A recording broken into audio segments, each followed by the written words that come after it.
If you are receiving this transmission, you are the resistance, declaring war on the New World Order. TruthRadioShow.com.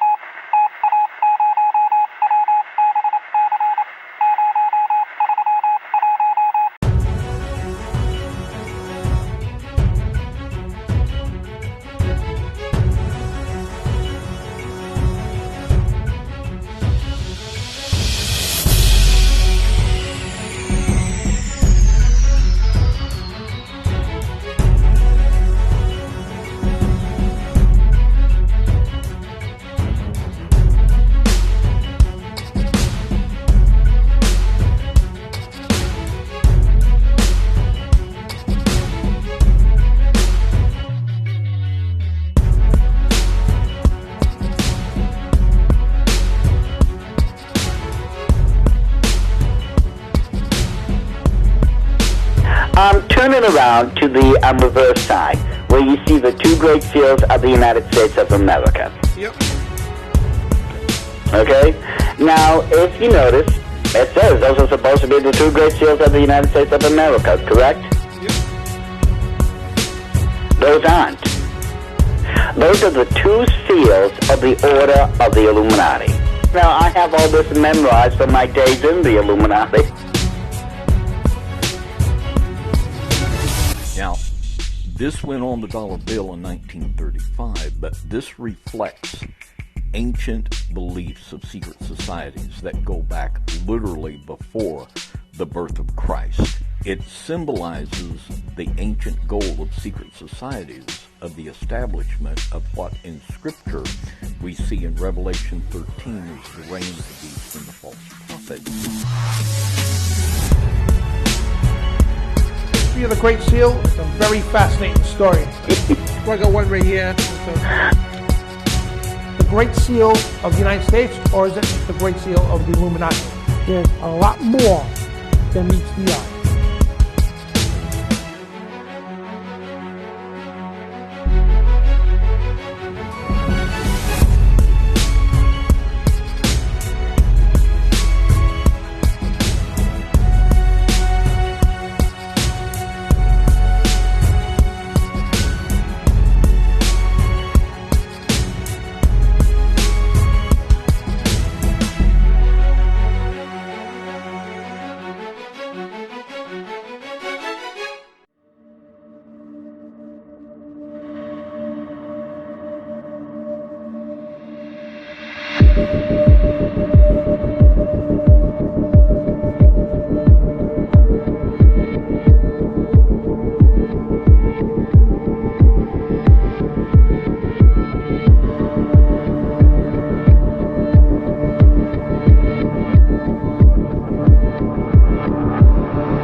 Welcome to TruthRadioShow.com, and welcome to our documentary here, Freemasonry from the Light to Darkness. So, I'm your host, Dan Bidondi here. I'm the host of the TruthRadioShow.com, and my co-host, Brian Reece. So, we're joined with Trey Harris and David Carrico, who are both well-known researchers, especially David Carrico, who has over 30 years of top research into the Masonic lodges. So basically what we do today, guys, this is a contemplation of shows that we've done in the last couple of years that are put together. And mind you, with all this information we do have, it's only scraping the tip of the iceberg, literally, the tip of the spear, they call it. And because if we had to do a full documentary on everything about Freemasonry, we would be here for weeks. So what we want to do is cover the basics and go in a little bit, in a deep a little bit to expose the rituals and everything else that goes on in Freemasonry. Because what we're trying to do here is we're not trying to judge, we're not trying to condemn Freemasons. And if you're a Freemason, we actually want to pray for you. That's what we want to do is pray for you to get out of the lodge. Now, myself, David Carrico, and others, we know people, very close people that were Freemasons, and I know a gentleman who I've had on my show many years. He was a former 33-degree Mason. And there was an organization called Masons for Christ, ex-Freemasons for Christ, that I have interviewed over the years as well. It's not in this video here, but that informed us all the stuff that does go on Freemasonry that most Masons themselves don't even know. So it's presented to be a fraternity of God. It's not at all. It's certainly not the God of the Bible. I'm going to tell you that right now. Whatever, regardless what you think, and I know a lot of Blue Lodge Masons who think it's the God of the Bible.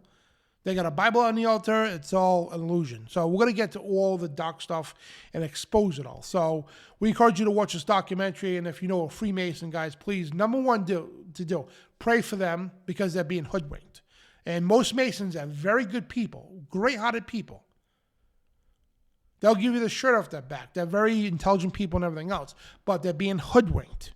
So number one, we need to pray for them to get out of the lodge, to disembowel themselves from the lodge, and come to Jesus Christ. And number two, show them this documentary, guys, and we challenge them and everybody else to challenge this information and look for yourselves. And if you're a Freemason, we encourage you, go to your Masonic library. You can pull the books up for yourselves to show you directly that everything we say is true. And we're going to present that information in this documentary. And once again, this documentary is a contemplation of shows that we've done in the last couple of years. It's myself, my co-host, Brian Reece, lead researcher, David Carrico. He's the host of FOJCRadio. That's followers of JesusChristRadio.com, FOJCRadio.com. And my buddy Trey Harris, who is also a talk show host. So all of us get together, put our knowledge together, and again, we're only touching the tip of the iceberg with this. Because if we were to do a full documentary on everything about Freemasonry, we'd be here for weeks. This is just a bullet point and general idea, and we do get really deep into some stuff. But to show you and to prove to you, not only with our mouths, our research and everything else, but from Masonic material itself, quotes from former high-end, well-known Freemasons in their own books and writing. So we're going to show you all this stuff, guys. So please enjoy this documentary. And if you're a Freemasonry and you want to come out of the Freemasonry, please reach out to us. We've helped many people out of the craft, okay, especially David Carrico, and we can help you through all that and to erase that spiritual filth. And I don't mean to offend you, but it's spiritual filth. And there's a reason why that John Quincy Adams, the president, said that Freemasonry promises light, but it produces darkness. That's why we named it Freemasonry from Light to Darkness. What we're trying to do now is bring you back from the darkness into the light. And that's the light of Jesus Christ, not the light of the craft. So, guys, please watch this documentary, and you need to get a hold of us. Put in the comment section or go to TruthRadioShow.com. Our contact information is there. So, God bless, shalom, and you are the resistance. Enjoy.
And Shabbat Shalom, everybody, and welcome to Spiritual Warfare Friday.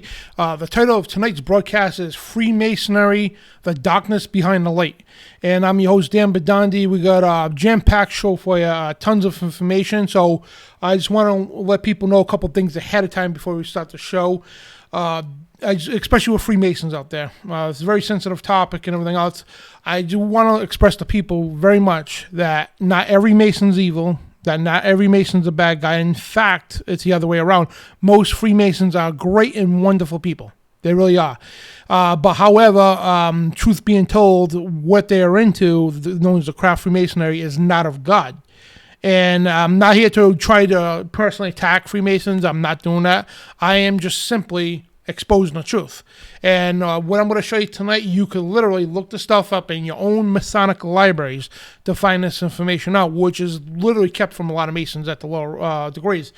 And for people out there, too, who have friends and family who are Freemasons, don't be too hard on them. I mean, you need to let them know this is a very serious thing, but don't chastise them and don't think of them as evil people, because, again, most are not evil people.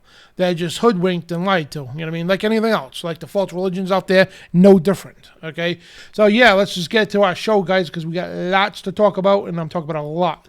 So I could easily do several shows on this, and to be honest with you, I was trying to jam information, I didn't even know where to begin, to tell you the truth. A couple of days ago, I'm like trying to gather information because there's so much, it really is. And I'm like, where do I begin? How do I even present this? Last night, I'm putting the slides together, try to put them in order. I'm like, wow. I mean, the Father led me to do that because I'm trying to get the new show together and everything else together, and the time's ticking. I got to get to bed. Then, the Father just helped me out big time. So, so let's just begin here. What we're going to do here is we're going to do a presentation, and we're going to invite you, the listening audience, to call into the show after the presentation.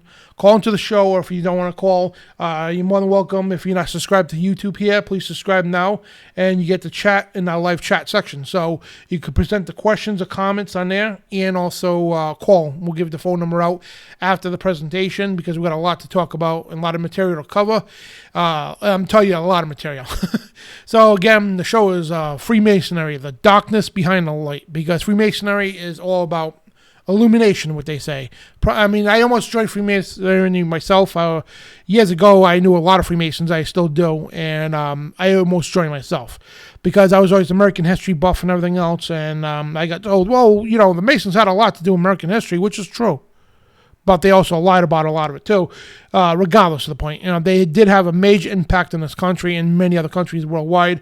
And so that's what intrigued me to Freemasonry and also the mysteries and everything else. And at the time, before I knew any better. But, what we're going to do again, I'm not, going to sit there and demonize Freemasons. It's not them. It's the craft itself that we're trying to expose. You know what I mean? So let's get into the subject here. So what is a Freemason? And so we're going to get to that because there's a long history with this stuff, guys. And a Freemason, you see this all over the place. I mean, you drive into cities and towns, you see these signs on highways, exits, buildings. Free and accepted Masons, they're called. And you see the square and compass with the G in it. And you see them everywhere. Well, Masons, is the symbolism of King Solomon's temple. So if you know anything about the Bible, because this pretty much is all about a twisted version of scripture and the occult, big time, and Kabbalism. So before I get to all that stuff, I'm going to save a lot of the confusion here. So I'm going to show you what they say, which goes beyond what. Hang on, let me get to the history here.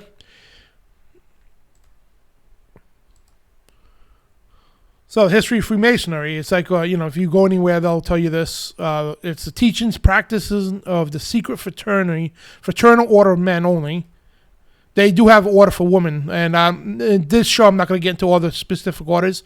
There are many, many, many, many orders of Freemasonry. There's the Order of the Eastern Star, the Jacques de Molay, there's Prince Hall for black folks. There's woman orders like the Eastern Star, like I said. Job's Daughters is a woman's one, and Jacques de Molay are for kids. But they have tons of different orders too. I mean, so many. And the next show, we're going to continue this, obviously, but we're just going to get through the basics of Freemasonry today and show you the spiritual ramifications and significance of how this is very bad for a professional Christian. So anyway, their history goes back to the 1700s, and it goes beyond that, by the way. So we'll get to that in a minute. So it's a fraternal order of mostly men, and it's free and accepted Masons, the largest worldwide secret society, spread by advance of the British Empire. Freemasonry remains most popular by the British Isles and other countries originally with the Empire. Estimates worldwide membership for Freemasons in the early 21st century range from about 2 million or more than 6 million people. And they say Freemasonry evolved from the guilds of stonemasons and cathedral builders in the Middle Ages. With the decline of cathedral buildings, some lodges of operation working Masons began to accept honorary members to bolster their decline in membership. So this goes back, long story short, it goes back when the first actual Masonic Lodge was created was in 1717. The first Grand Lodge, they called it. It's founded in England. And they were known as the Grand Lodge at the time, not specifically Freemasons. I mean, Masonry came later on, the name Freemasons. So let me get back to my slides here. I got a lot to talk about, man. It was a task putting this stuff together, I tell you. So anyway, it resembles, if you know anything about the King Solomon's Temple, the building of it, the pillars. They try to mimic the halls, the Masonic halls after King Solomon's Temple. And we're going to show you the significance. Now people think, well, it's King Solomon, man. This is going to be good. You know what I mean? It's King Solomon, the Bible and everything else. No, it's nothing like you think it is. Trust me when I tell you. Nothing like that way, So this is the Grand Lodge that was founded in 1717 in England there. So that's the Grand Lodge, the first Grand Masonic Lodge right there. This building has so much history. So guys, if you're ever in that area, if they allow you to, I would definitely suggest a tour because a lot of prominent people in history have been in that building. I'm talking about key historic people have been in that building. I don't know if you see that on the ground there. There's a star, a pentagram like on the ground. Yeah, that plays a lot of significance in this thing we're about to come. So for those of you thinking about joining Freemasonry, because yes, Freemasonry goes back deep in the 1700s. A lot of the founding fathers were involved with Freemasonry in this country. That country, a lot of key people were involved. Napoleon Bonaparte, a lot of people in the French Revolution, and goes back. Germany especially, you know what I mean? And yes, the Illuminati have a big, big, big part of this, okay? And that's for another show altogether, but I will explain a little bit as we go on. So anyway, so these are Masonic lodges you might drive by. Most people don't even notice them. You drive by and you'll see the square and compass in the building somewhere. Most people drive by have no clue. They're right in your neighborhoods, your own states. They're all over the United States. And that's what some of these lodges look like. They look like a VFW or Knights of Columbus Hall and those sort of halls. That's what they look like. There's Buffalo, New York. Just showing you a few of them here. And, look at the significance a little bit of... And, granted, they got other buildings that don't look like that, but inside they do. It's supposed to be a replica, basically, of King Solomon's Temple. And all the Masonic lodges face the east because of the biblical verses about there's certain temples that face the east. I forgot to bring that verse up, but we're going to get into the biblical verses in a little while.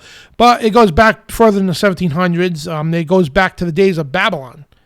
And if you all remember, and this is all biblical stuff, all cultic and biblical stuff. So if you're not knowledgeable in the occult or the Bible or even history, you're probably going to be all over the place.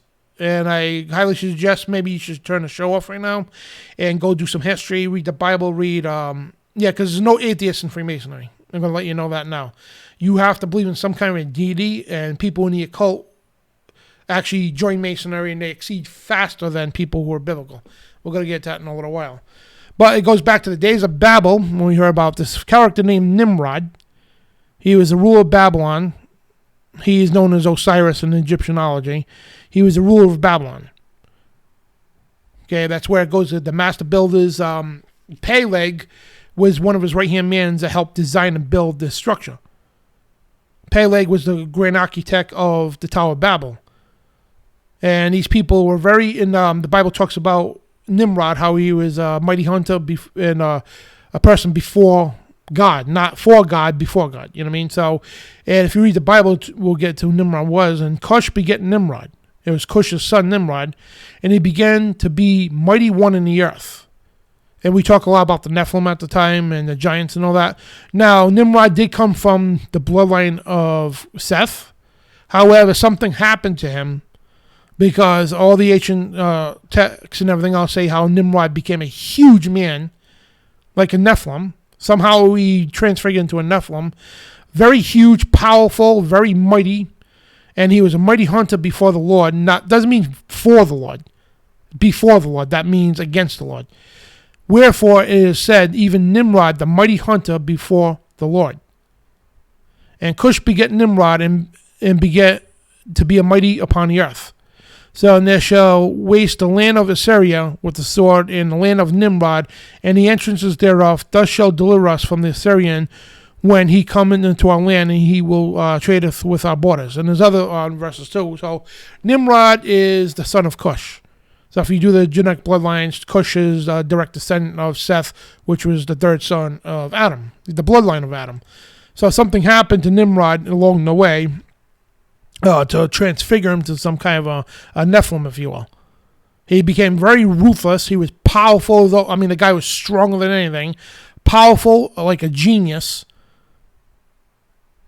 And he has many different names throughout all ancient culture. Many different names. Gilgamesh, that's who Nimrod is. He's also known as Osiris and many other names. Depends on the culture. So just as some history, because you need to know the history before you can even begin to recognize what Freemasonry is about. And in fact, a lot of the Freemasons in the Blue Lodge, which is the first 3 degrees, we're going to get to that in a few minutes, they have no clue about any of this yet.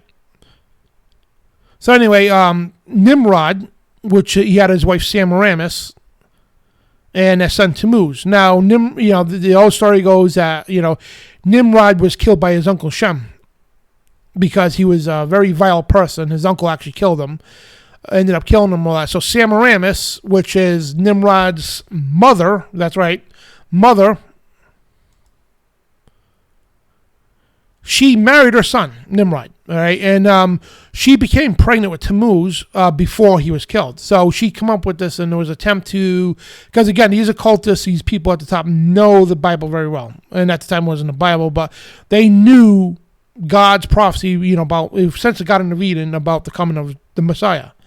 They attempted to make the first Immaculate Conception to try to distort the whole, Immaculate Conception of Jesus coming to the earth. This is thousands of years before Jesus was born on the earth.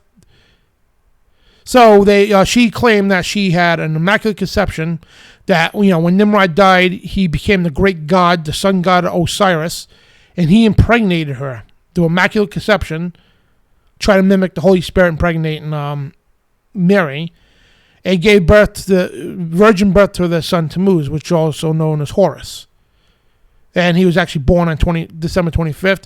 And that's the day you actually, people, today's Christianity, even though Christians never celebrated the birth of Jesus was not born in December, you're actually celebrating the birth of Tammuz, which is Horus.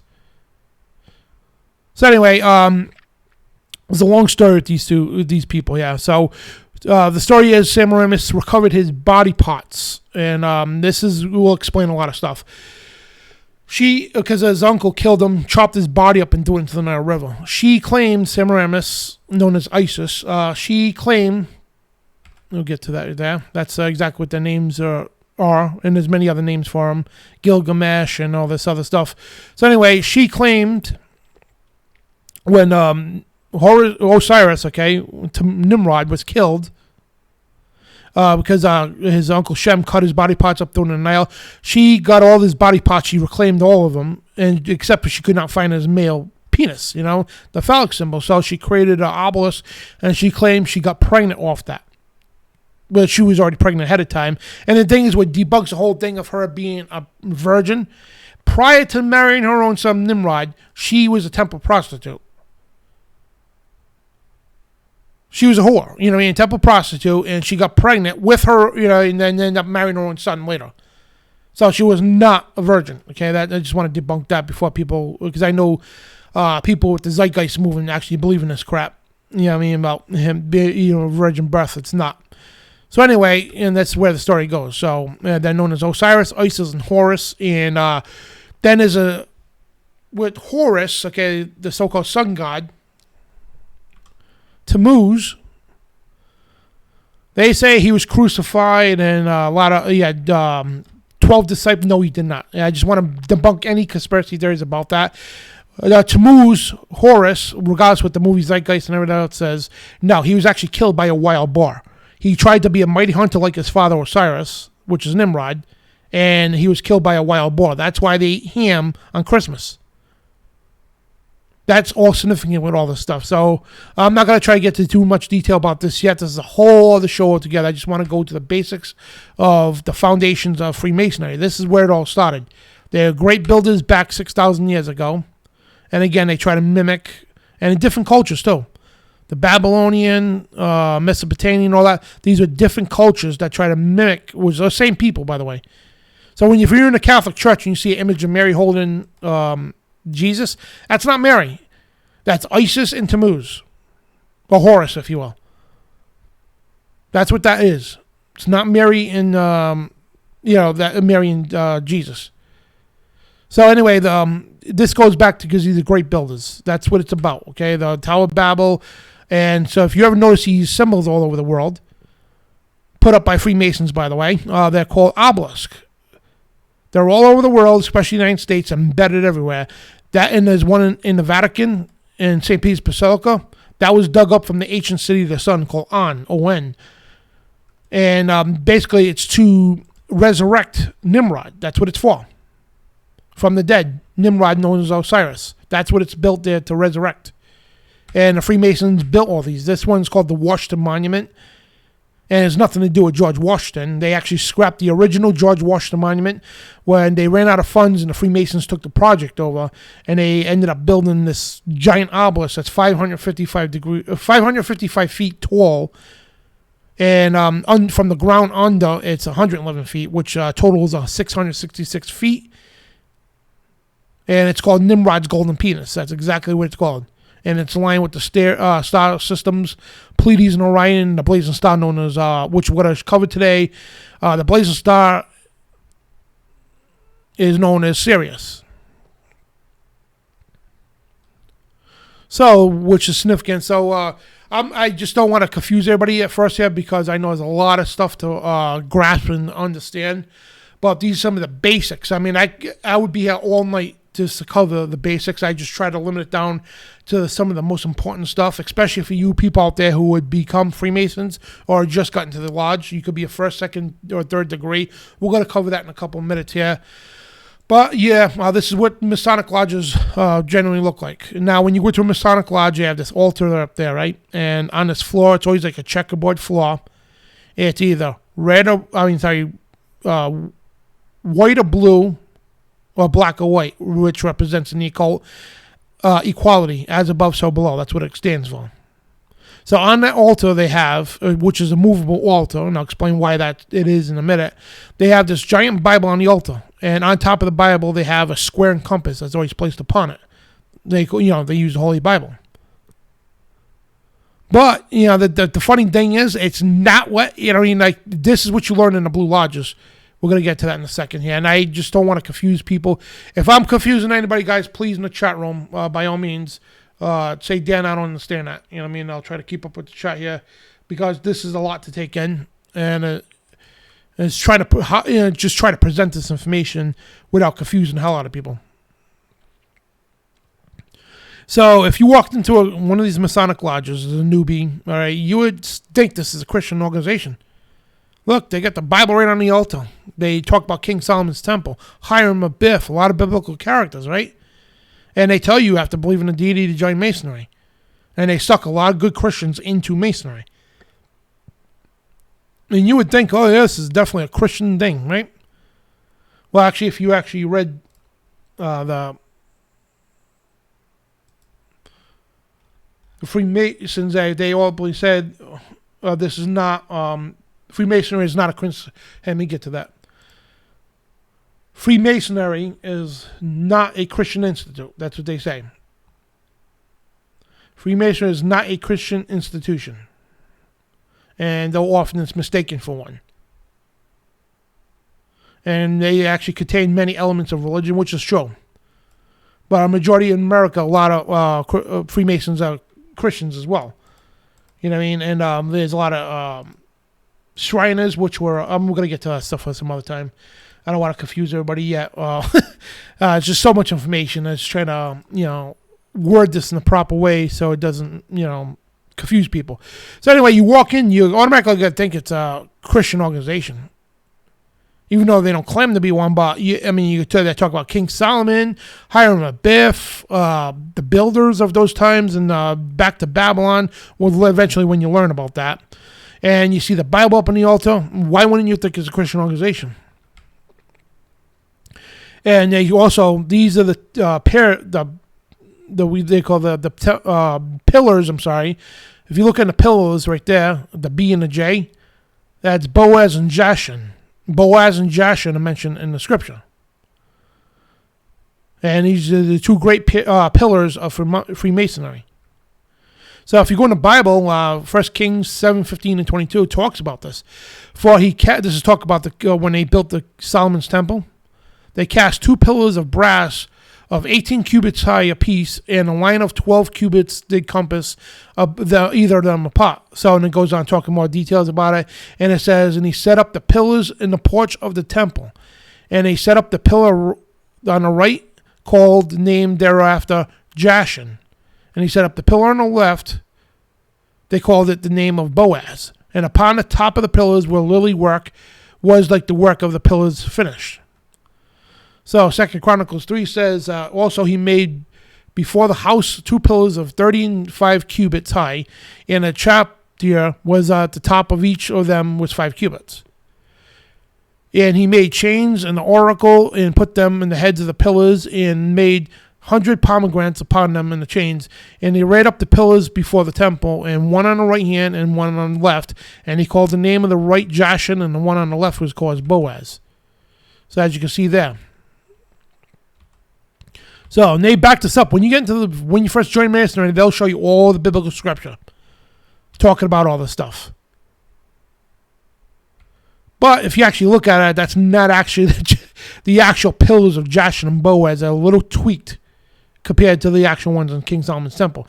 And if you know anything about King Solomon, it's not a guy you should be revering, because King Solomon became very, very corrupt and evil toward his latter days. That's why God allowed Israel's enemies to take over. And we're going to get to all the symbolism there. And nothing Christian about this at all. And this goes back, the coffin ritual. I'm going to save that for another show, because I'm probably going to drag David Carrico on about that one, the dead man in the coffin ritual.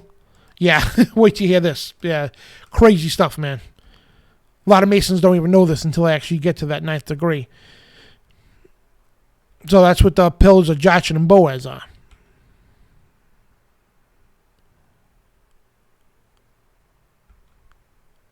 And, they symbolize... hang on, I got the... wait, guys, 1 second.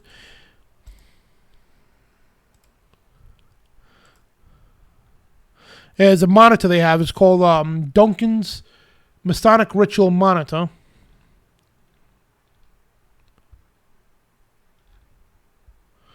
And it talks about the degrees. Hang on 1 second, guys. I messed up a little bit here. I was supposed to put the meanings of the pillars in.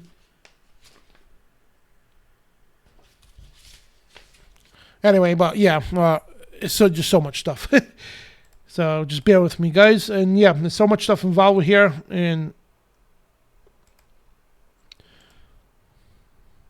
so basically it represents... equality, duality. That's exactly what it stands for. The earth here and the earth above. Now, there's many other meanings too. As you go up in the ranks of Masonry, they teach you one thing, and then, a degree or two later, they teach you something totally opposite. That's how it's led. So it's supposed to represent the sun, the moon, and Sirius. Now I'm going to give you a little mystery here. Back in the ancient days of Egypt, the people in the land were told by the priests in Egypt, they were told that the sun is God, sun god Ra. But the priests never believed that. The priests believed the spirit that flew to the sun was God and the moon. But the echelon of Egypt didn't believe any of that. It was the dog star Sirius, the blazing star they call it, was God. That's what this whole thing's about. Now, when I talked about the altar here, the altar with the Bible, well, the altar with the Bible is usually over the star. So when the lower rank Masons come in, they barely ever see the star on the floor. Usually it's over, the whole altar is on wheels, it moves. So it's usually covering that star on the floor. Why would they do that? Why wouldn't the first 3 degrees ever see the star? It's called the blazing star, the dog star Sirius. Because it starts getting into what that deity is all about. Then you got the Blue Lodge here, and the aprons we're going to get into in a minute. The Blue Lodge is the first 3 degrees of Freemasonry. And let me get to Duncan's encyclopedia here. And you can actually find this encyclopedia in the Masonic lodges too, in the libraries. They have a great deal of books in the libraries. A lot of people don't even read them. It's crazy. So the first degree is called the Entered Apprentice. It's when you first join Freemasonry. And this is the little rituals that you do. And Lodge, Enter Apprentice, Fellow Crafts, and Master Masons. So this is the first 3 degrees is called the Blue Lodge. Normally it's like Blue Lodge is mostly Christians in that Blue Lodge. It's the first 3 degrees, and they do a lot of rituals and oaths and everything else. We're going to get into all this stuff, and I'm just trying to keep it simple as possible. It's tough to do that because trying to explain this to new people is because I've been doing it all these years, it's so hard to articulate to the person that doesn't know anymore. Years ago, I was good at it because you always teaching new people. Now you talk to a lot of people in your peers, you understand the stuff, so you could actually show it, whatever the case for what it is. So it's hard to articulate to new people. So the Blue Lodge in Freemasonry is the first 3 degrees. And when you get into the lodge, you see this on the altar, a holy Bible with the square and compass on top of it, and the altar is usually over that dog star, the blazing star Sirius, which we'll get into a little bit more details in a second here. So the degrees, the first 3 degrees, is the first degree is called the Entered Apprentice. The second is called the Fellow Craft, or the second degree. And the third degree is called the Master Mason, or third degree. Now, what they do is they give you these grandeur titles to make you feel important. To get each one of these things, you got to go through a series of rituals. You have to learn hand tokens, secret handshakes, secret codes, and all that stuff to get to this thing. Okay, and you're always learning secrets all the time. All the time, you're learning secrets. And in Manly Palmer Hall, we're going to get to that in a little while too. Who he was, philosopher, one of the most famous Freemasons of his time. He even says that it's intentionally. We're going to get to the quote later. It's intentionally that the Mason, the candidate, is misled every step of the way. They openly say you're literally lied to up and till they get you to that perfect cornerstone. It's like high school, you know what I mean? You're freshman, you think you're king of the world because you're in high school now. Yeah, you're getting beat up by the seniors, you know what I mean? And you get the point from there. That's how it is. And so when you're at this grandeur title, you're a Master Mason. The name Master Mason sounds great, right? Well, no, because you got 30 more degrees to go. You're just starting, you know what I mean? So, yeah, you got the Entered Apprentice, the Fellow Craft, and the Master Mason's first 3 degrees of what they call the Blue Lodge. And you walk into the lodge, and there's a beautiful Holy Bible up on the altar with the square and compass, which is an abomination when you find out what the square and compass actually is. It's not. And I don't know how to express this right. Yeah. So when you first join Freemasonry, everything you get told, everything is a lie.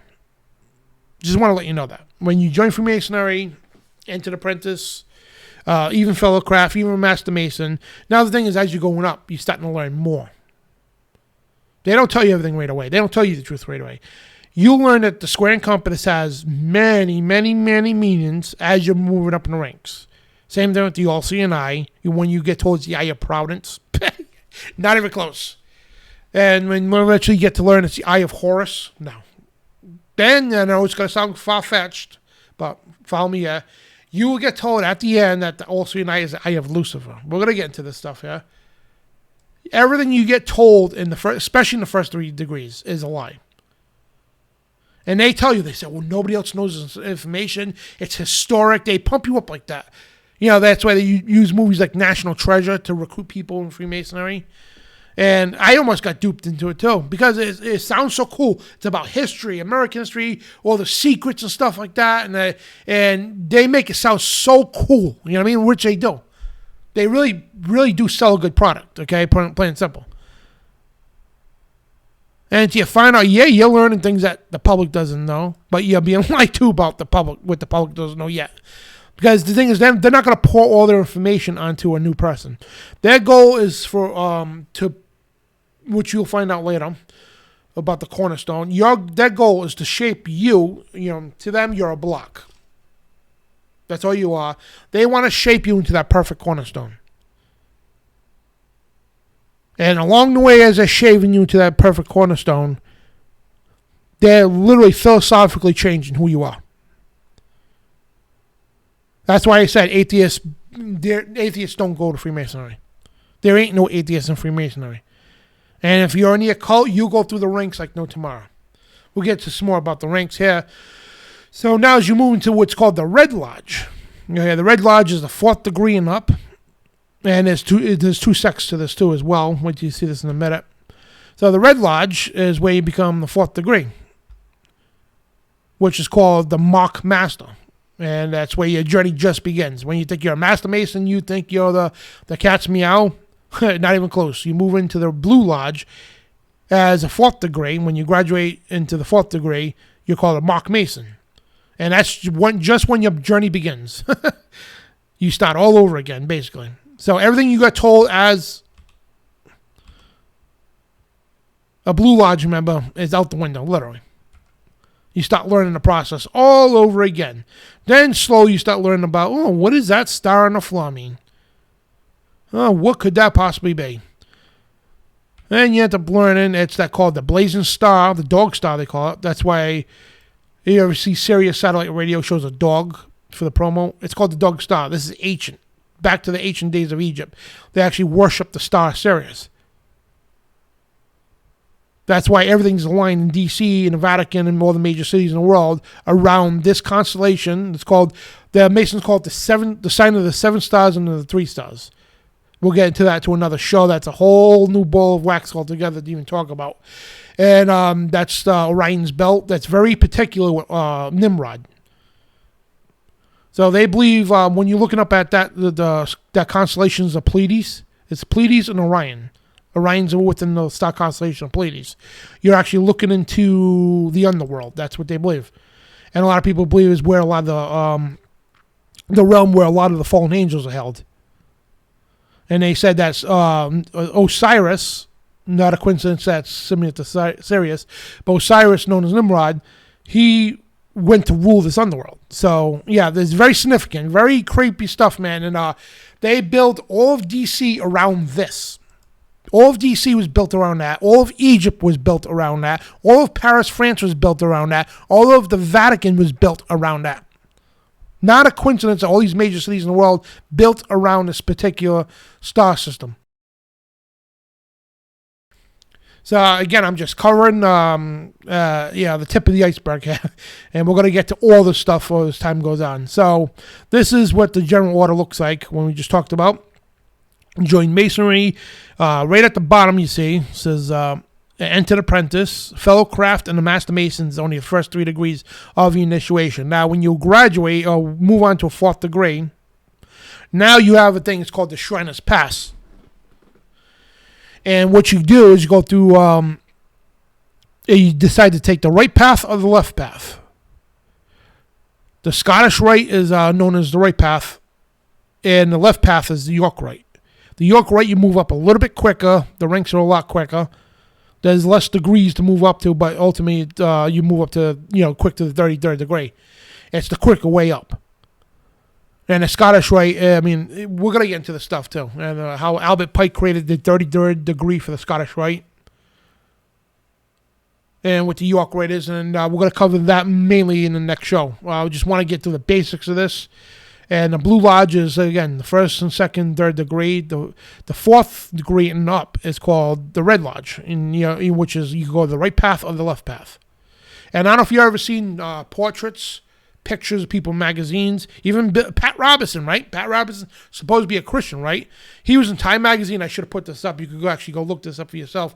Pat Robertson's in Time Magazine go like this. Who does that?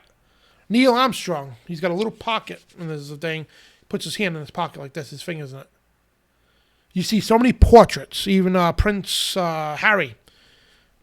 Every time he's taking a picture, he's got his hand in his sleeve, under his coat, or in the pocket, something like that. What are they doing that for? You see tons of the stuff, and you won't notice it now. You notice it now that I mention it. And when you go out in public, you're going to see portraits and pictures of famous people, TV, everywhere else, that happen to be doing this. In their sleeve of the coat, or their pocket, with the right hand or the left hand. And that's shown other Masons around the world that what path they belong to. The right-handed path or the left-handed path. And if you know anything about the occult, the right hand, the path is supposed to be the lighter side, which is not, okay? And the left-hand path is a direct path. It's pure evil, plain and simple. You worship Lucifer. The right-hand path is the longer way to Lucifer. That's, going to leave it that short there. So there's the degrees, and I hope I'm making sense to people out there, and stop me if I'm not.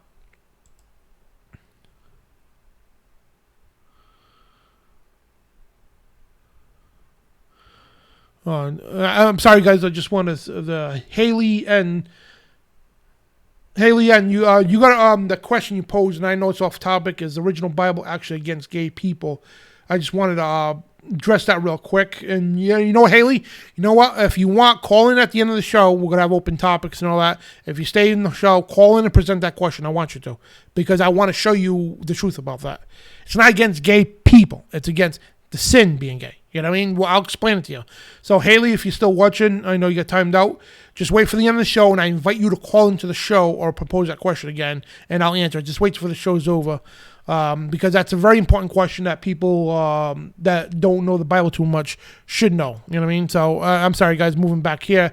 So, and speaking of Bible, because this is all to do with, they use all kinds of religions, Eastern religions. So basically what the Freemasonry is a combination of, yes, biblical, and which are not biblical at all, but they'll take anybody from any religion into the craft, they call it. And there's a reason why it's called the craft. And they build you up all along the ranks there. And this is we're going to get to this next week. This is something that's beyond, understand at this point right now for new people. So these are the Blue Lodge Masonry, the Scottish Rite or the York Rite Masonry. Then it goes higher. It goes up to actually, I think 360 degrees or whatever it was. The ancient Rite of Mizoram, the Memphis Mizoram. And there's other sects of Masonry that are much higher, ancient orders and everything else that go higher up the ladder.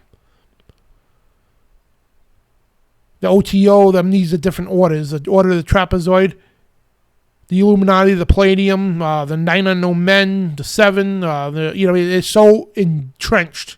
So when you're at that Blue Lodge of Masonry, you're at the very, very, very bottom. And the thing is, I don't care if you're a Master Mason and you're listening, you have no clue, other than the study manuals that they gave you for the 4th degree. No clue what you're getting into when you move into the Red Lodge. And whether you decide to go the York or Scottish Rite, you have no clue. Then a shrine, oh wow. Talking about insanity. Okay, then you get to the Grand Sovereign Inspectors General, so that's the 33rd degree, and the Supreme Council of Grand Sovereign Inspectors. Then you get the Order of Trapezoid. That's where it starts really getting occultish is no tomorrow, and it goes up. So I'm not going to confuse people right now. Just going to focus on the basics of Freemasonry and show you where, if you're a professing Christian, you should not be involved in this order. I'm not going to judge you for that, but you know what I mean? This is what I'm going to show you. And these are some of the groups here: the Rainbow Girls, the Job's Daughters, the Malays, the White Shrine, the Daughters of the Nile, the Orders of the Eastern Star. These are for women here. For youth is the Malays, the Job's Daughters. So basically, let me go through this real quick. For young girls, young boys, I'm sorry, they go to the D. Malays. Jacques de Molay was a famous Freemason. He was a French revolutionist. And if anybody knows anything about him, he was into the occult and pedophilia. So it's kind of weird that they would call their boys' organization after one of them. So then for the girls, you have Job's Daughters and the Rainbow Girls, the little girls. So the women's sect is the Order of the Eastern Star that was created by Aleister Crowley, the Daughters of the Nile, and the White Shrine. Then they have the, what's that one called? The Prince Hall for the black folks. It's called Prince Hall Masonic Lodge for black folks. But in the regular Masonic lodges, that's for men only. And as you can see, the degrees that they go up. And each sect there, the Scottish Rite and the York Rite. And they go up those degrees there until they get to the 33rd degree called the Grand Sovereign Inspector General. He's the head honcho of the lounge. He's like literally the president of the lodge. And to get to that level, man, you got to spend your entire life in Freemasonry to even get to that. Thousands of dollars, tons of degrees, going up the rank there. You got to learn so many codes, tokens, rituals. It's crazy, man. So this is what basically it looks like. I mean, right, you got the York right up there, the way up to the top. And everything's based off a pyramid thing. That's where, those business where they call it the pyramid scheme. That's where this come from. And the reason why I say that because each degree, like you're at the bottom, the very bottom, you just begun your entered apprentice. And you're paying fees. You're paying dues. You pay fees for the degree rituals. You pay dues every month or so. And what happens is that money goes right up the ladder. It goes right up to the people at the top. They're collecting all that money, and it just trickles right down into the ladder. They got tons and tons of people at the bottom that pay the rituals and dues. The people at the top make the money. And it's the same scheme that the businesses use because they were Freemasons that designed all that, the pyramid scheme.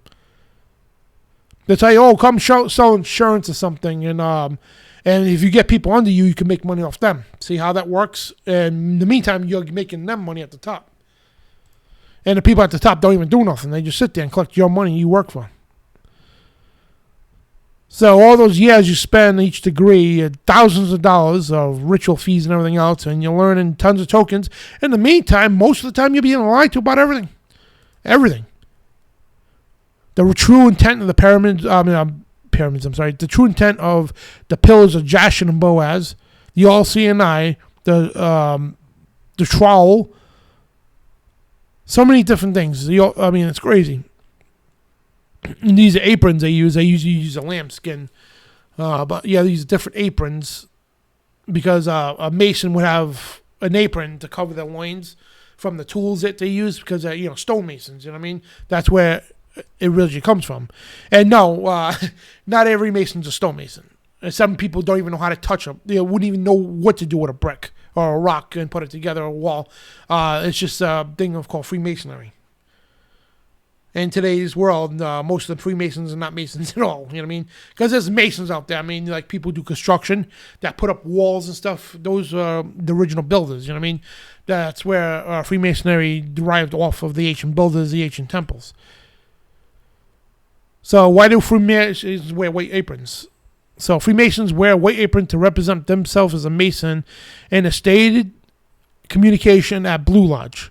The color white comes from the lambskin material, which was made from entered apprentices, fellow craft, and master masons that's the first 3 degrees, wear the aprons in a different way to signify their rank in the fraternity. A master mason can be buried wearing the apron at his death as well. Now, if you notice too in colleges, when you join a fraternity in college, right, what happens? You have to go through different rituals, right? Yeah, it's crazy stuff that you got to go through to be accepted into that fraternity. Now, granted, college fraternities are not Masonic lodges, but they get the stuff from these secret societies. So, what is the history of the white apron? Originally, the apron was worn by inoperative Masons to protect themselves from rough stones and tools. As the fraternity evolved into a more speculative society where men free-born of lawful age could join the Freemasons, the Masonic apron essentially was kept to remember the workmen of our origins. So again, most Masons today are not actually Masons. You know what I mean? So working Masons, as I say. But these days, the white leather apron is a badge of fraternal brotherhood and reminder of the lessons in the 3 degrees of Freemasonry. It should serve as a reminder to Master Masons that regulars sit in the lodge and not their obligations or commitments they had promised to uphold the values of brotherly love within the craft. So if you're actually looking at this stuff, and it's very a lot of biblical references that they use.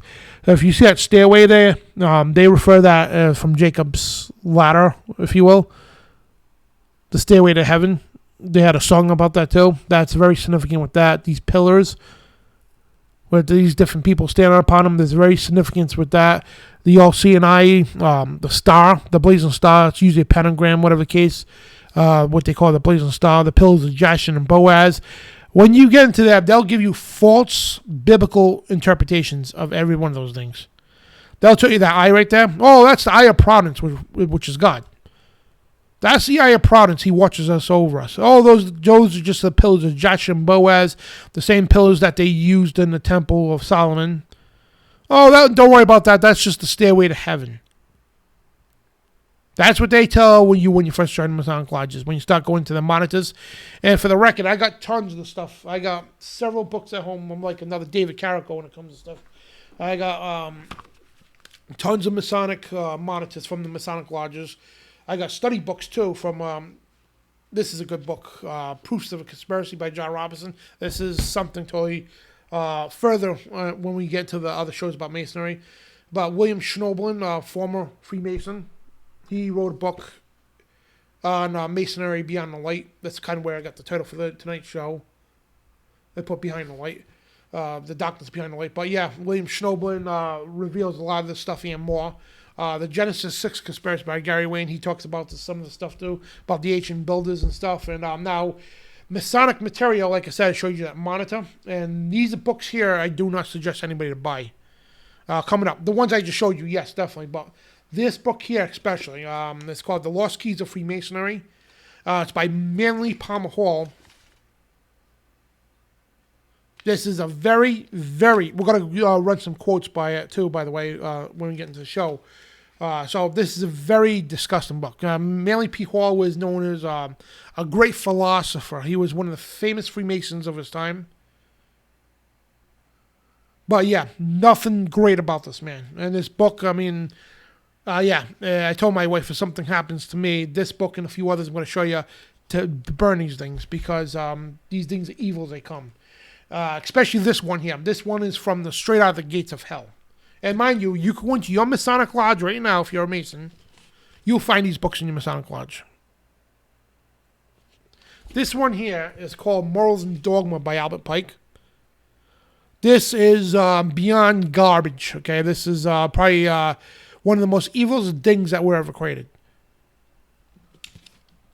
And you see on the front, that's the symbol of Mamun-Ra, which is the Egyptian god of war and, war and power? War and money, I'm sorry, riches and money. Power and money, whatever the case, power and wealth. So, double-headed eagle, you see that in different places. And that's a symbol for the 33rd degree, which Albert Pike, he was the creator of the 33rd degree for the Scottish Rite. So, we'll explain that in a little while. So, notice how it says ancient and accepted right. Yeah, and this book is horrendous. All right, and I have these books because to know your enemy and expose them. Because I could tell people, hey, it's from your own books. This ain't no conspiracy theory videos, something off YouTube. This is from your own material. Then you got Albert Pike's, Albert Mackey's Encyclopedia of Masonry. You got more other books too by Manly P. Hall. Other books by Albert Pike. Books by Aleister Crowley. It's tons and tons of material that lie right within your Masonic Lodge's libraries. And most Masons will read them. And I guarantee, if you claim to be a professing Christian, and you're a Mason, I challenge you. take a day off, go into your Masonic Lodge's library, and I want you to read these books. And you tell me that this is a place for Christians to be. And we're not even done yet. We got tons of stuff. This is just the tip of the iceberg. Then you got to learn that's not the stairway to heaven. Then you got to learn, no, that's not the eye of providence. By all means, that's not God's eye. Then you got to learn that God is not who you think it is. It's not the God of the Bible. It's the God of Kabbalah. That's we're going to cover next week. And you all see this on the back of the dollar bill. Yeah, we did a whole whole documentary on this. Me and David Carrico and Doc Marquise. So there's nothing providence about that eye on the top of that pyramid. Nothing. The 1,000 points of illumination around it. This is what top of Freemasonry is. And Masonry spelled out right in there. And we cover all that in that documentary. I'm just trying to go through the significance here. And you all you get told, oh, it's the eye of providence. It's no Illuminati, Dan. It's the eye of providence. Then later on, when you start moving up the ranks, you get to the Red Lodge and everything. Oh, wait a minute. No, it's not the eye of providence. It's actually the eye of Horus, the so-called sun god. It's, because he watches over you. Then eventually you'll learn when you get to the very top, and don't take my word for it, read it for yourself. You'll learn that's the eye of Lucifer, Satan himself. And now we get to a trowel. I mean, this is one of the tools, many tools that the Freemasons have. A trowel is basically used for bricklaying. You put the bricks in place, and you put the whatever the paste is, the cement, whatever they use. I'm not a bricklayer, so I don't know.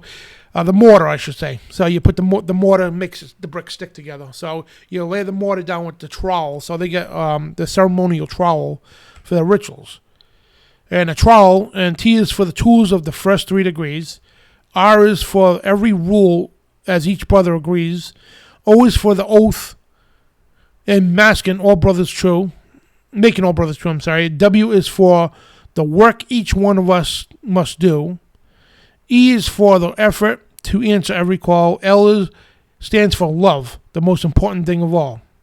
These letters spell trowel, and every brother knows spreads love and friendship wherever he goes. So that's what the meaning of the trowel is in Freemasonry. And as a couple characters you're going to hear mainly in Freemasonry. One is called Hiram Abiff. Now, the thing is, when you first join Masonry, you're a Christian, come on in. But you real soon start to learn that the name Jesus Christ doesn't appear at all in Freemasonry. At all. Then you start to question, why is there even a Bible in here? Because they talk more about Hiram Abiff, more about Solomon, more about Tubal-Cain. Tubal-Cain was...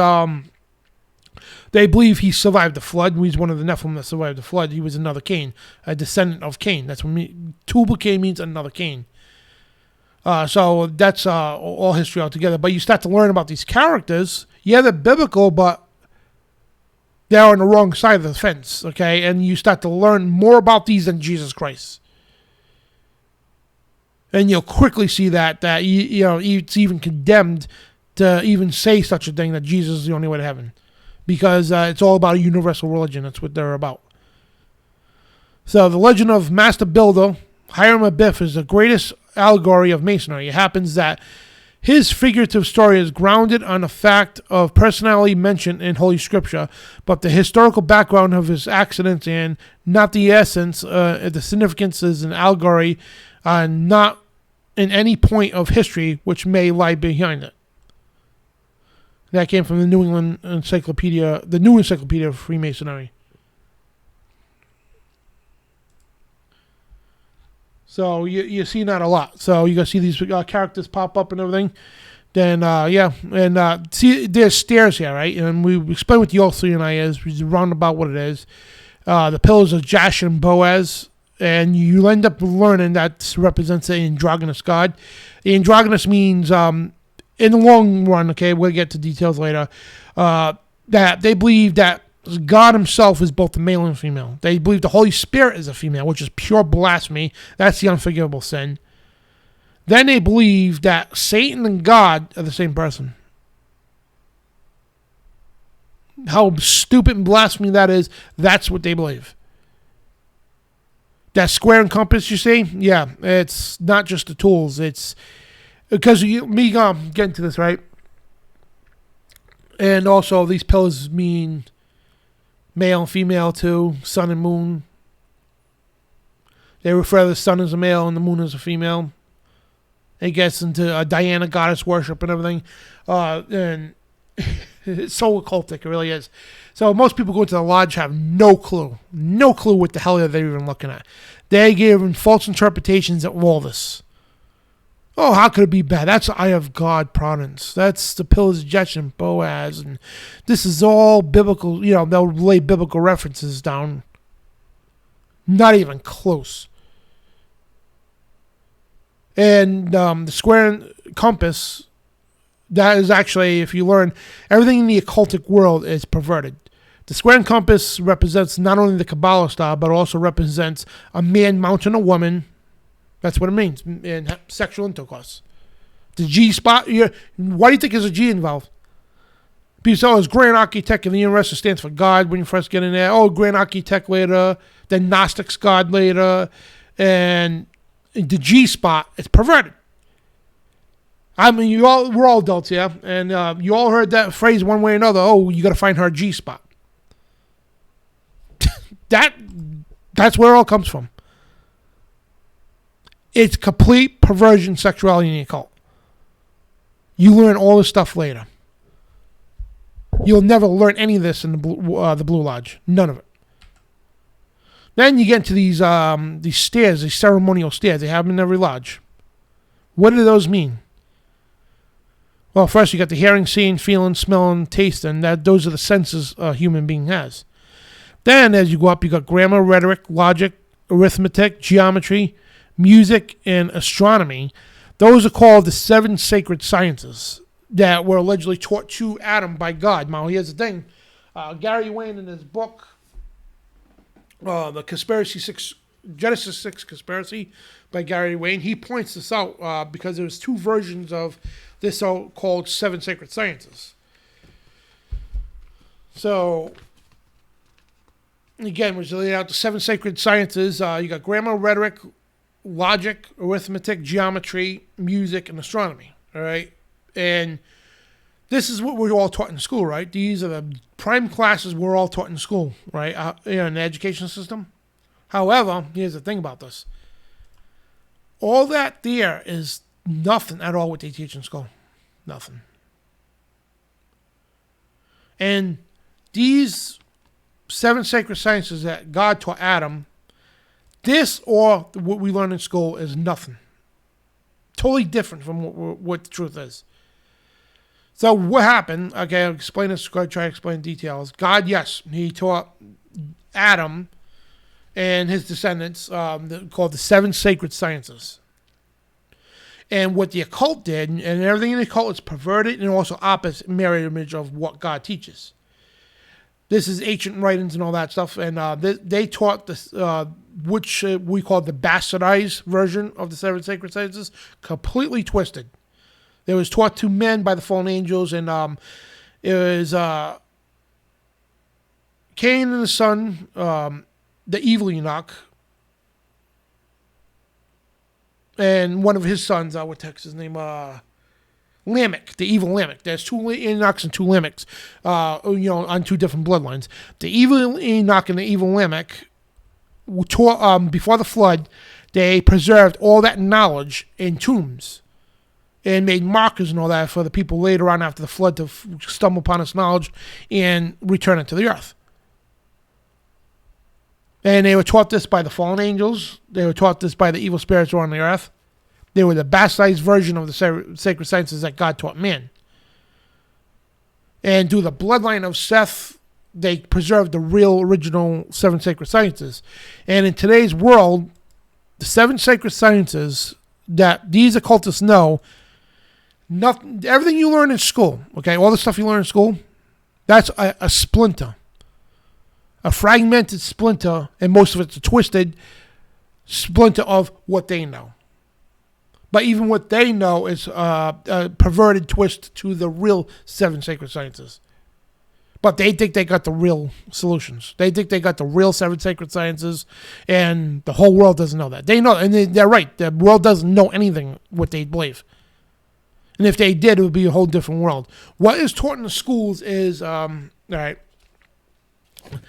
their version, they took a little microfraction off of it, polluted it, diluted it, and all this stuff, and put it into the school systems. This is what the world knows. And people got the PhDs and the diplomas and the doctrines on something off this. They know this, okay? And this is nothing but a twist and mangle version of this. That's all it is. But this is nothing compared to God's version. You know what I mean? Just drop my phone. If that makes any sense. So, they think they got the sacred knowledge. And no, you don't learn any of that stuff in school or college. You could spend 50 years in the college or university and you'll never learn anything. And yes, there's more truth in that than what we learn in school. But again, there's a lot of twisted stuff in that truth. And the only truth you do learn is from God. True wisdom comes from the Lord. True enlightenment. And the thing about Freemasonry, here's the thing. It's all about enlightenment. It's all about illumination. You hear that all the time. To carve you into that perfect cornerstone. To bring you to the light. What do you think that ladder's for? They call it a tracing board, by the way. We'll go back here. Right there on the right. That's called a tracing board.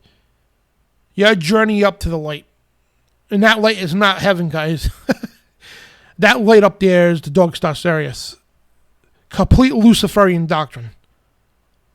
And those are not angels you're seeing up. Those are, they depict them as angels to lure good people into the Freemasonry. Nothing at all angelic about that. Nothing. So if you're still jaking on joining Freemasonry, I mean, already I hope and pray that this, I still got more to come here. That you second thought this, because this is only touching the tip of the iceberg. And we got more stuff to cover here. So this is one of the encyclopedias. It's called Albert Mackey, his encyclopedia on Freemasonry. And Albert Mackey was a revered Freemason, by the way. And there's some of the references here. You got Duncan's Ritual of Freemasonry. And here's the thing about rituals, right? I'm going to go back there quick before you move any further. So, is the thing about Freemasonry, they do something called oaths and rituals. As you can see at Duncan's oath, and it shows you, like, enter the apprentice, what they must do, and they got to learn secret handshakes and whatnot, secret terms and codes, and do certain rituals, and they take a blood oath. Let me see if I can scroll down to the oath here. Every degree accompanies an oath that if you give up its secrets, you could be killed.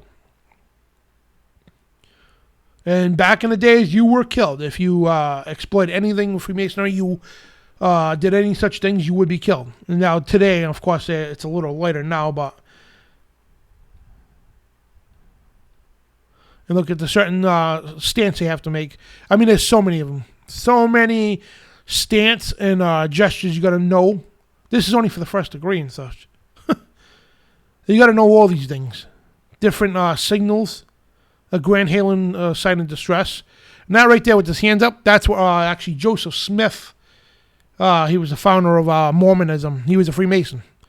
When he was killed in the Chicago prison, I think it was Chicago prison, one of the prisons he was killed at, Freemason, what they'll do is they'll hold their hands up like that, and they'll yell, "Is there any help for a widow's son?" Now, who's the widow's son? Is Hiram Biff. That's a Grand Halen signal of distress. So anybody that's a Freemason in the area will come out and help you. That's what Joseph Smith used when he was on his diet. Then he made, my God, I forgot the rest of what he said. But yeah, he yelled out, "Is there any help for a widow's son?" And not even the Freemasons wanted anything to do with him at the time because the guy was a complete lunatic. But yeah, these are the things you got to memorize as... And it goes where... I mean, there's so much involved. It's only the first degree. You got to learn different codes and alphabets, and it's insane.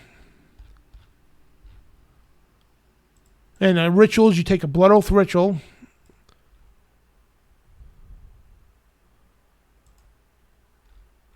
And it's the Fellcraft degree, and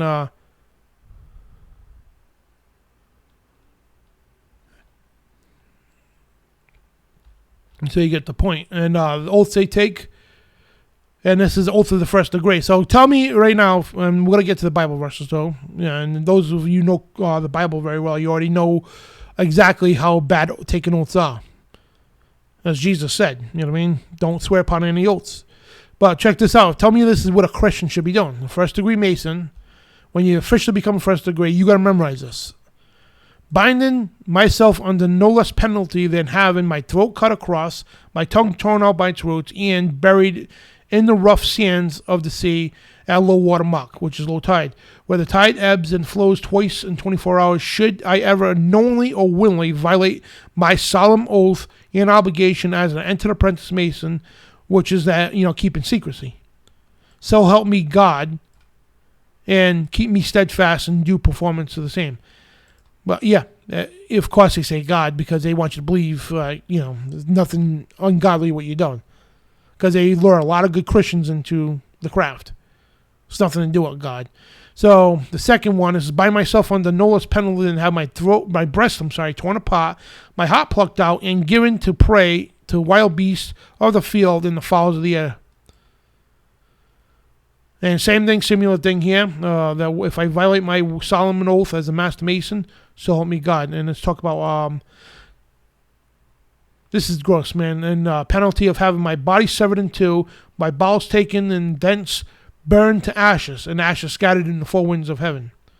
So no more trace of remembrance of me, so vile. That's crazy, man. And no Christian should be doing stuff. Yeah, if you think it's a joke, it's just an oath I'm going to take, and it's no big deal. I don't mean anything by it. You might think so, but the lodge, this is very important to them. They take this to heart. You might think it's a joke to get on to the next level. And the thing is, they promise you all kinds of grandeur names. Oh, maybe we'll get you a better job. And if you notice, a lot of top people, Masons, so they'll snow you with all that to make you sound like your life will go. I mean, it'll be a life of luxury, basically. You get breaks from cops, you get breaks from judges, and they do. One of the greetings of a Mason, they'll come on, if you suspect somebody else being a Mason, they'll go, hey, how you doing? And like, yeah, are you a traveling man? And I think the reply is, yes, I've been to the East or something in that matter, to let them know that you're a Mason without saying that, you know what I mean? So if you walk up to somebody and say, hey, are you a traveling man? They're like, the hell are you talking about, And a Mason would reply with something that I forgot exactly, something that he's been to the East, confirming that he's a Mason. Then the handshakes they give, it depends on what handshake is called a token. They grab a certain knuckle to let you know what degree they are, and they grab another one if they're a Mason to let you see them all the time in celebrities and people on TV where leaders will shake hands, and it's always a weird handshake. Something in that matter, you can see the handshakes, the Masonic handshakes. And when I said the hands on the sleeves and everything, to let them know what path they are, the right or the left-handed path. It's all out there, right in plain sight. And when you know this now, when you go out in public, you got to start seeing these things. When you watch TV, the news and all that, you got to start seeing these things. They don't hide it. Because the thing is, here's the point of a symbol, because it's all symbolism. The point of a symbol, it's to conceal to those who can't see and to reveal to those who can.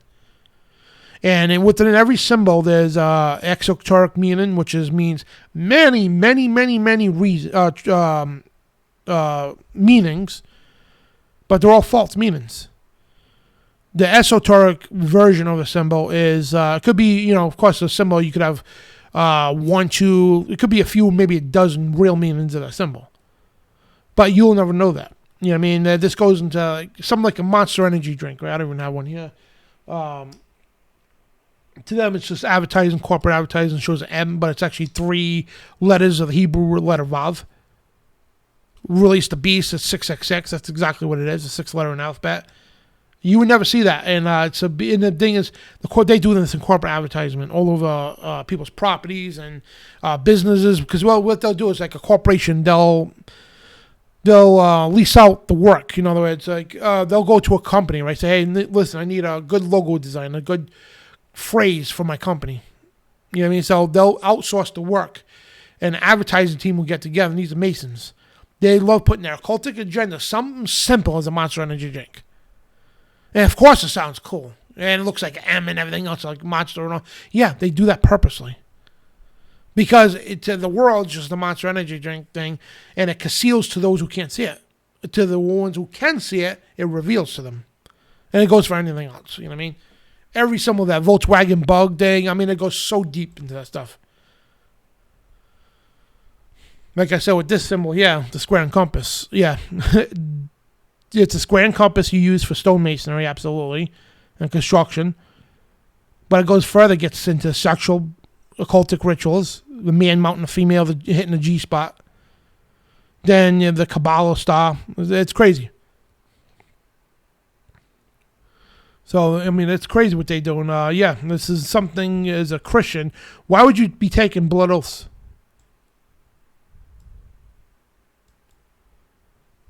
And we're going to get to the Bible verses here. In Matthew, chapter 5, verse 33 and 37. You know what I love about the book of Matthew? The book of Matthew is like the nuclear bomb to Catholicism. It's like the nuclear bomb to Freemasonry. It's like the nuclear bomb to most of these religions out there. And when I say Catholicism, I'm talking about the catechism. Because the book of Matthew alone destroys the catechism. It destroys the Book of Mormon. It destroys the Watchtower. It destroys the Book of the Dead. It destroys Freemasonry oaths and everything else. In the book of Matthew, Jesus says to John, Matthew there, and again, you have heard it had been said of them old times, you shall not forswear thyself. Thou shalt not perform unto the Lord thine oaths. Don't take oaths. By saying to you, swear not at all, neither by heaven, for it's God's throne. Don't swear by the earth, for it's his footstool. Neither by Jerusalem, for it is the city of the great king. Neither shall thy swear by thy head, because you which is the life and death, or on your life, because you can't make one hair white or black.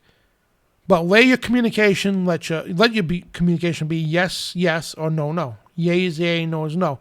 And whatever else is more than this is evil. Plain and simple. Now, this is why I stopped taking solemn oaths. Solemn oaths came from Masonry. When you hear in a court where you solemnly swear to tell the whole truth, and they have the Bible right there sometime, and they used to put your right hand on the Bible and raise your left hand and all that. The Bible left hand and solemnly swear. That's not biblical oath. I stopped doing that a long time ago. I went to the court proceedings, I'm going to say that from another time. I was at court recently twice, all right? And they wanted me to do it. I said, I don't do oaths. And I brought up Matthew chapter 5. And I told them, it's like, my yes will be yes, my no will be no. Anything else is of the devil, says my Lord and Savior Jesus Christ. Because they tell you, put your right hand on the Bible, take, whatever the case, don't do any of that. Don't even raise your hand. Tell them I don't take oaths. My yes will be yes, and they call it affirmation. Because they have oaths now, and they offer you an affirmation. In other words, yeah, I'm going to tell the truth. Because they have a sworn oath or affirmation. I suggest people to take the affirmation. Even when you, there's a lot of patriot groups out there, like the Oath Keepers, right? The Oath Keeper, the good people, I love them to death. Great patriots. But to join an organization, whatever, they make you take a solemn oath. That's when I first started realizing, man, there's something not sitting right with me, with these oaths. Then, come to find out, Jesus says, don't swear upon any oath, plain and simple. Goes to several examples, don't swear on any oaths. So that goes for you Freemasons out there. Every ritual you degree, you swear an oath, a blood oath on your blood life. Regardless if you think it's serious or not, you're still swearing an oath. Is that something a Christian should be doing? No. Not at all. Especially they say solemnly swear. No, you don't solemnly swear nothing. Because it says don't even swear by heaven. When people say, I swear to God, I stopped doing that a long time ago. It's like, how could I do that? You know what I mean? That's an oath. When you tell Ma, I swear to God I didn't do that, Ma. Don't say that. Don't tell people that because you're doing more harm than good. Jesus says that yes be yes, you no be no, plain and simple. Anything else is of the devil, bottom line. Regardless what you're told. So, Morals and Dogma, this disgusting trash bag book I just showed you. And this is one of the books I told my wife to burn, not give away or sell, burn. Something ever happened to me. This thing's putrid. So, we're going to get to some quotes. Okay, and again, the reason why I'm getting to these quotes for, because I challenge anybody who's a Freemason. I want you to go into your own Masonic library. Every Masonic library should have this. Albert Pike was one of the most famous Freemasons. After all, he was the creator of the 33rd degree from the Scottish Rite. He created the 33rd degree. Okay, Confederate General Albert Pike, and he's also the backbone of the KKK, the Ku Klux Klan, backed by the Democratic Party. Go figure, right? I'm glad they destroyed that statue, man. Yeah, I'm glad people woke up to that. So again, the creator of the 33rd degree for the Scottish Rite, and that's a symbol used, Amun-Ra, ancient Egyptian symbol of God and ancient Egyptian symbol of war and money, wealth and power, with the crown upon its head, and also the crown upon its head symbolizes the duality in occultism. And also represent the androgynous, good and evil, male-female deity, which is Kabbalah. And Albert Pike was big into Kabbalah. And if you actually look at every one of these leading, revered Freemasons, you'll find out all of them were into Kabbalah. They don't tell you that to the very last, when they finally realize that Masonry is a religion of Kabbalah. The dead man in the coffin ritual, it's Rabbi Bar Yoshi. We're going to cover that some other time, but anti-Masons claim Albert Pike wrote that which we must say to the crowd, and it's not claimed because he actually did write it. We got the doctrines to prove it. It's right in Morals and Dogma. So I got this off some site that says anti-Masons because I found a quote instead of typing it out myself. But yeah, that which we must to the crowd, we worship a God, but it is the God that one adores without superstition.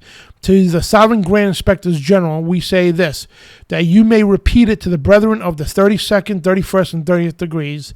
The Masonic religion should be, by all of its initiates of the high degrees, maintained in the purity of the Luciferian doctrine. Yes, Lucifer is God, and unfortunately, Adonai is also God. Adonai is another name for Jehovah, another name for Yahweh, and so on. So, what are you seeing here? This is Kabbalah. And no, this is not an anti-Mason claim. Whoever put this out, in derogatory. This is what Albert Pike stated. They believe that God, is both Lucifer and Adonai, God. Yahweh, whatever you want to call him. They believe it's both Satan and God at the same time, and male and female. And they believe the Holy Spirit is a female.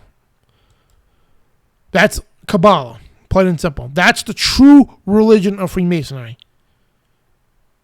At the very highest orders, it's Kabbalah, ancient Kabbalah, which is pure Satanism. That's the highest form of Satanism or Luciferianism, whatever you want to call it, as it comes. That's what you're worshiping, and most people don't even know. And check this out. You got Morals and Dogma by Albert Pike right here, the book I just showed you. Page 63 says, it is Satan attempting to clothe himself in the angelic vesture of light. And go to page 245 or 246. The apocalypse is to those who received the 19th degree. So those receiving the 19th degree, the prophecies of that sublime faith, which aspires to God alone, and despises all the pomps of the works of Lucifer, the light bearer. Strange and mysterious name to give the spirit of darkness, Lucifer. The son of the morning star, it is he who bears the light, and with it splendors, intolerable blinds feeble. Sensual and selfish souls, doubt it not. For our traditions are full of divine relations and inspirations, and inspiration is not of age or one of creed. Plato, and Philo also were inspired. And within this book, Morals Dogma, Satan's mentioned 22 times, Lucifer 6, the devil 8 times. Now, if you go to 2 Corinthians 11, verse 14 says, and no marvel, for Satan himself transformed into an angel of light. So, it's not anti-Mason. This is right in your own doctrines. Albert Pike was a Luciferian. Plain and simple. And he was into the Kabbalah, is the religion of Freemasonry. And we're not done yet. If you go to this disgusting book, another revered Mason, it's called The Lost Keys of Freemasonry by Manly Palmer Hall. This is him right here. He says in his book, pages 35 and 36, the true Mason is not creed bound. He realizes with the divine illumination of his lodge that a Mason, his religion must be universal. So would Christians acknowledge Buddha or Muhammad? He says universal. Christ, Buddha, or Muhammad, the names mean little. Right there, the names mean little to them. For he recognizes only the light and not the bearer. He worships every shrine, bows before every altar, whether it's temple, mosque, or cathedral. There's every religion you got to bow to. That's not something Christians should be doing. Realizing with this true understanding that the ones of all spiritual truth, all true Masons know that the only are heathen too. All true Masons know that they only are heathens too. Is that something you want to call yourself as a Christian? That you're a heathen too? Having great ideals, do not live up to them. They know that all religions are but one story told in diverse ways for people whose ideals suffer, but whose great purposes is in harmony with the Masonic ideals. And page 78, it's the Lost Keys of Freemasonry. When the Mason learns that the key, and there's more to it, and it goes on to, is the proper application of the dynamo of living power, he has learned the mystery of his craft. The seething energies of Lucifer are in his hand. This is prominent, there's more, a lot more. These are prominent Freemasons telling you that this is a Luciferian doctrine. 33rd degree Freemason, one of the most prominent Masons of his time. They called him a great philosopher. He wasn't. All talking about Lucifer. In the Kabbalah. And you go to page 18, it says Freemasonry is a philosophy which is essentially creedless. It is true for that it bows to the truth regardless of the bearer. Read that again and highlight. Its brothers, right, which is Freemason, everybody in Freemasonry, bow to the truth regardless of the bearer. Regardless of the bearer, I mean, Jesus is the only truth. So Satan, this is crazy. They're telling you anybody, what they perceive as the truth. And they serve light instead of wrangling over the one who brings it. So it doesn't matter who brings it, they're saying, we're going to bow to the truth, what they perceive as the truth. That's not something Christians should be doing. And I know we got these poor excuses of Christian churches today that bow to this universalism. We all serve the same God. No, we don't. In this way, they prove that they are seeking to know better and will and dictates the invincible one. No truer religion exists than the world, comradeship and brotherhood for the purpose of glorifying one God and building him a temple of constructed attitude and noble character. And again, the God they're talking about is an androgynous God. Both male, female, Satan, and God are the same thing. They want you to believe that God is some kind of hermaphrodite with split complexions and personalities. That's not the God of the universe. It's not the God of the Bible. It's not the God of creation. That's the Kabbalah God. We're going to cover more Kabbalah stuff in another show when we do the part 2 to this. And if you go, Anton Sandor LaVey, he was the founder of the Church of Satan. big time follower of Aleister Crowley, and we didn't even touch Aleister Crowley yet. Aleister Crowley was known as a beast. He was very much, he was worshipped basically in Freemasonry. He belonged to so many secret societies. I mean, he even said he was having a hard time remembering all the handshakes, tokens, and gestures. Anyway, he formed the Church of Satan. He created the thing called the Satanic Bible, even though they claim today they're atheists, which is a complete oxymoron. You don't call yourself a Church of Satan or a Satanist if you don't believe in Satan. It's just it's like me saying I'm a Christian, but I don't believe in Jesus. Complete oxymoron. But regardless, Anton Sanders LaVey himself was a very prominent Freemason. He wrote the Satanic Bible, the Satanic Rituals, and this is what he said. And if you go to the book, and it's pages 144 to 46, he says, "But now even the most hardened of skeptics should be convinced that Freemasonry is Lucifer Satan worship. However, for those who may still need more convincing, let us consider the infernal names by which Masonry masks its many references to Satan. The Satanic Bible, we see 77 names which pagans have referred to Satan over the centuries.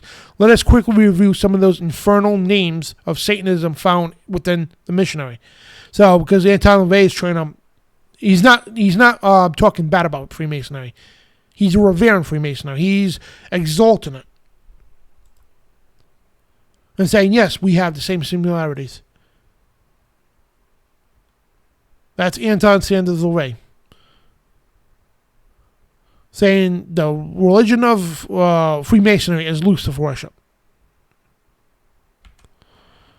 And it goes deep too. I mean, it goes into history. So this was also the 6th president of the United States, John Quincy Adams, not to be confused with his father, John Adams. I think John Adams was the 2nd president. But regardless, okay, but he was around Freemasons, okay? He understood what was going on. Now, I want to clarify some confusion within Freemasonry here in the United States and the Founding Fathers. A lot of people believe because they were a Freemason, they were a bad person. No, that's not the case. You got to understand, Freemasonry here in America didn't get corrupted yet. Now, granted, being part of Freemasons is not a good thing, okay? And people like George Washington, Freemasonry does love to make outrageous claims. George Washington never attended meeting after meeting. They honored, he was like honorary Freemasonry. That's the way all he was. He spoke at some lodges, but really never, he wasn't a diehard Freemason. They said he attended all about maybe a dozen Masonic lodges in his life. That's about it. And it's even said that he denounced Freemasonry on his deathbed. Regardless if that's true or not, I can't prove that. But regardless, that's what I'm trying to say. And so a lot of these guys were around Freemasonry and Freemasonry, because George Washington, I should put the things in here, he warned the Masonic lodges in America because he knew about the nefarious Illuminati, how they infiltrated the lodges, and the Council of Wilhelmsbad, I think it was 1785. He warned the American lodges here that the Illuminati infiltrated all of the France's and Europe's lodges, and they're coming here. They're doing it here. And he warned his reverend about that and other Masons. And so he sent a warn out to warn about the infiltration of the Illuminati. That we're going to cover that next week. John Quincy Adams, he abhorred anything to do with the Illuminati and Masonry, because at this time the Illuminati completely took control of Masonic lodges. And to save face, okay, people say, well, we're not Illuminati. It's like, you're not Illuminati. I'm not saying you are.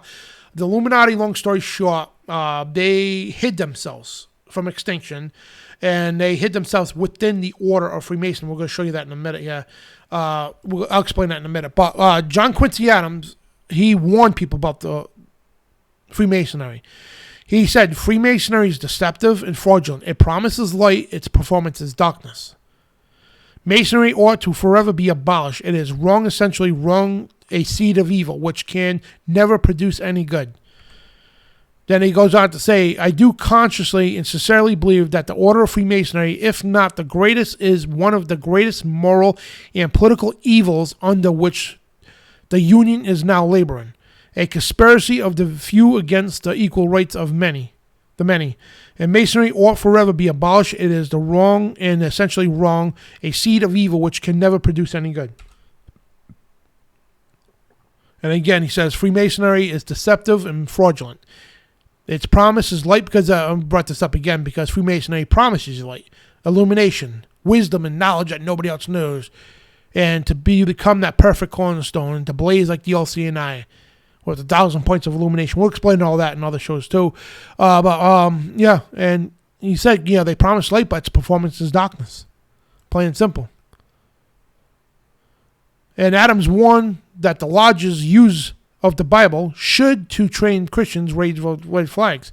Because I showed you at the beginning, they have, what you go in the Masonic Lodge, there's a Bible on the altar, Holy Bible, with the square and compass on it. His father was a Mason. He knows what he's talking about.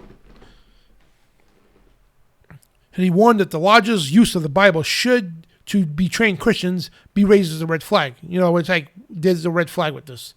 He says, if the candidate has been educated to sincere and heartfelt reverence for religion of the Bible, and if he exercises his reasons, he knows that the tales of Jachin and Boaz, remember the two pillars we talked about? The tales of Jachin and Boaz, of Solomon's Temple, Hiram and Biff, and Jubilah, Jubilo, and Jubilum are impostors. Poison poured into the perennial fountain of truth.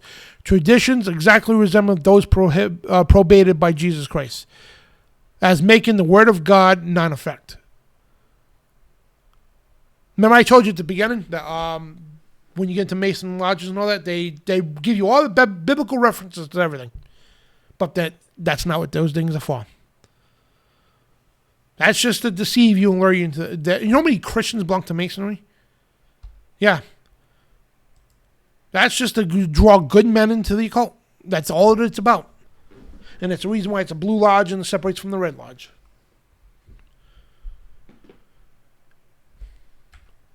And there's more of this stuff here, but they have a sacred name of God called Jobulon.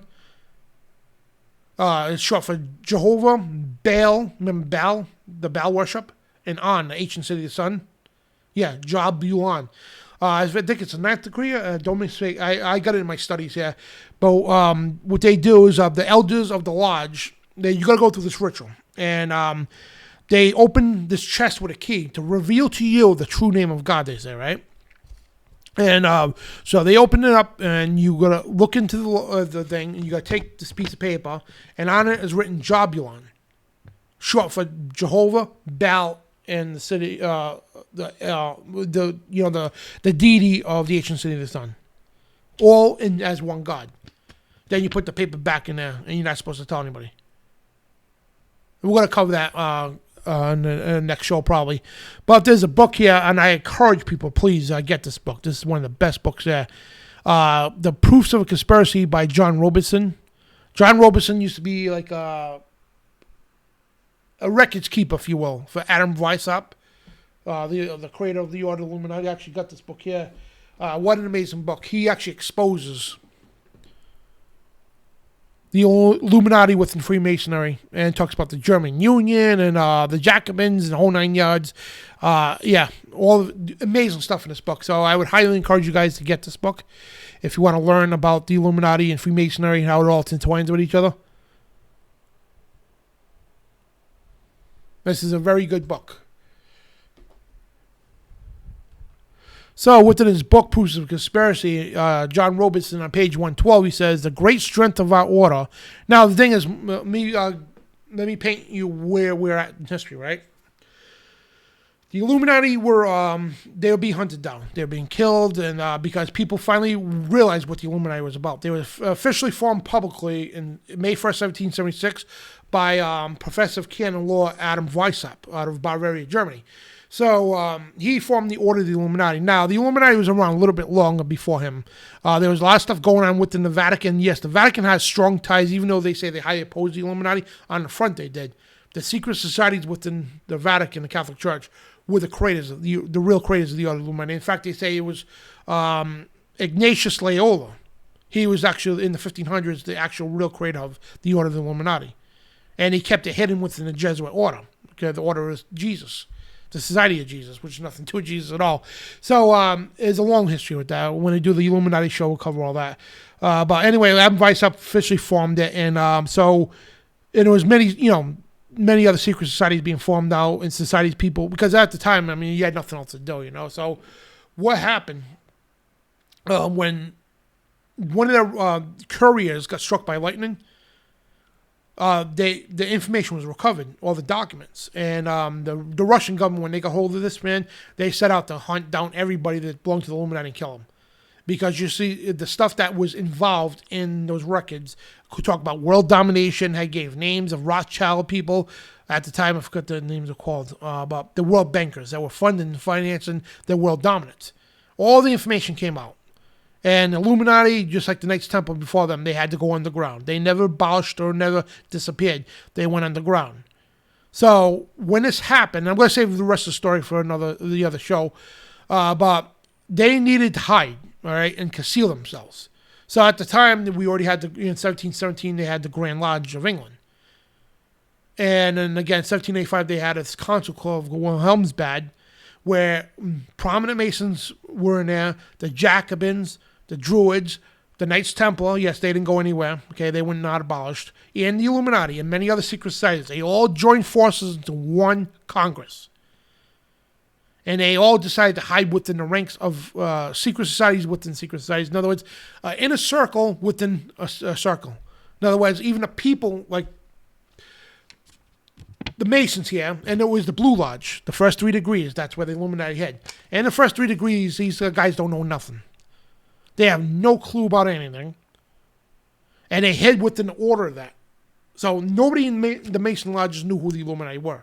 Now, yeah, they were Masons themselves, but they had their own secret meetings and all that to hide within the order.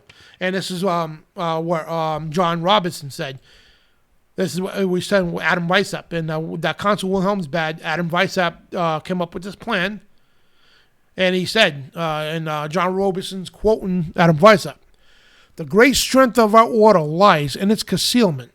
Let it never appear in any place in its own name, but always covered by another name, in another occupation. So none is fitter than the 3 lower degrees of Freemasonry." That's the first 3 degrees, the Blue Lodge.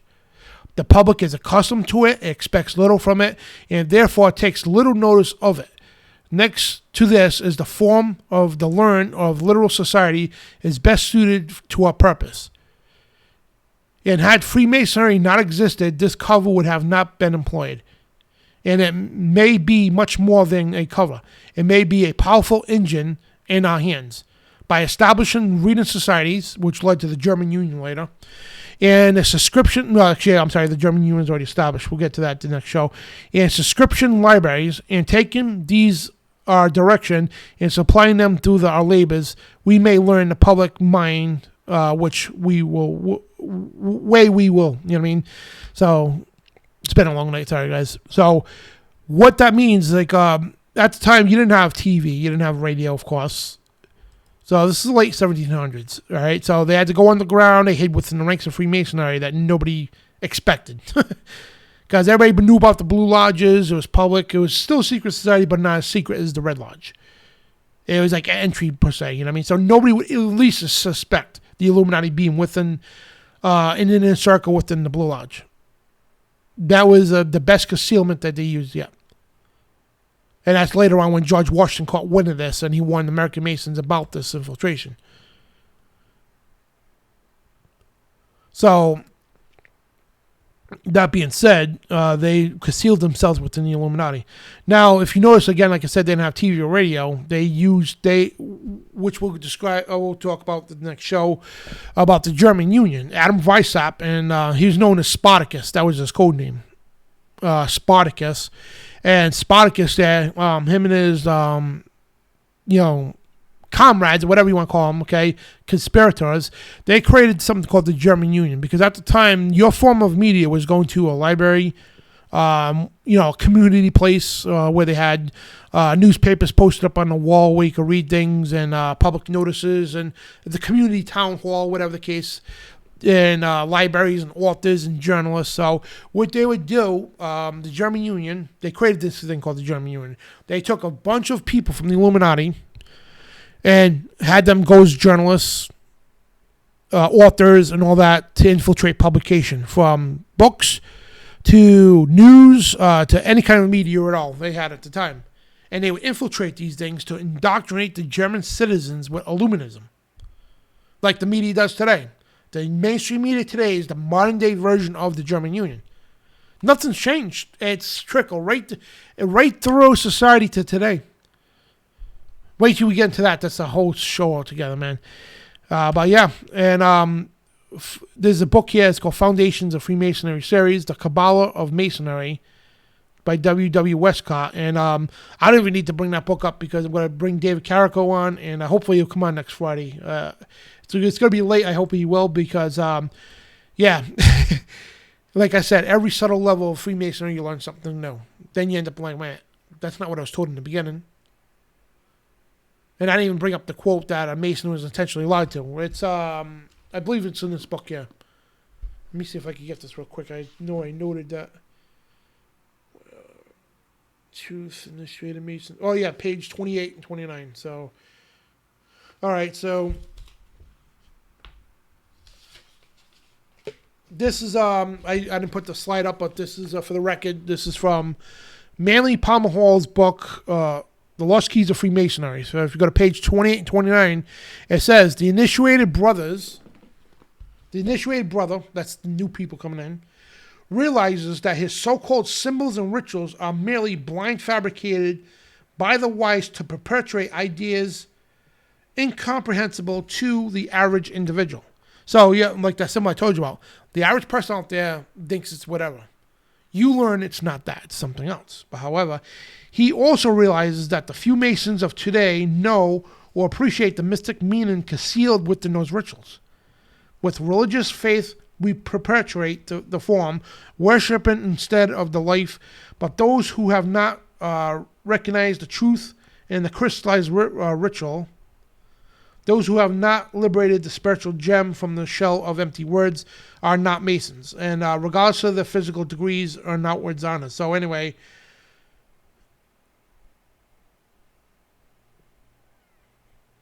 I'll put up with it. He's intentionally lied to. So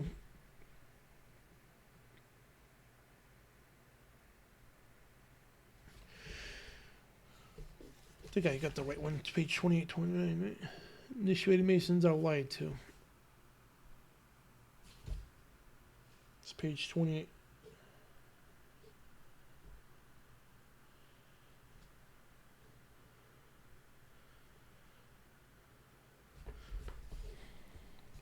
Mystery. Yeah, I'm trying to find. I wrote it down. I forgot to put it up here. But long story short, he says that it's intended that Masons are lied to every step of the way. You know what I mean? They're lied to about on the beginning stages, and they don't get told the truth about what these things mean until a higher degree. So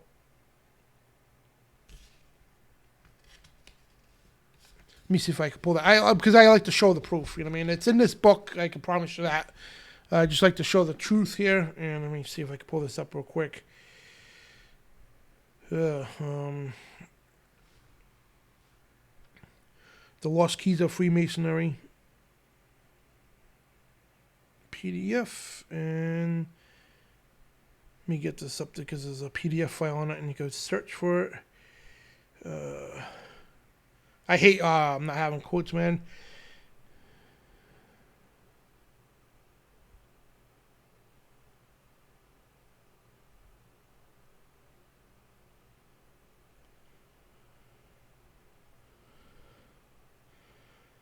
Yeah, it's crazy, man, and they openly say this stuff, and I'll have to get the quote for the next show because there's so many other quotes I had running through my head that I was trying to dig these things up. But yeah, I promise you it's in there, and the Masons are intentionally lied to, plain and simple. You know what I mean? And I think that's what I just read too, if I read it right. There's just so many of these quotes, guys, and I apologize. The reason why I want to try and find it because in case of skeptics, oh yeah, you're making it up,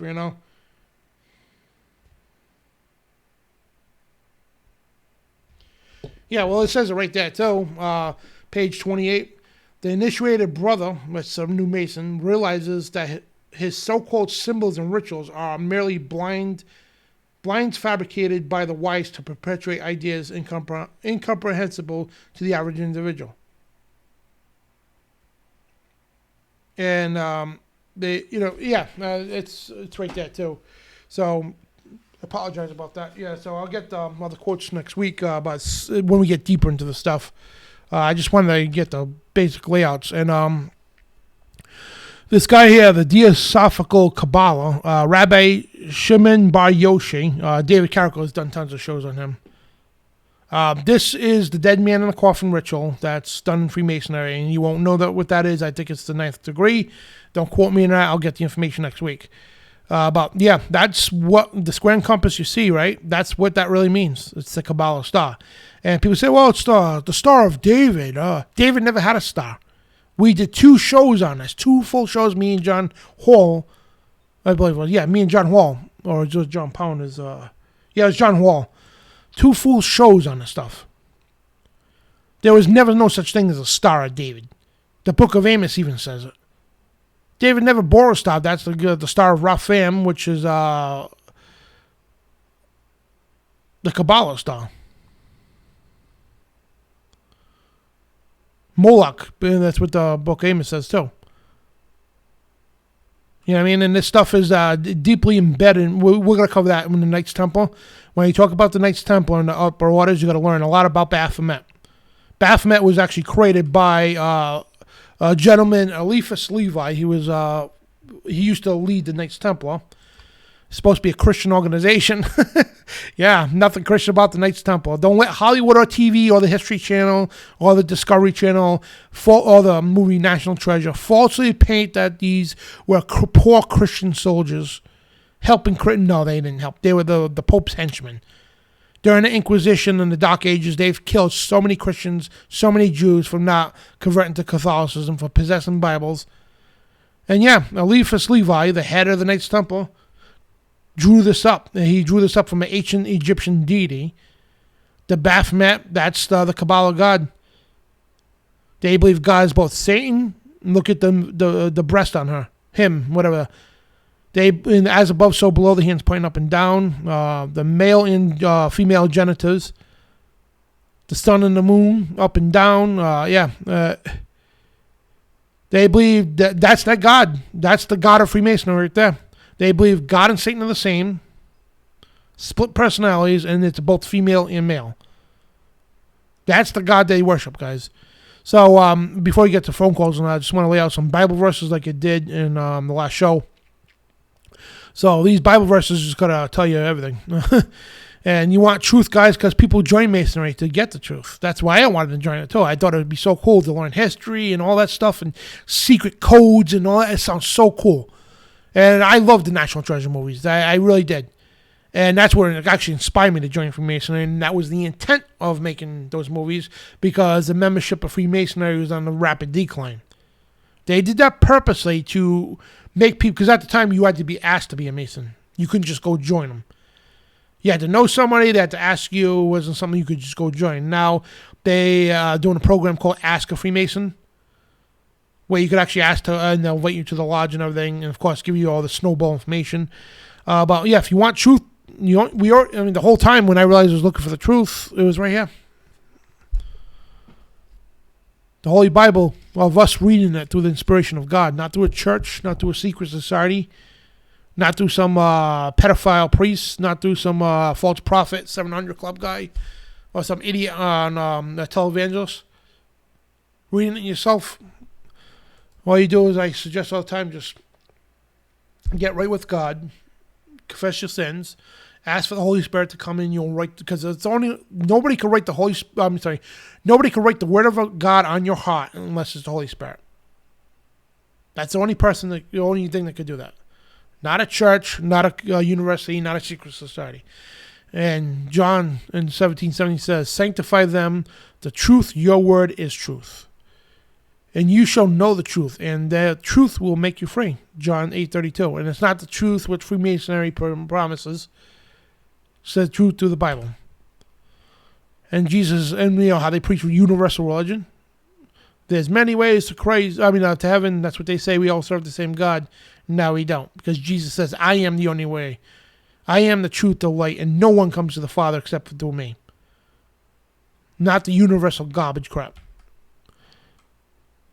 And John 16:13 and 14 says, how about when the Spirit of truth is come and will guide you all truth, for he shall not speak of himself, but whoever he shall hear, that shall he speak, and he will show you the things to come. He shall glorify me, he shall receive of me, and shall show you unto you.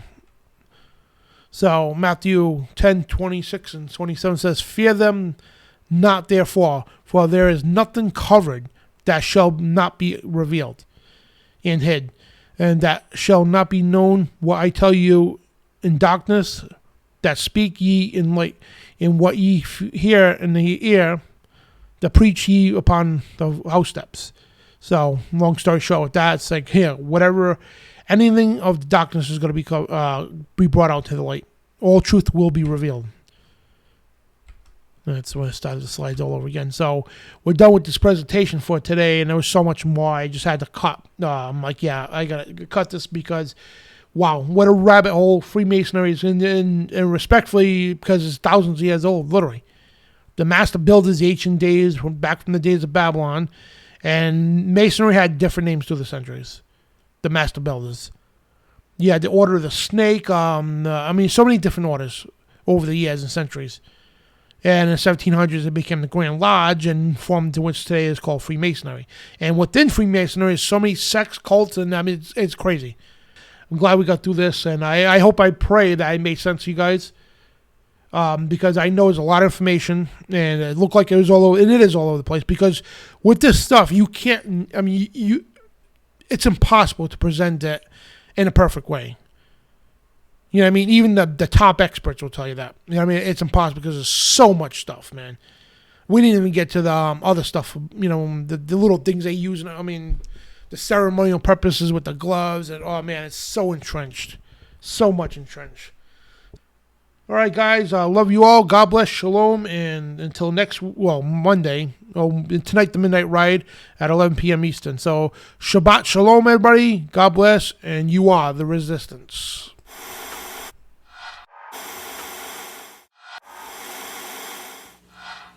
Declaring war on the New World Order. TruthRadioShow.com.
If you're receiving this transmission, you are the resistance.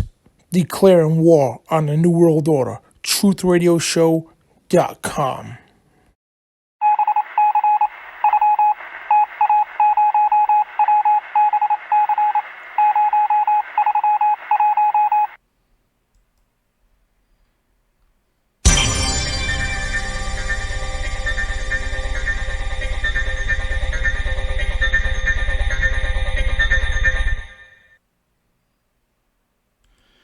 And happy Shabbat, everybody, and welcome to the Spiritual Warfare Friday. And tonight's broadcast, the title of it is Masonic Occult, How to Witness to a Freemason. I am your host, Dan Bidondi, and we got a special guest for you tonight. And it is this gentleman here, David Carrico. We're going to be joining him in just a second. So tonight, as I said last week, this is also a continuation of a Masonic series. So if you missed last week's show, we talked about the basics of Freemasonry.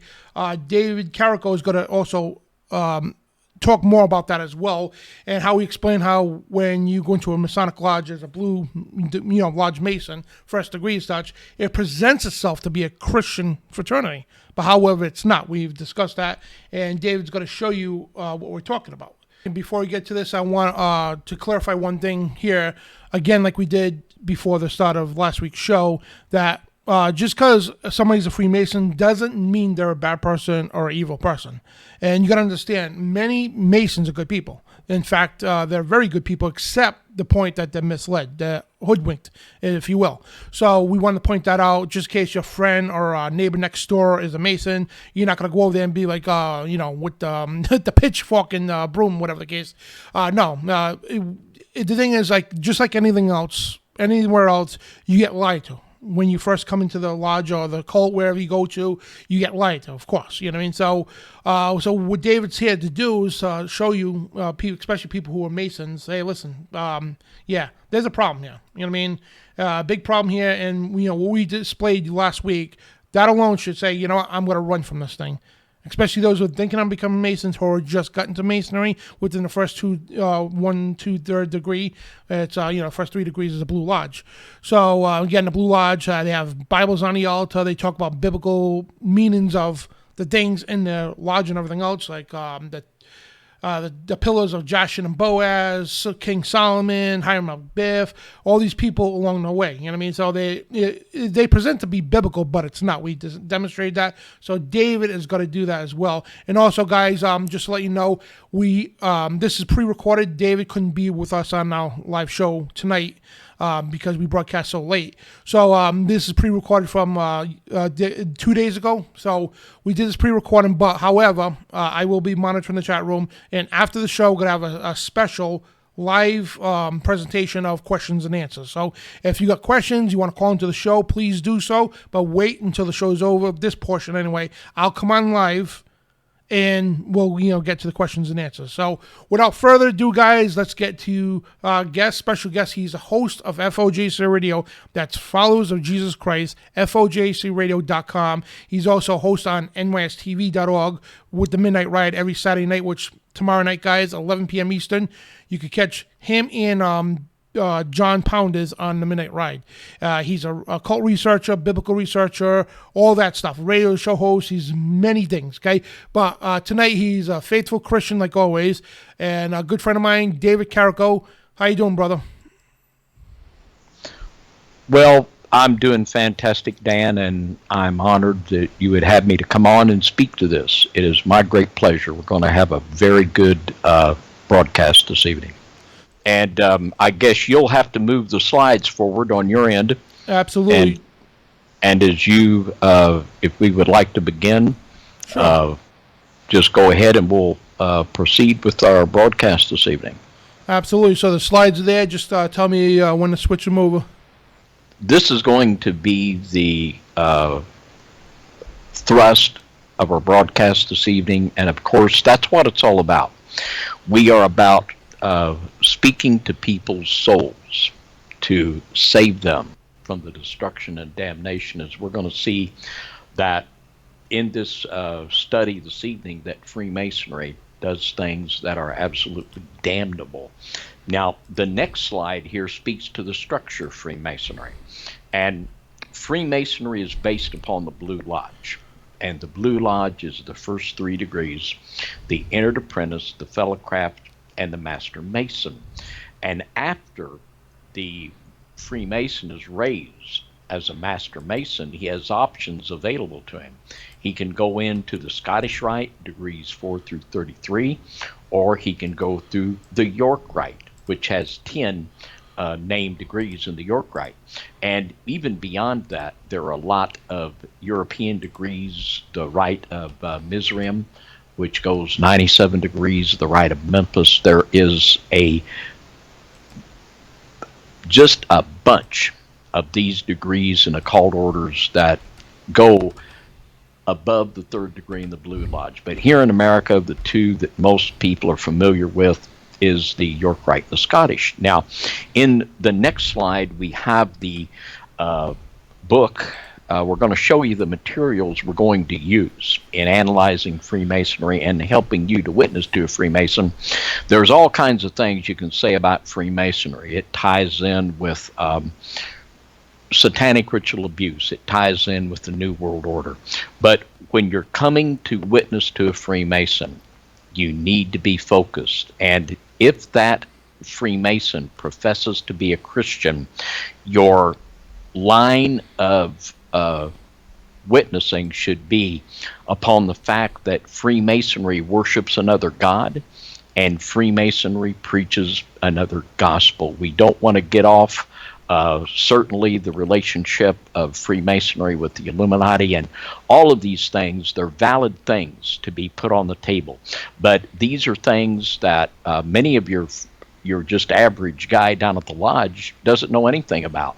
So we want to stay focused. And this slide here of the Indiana Monitor, this is one of the materials we're going to be using in our study this evening.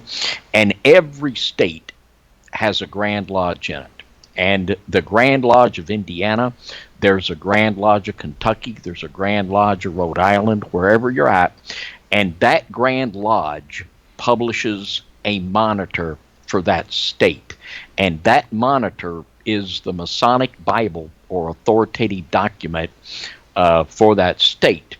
And we have examined all 50 Masonic monitors, and we also have one. There's one for Puerto Rico and I think the Virgin Islands, but they differ a little bit one from another, but the basic landmarks and the basic language is the same in every monitor.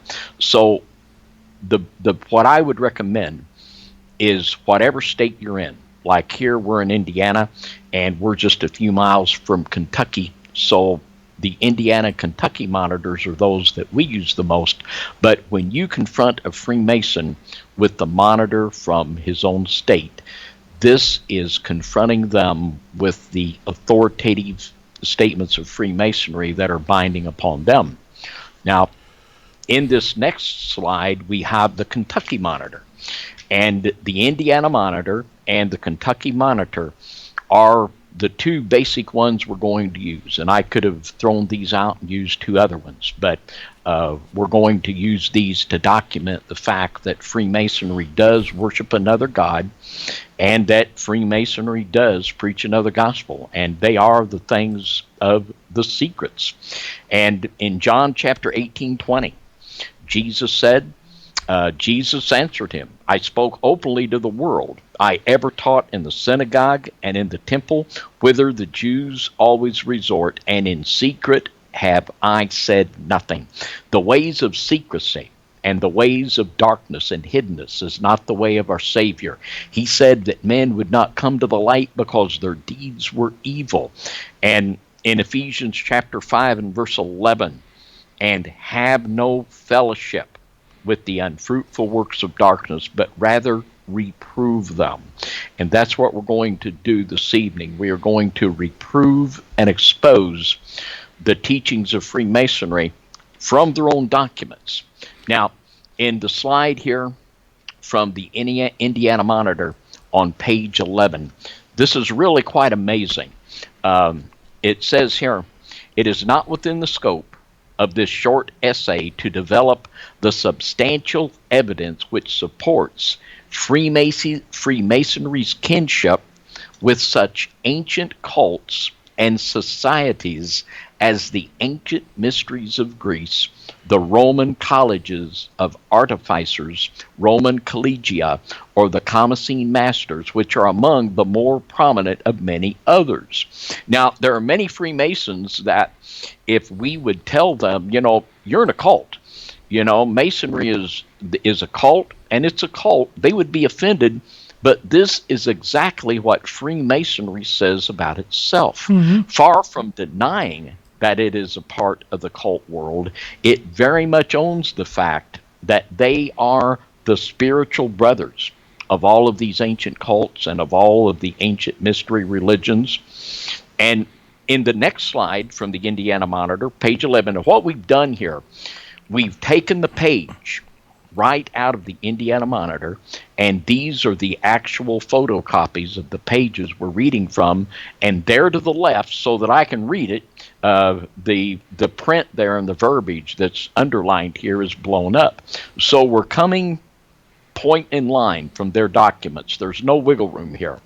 And that's what we have to do. It's not I think Freemasonry's this, or I think it's that, we're confronting them with that which is actually in their own monitors. Right from their own mouths, right?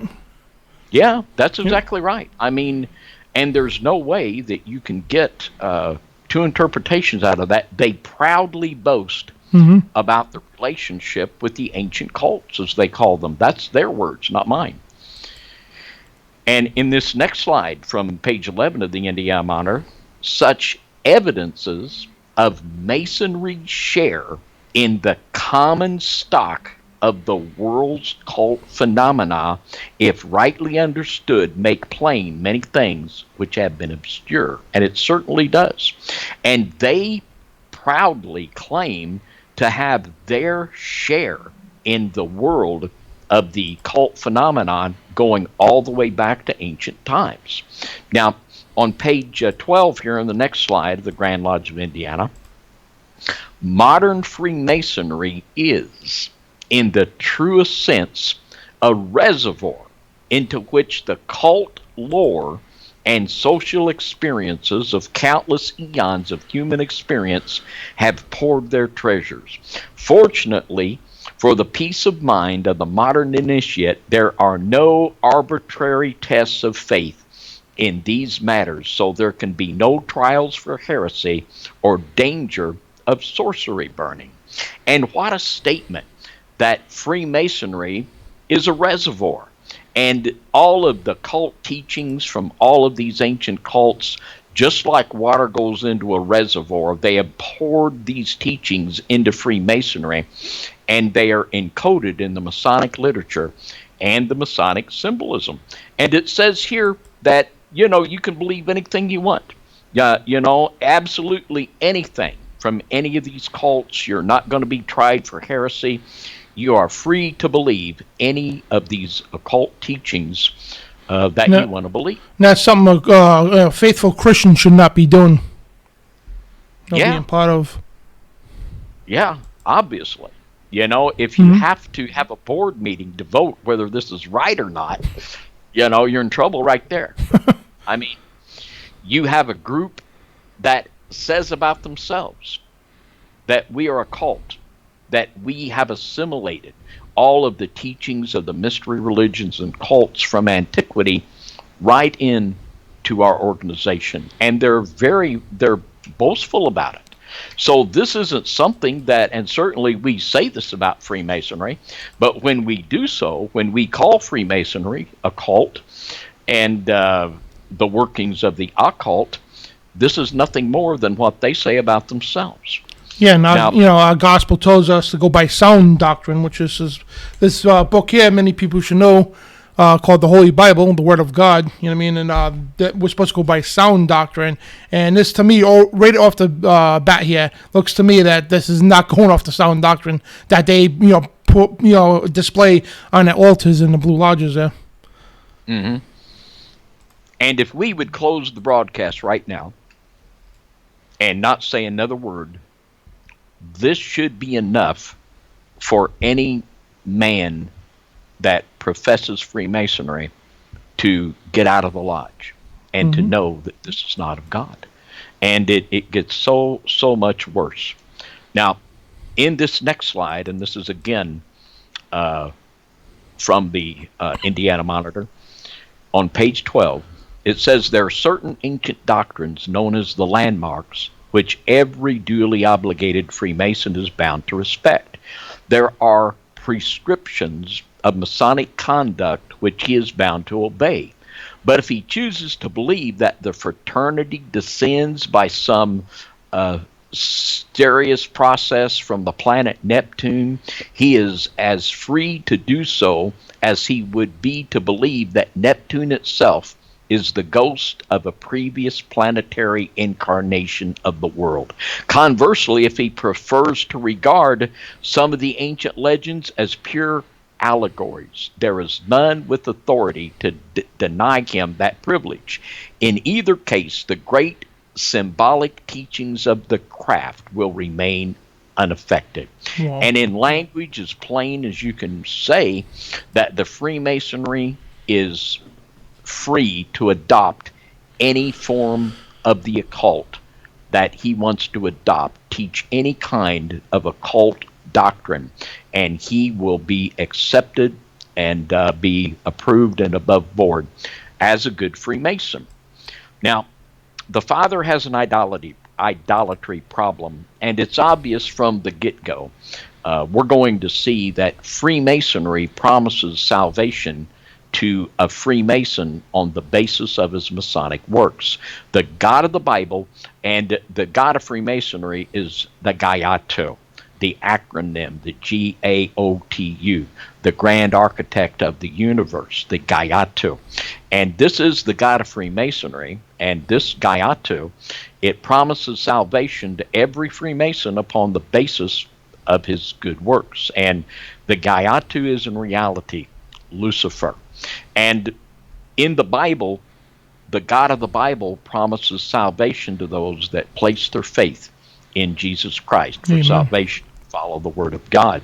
So there's a problem. Exodus chapter 20, verse 3. Thou shalt have no other gods before me.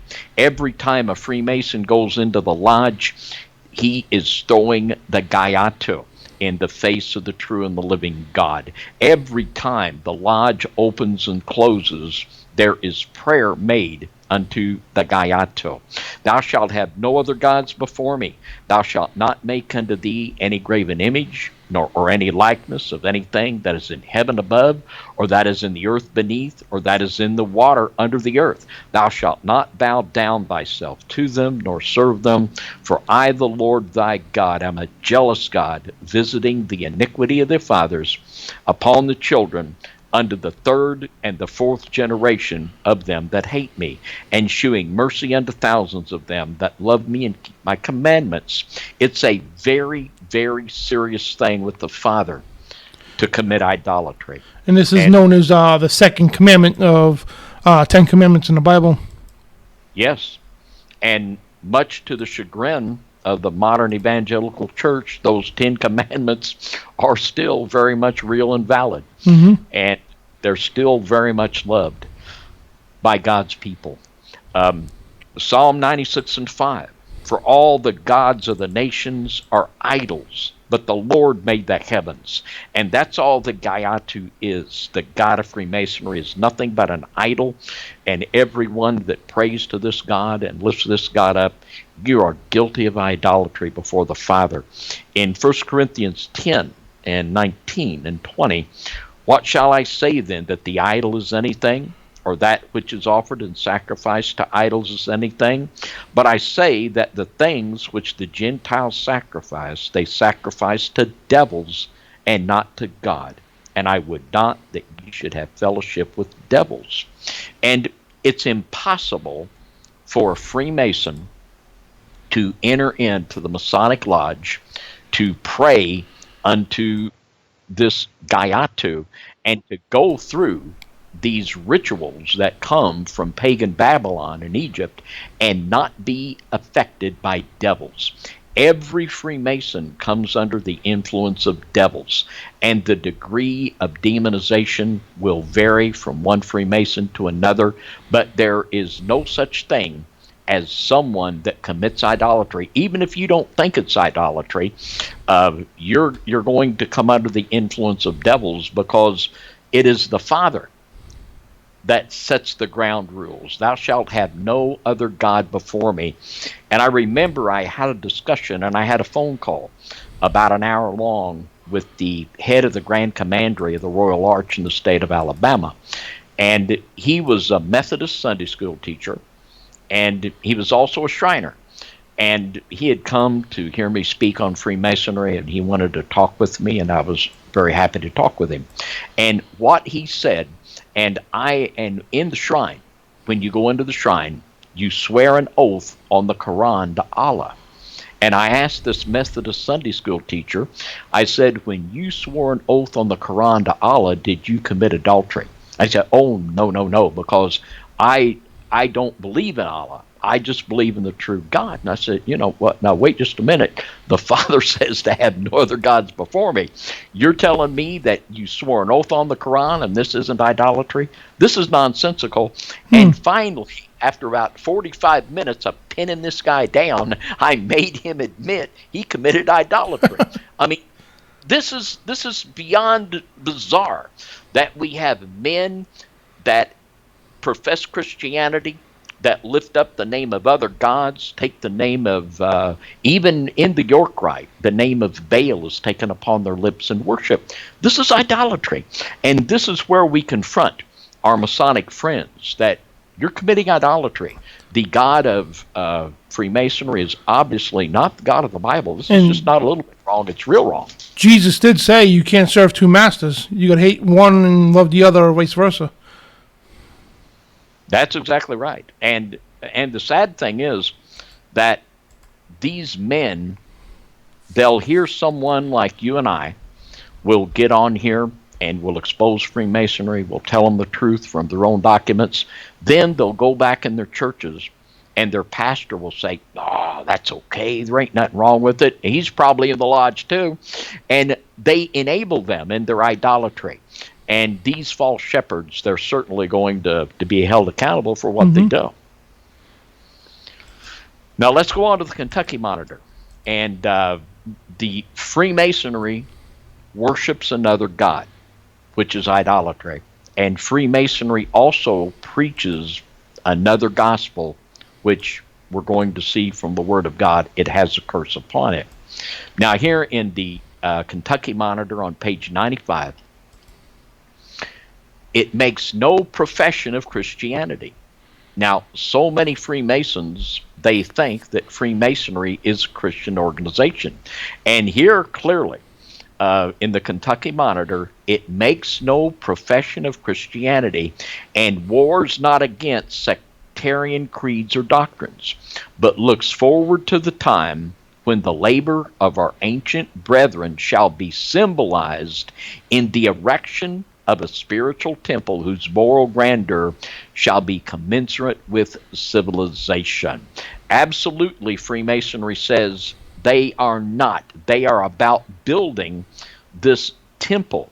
And it goes on page 95 to say this: a temple in which there shall be but one altar, but one worship, one common altar of masonry, on which the Veda, Shastras, Sade, Zend, Avesta, Quran, and the Holy Bible shall lie untouched by sacrilegious hands. Now, in many lodges around here, we are in rural southern Indiana and Kentucky. We're right on the river here in Tell City. Kentucky is just across the river. And in a lot of these rural lodges, you're not going to have Hindus or Muslims. Well, and I tell you anymore, there's a huge amount of Muslims that are coming in very near in our area. So I don't know if I can say that for much longer. But many of these lodges, they only have seen the Bible on the altar, and they think that Freemasonry is a Christian organization. And the minute that a Muslim or a Hindu would come in, and you can pick your book. When you're initiated into Freemasonry, you can put whatever book you want. The Bible will come off, and the Quran or whatever book you choose will go right on there. And the Word of God is not lifted up in Freemasonry. It is denigrated, and it's brought down to the level of the Quran or any of the books that any of the religions would deem to be holy. It goes on to say, and at whose shrine the Hindu, the Persian, the Assyrian, the Chaldean, the Egyptian, the Chinese, the Mohammedan, the Jew, and the Christian may kneel and with one united voice celebrate the praises of the supreme architect of the universe. Now here we see the great architect of the universe identified. Yeah, he's the God that says you can have whatever holy book you want, you can have whatever religion you want, we'll all worship at the same altar. Now this is obviously nothing but rank idolatry. And beyond that, this is the religion that will usher in the false prophet, that there are many ways that lead to God, that Jesus isn't the only. Jesus is a savior, but he's just one of them now. Sounds there are like- many other saviors in addition to Christ, you say. Sounds like the Pope's ecumenical movement they got going on. Well, the UN adopted for their universal one world religion. That's exactly what it is, Dan. It's the exact same thing. They're all singing out of the same hymn book, and they're all working together. They're all working together to bring this in. Now, a fellow by the name of Manly Palmer Hall, he was called, when he passed away, he was eulogized in the Scottish Rite Journal as Freemasonry's greatest philosopher. And in the Lost Keys of Freemasonry, this is the way that Manly Palmer Hall states it. He says, the true Mason is not creed-bound.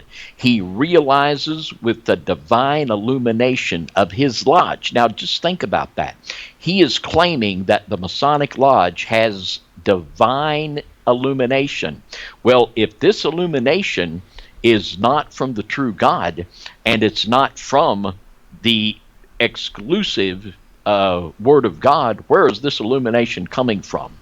And certainly Albert Pike, I'll just read the quote. This is another one of the deadly teachings of Freemasonry. On page 321 of Morals and Dogma, one of the most famous quotes from this horrible book. Lucifer, the light bearer, strange and mysterious name to give to the spirit of darkness. Lucifer, the son of the morning, it is he who bears the light. And Lucifer is the light bearer in Freemasonry. And Manly Palmer Hall, in the same book that I quoted earlier, he said this on page 48 of the Lost Keys of Freemasonry. He said, when the Mason learns that the key to the warrior on the block is the proper application of the dynamo of living power, he has learned the mystery of his craft. The seething energies of Lucifer are in his hands, and before he may step onward and upward, he must prove his ability to properly apply energy. Now, do we have to have a board meeting here and have a vote? Vote whether it's right or not? I mean, what are we talking about here? This is outrageous. Mr. Hall goes on here in this quote, and he says, the true Mason is not creed-bound. He realizes with the divine illumination of his lodge that as a Mason, his religion must be universal. Christ, Buddha, or Mohammed, the name means little. Now, if you're not getting just a little bit angry at this point, you should check yourself. And the name means little. And we have to say to our Freemason friends that the name means everything. That only by the name of Jesus will anyone be saved. And to denigrate Christ to the level of Mohammed and Buddha, to say that his name means little, this is blasphemy. It's blasphemy that anyone that has the Spirit of God in them, they have to recognize this as rank blasphemy and run from it. The name means little, for he recognizes only the light and not the bearer. He worships at every shrine, bows before every altar, whether in temple, mosque, or cathedral, realizing with his truer understanding the oneness of all spiritual truth. The Freemason worships at every altar. The Christian will only bow the knee to our Lord Jesus Christ, because he knows that the Ten Commandment says, thou shalt have no other gods before me. And this is blatant idolatry. It's not maybe it is, it absolutely is. In John chapter 3 and verse 3, Jesus answered and said unto him, that except a man be born again, and I'm going to read this because my printout here is faded and I could quote it, but I just want to read it. I don't want to get it wrong. John chapter 3 verse 3, Jesus answered and said unto him, verily, verily, I say unto thee, except a man be born again, he cannot see the kingdom of God. And we're going to show from these documents how Freemasons interpret new birth. And one thing that all cults do, they redefine terms. And if you would ask a Freemason, do you believe in being born again? They could say, oh, yes. But to them, we're going to see from Masonic literature, it could mean something completely different than from what you and I would say when we say, yes, we believe in being born again. Now, in Galatians 1 and 8, but though we or an angel from heaven preach any other gospel unto you than that which we preached unto you, let him be accursed. There's a curse on people that preach another gospel. And as we said before, and it's like the Father's doubling down here. If you didn't get it the first time, we'll give it to you again. As we said before, so say I now again, if any man preach any other gospel unto you than that ye have received, let him be accursed. There's a curse upon all of those that would preach another gospel. Now, let's go on here in the Kentucky Monitor. Now, this is from page 26. Freemasonry teaches new birth without Jesus Christ through Masonic initiation. Those are my words. Now let's read their words here on page 26 of the Kentucky Monitor. This opening unto you and your reception within the lodge is a symbol of the disruption from the ties of the world and your introduction into the life of Masonry. It is a symbol of the agonies of the first death and the throes of a new birth. They absolutely tell the Freemason as he's coming into initiation in this monitor, you're coming into new birth. On page 26, it gets even clearer. There you stood without our portals, on the threshold of this new Masonic life, in darkness, helplessness, and covered with the pollutions of the outer and profane world. Now, let's just think about this statement for a moment. How could anyone that is a born-again child of God say, I'm in darkness, and I have to come to Freemasonry to get the light? That's blasphemous in and of itself. You came inquiringly through our doors, seeking the new birth and asking a withdrawal of the veil which concealed the divine truth from your uninitiated sight. And Freemasonry is telling every Christian that they initiate into the lodge, you don't have divine truth. You're in darkness. But now you're coming to the light of Freemasonry for the divine illumination, and this is just nothing but the light of Lucifer. In the next slide, this is also from the Kentucky Monitor. It says, there was to be not simply a change for the future, but also an extinction of the past. For initiation is, as it were, a death to the world and a resurrection to a new life. The language here is unmistakable.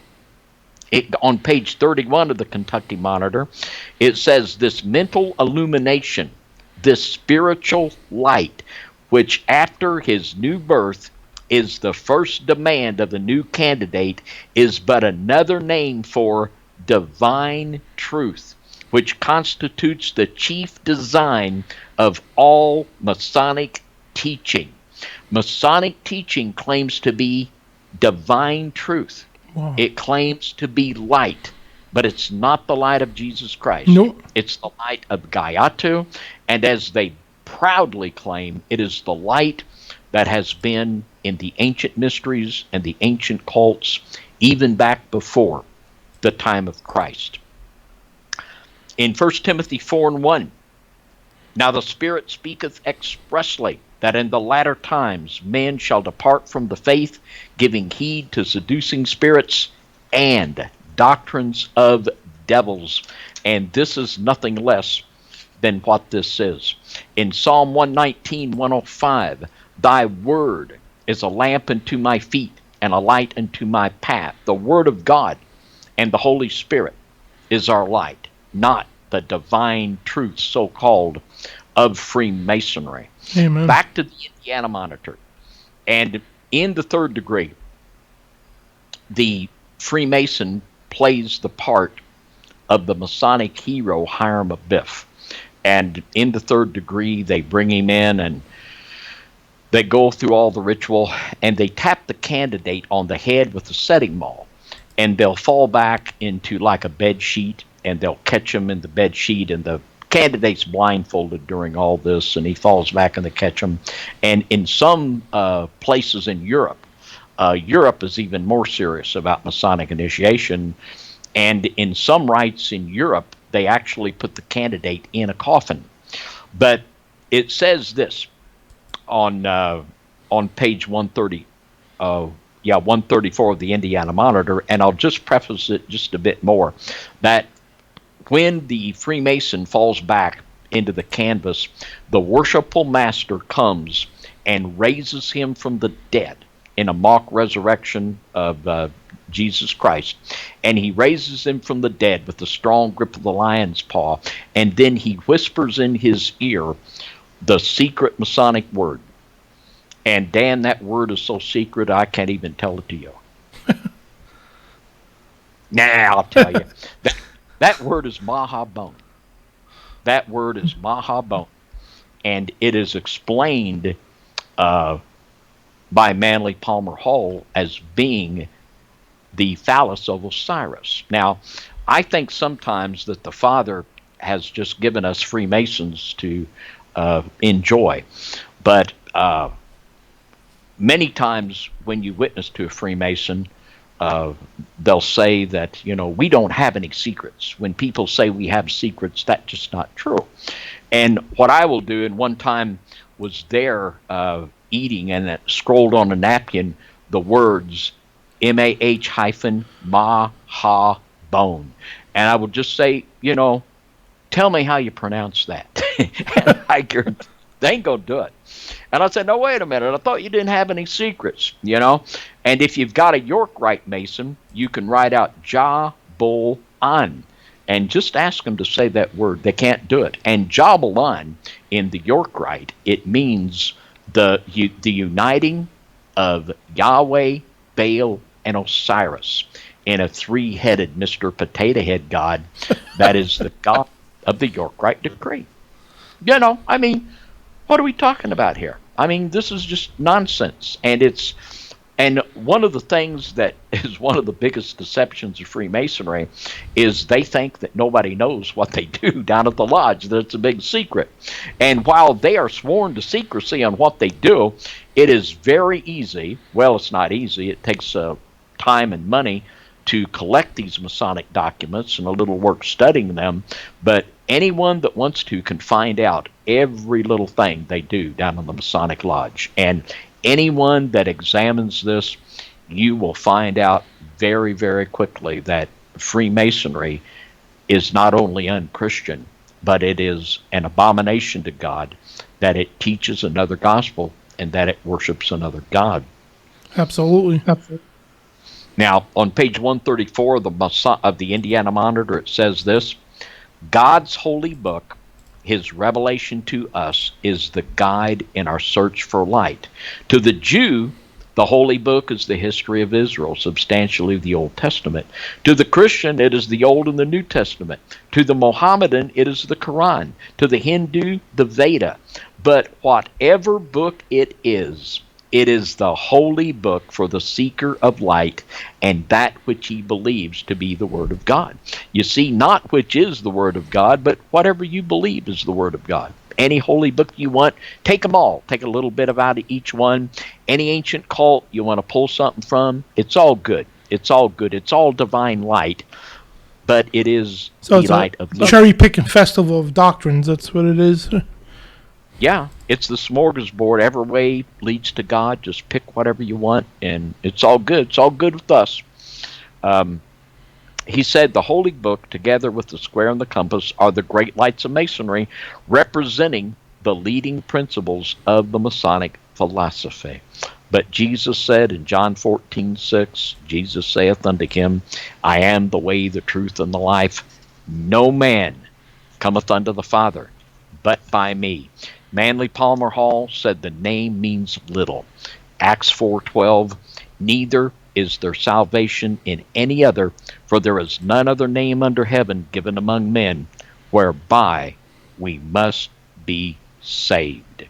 And again, from the Indiana Monitor, it is in total agreement with that which is the Kentucky Monitor, that the purpose of the third degree of Freemasonry is to teach Masonic salvation to the candidate. And I have witnessed to many Freemasons that have said, the lodge is all the church I need.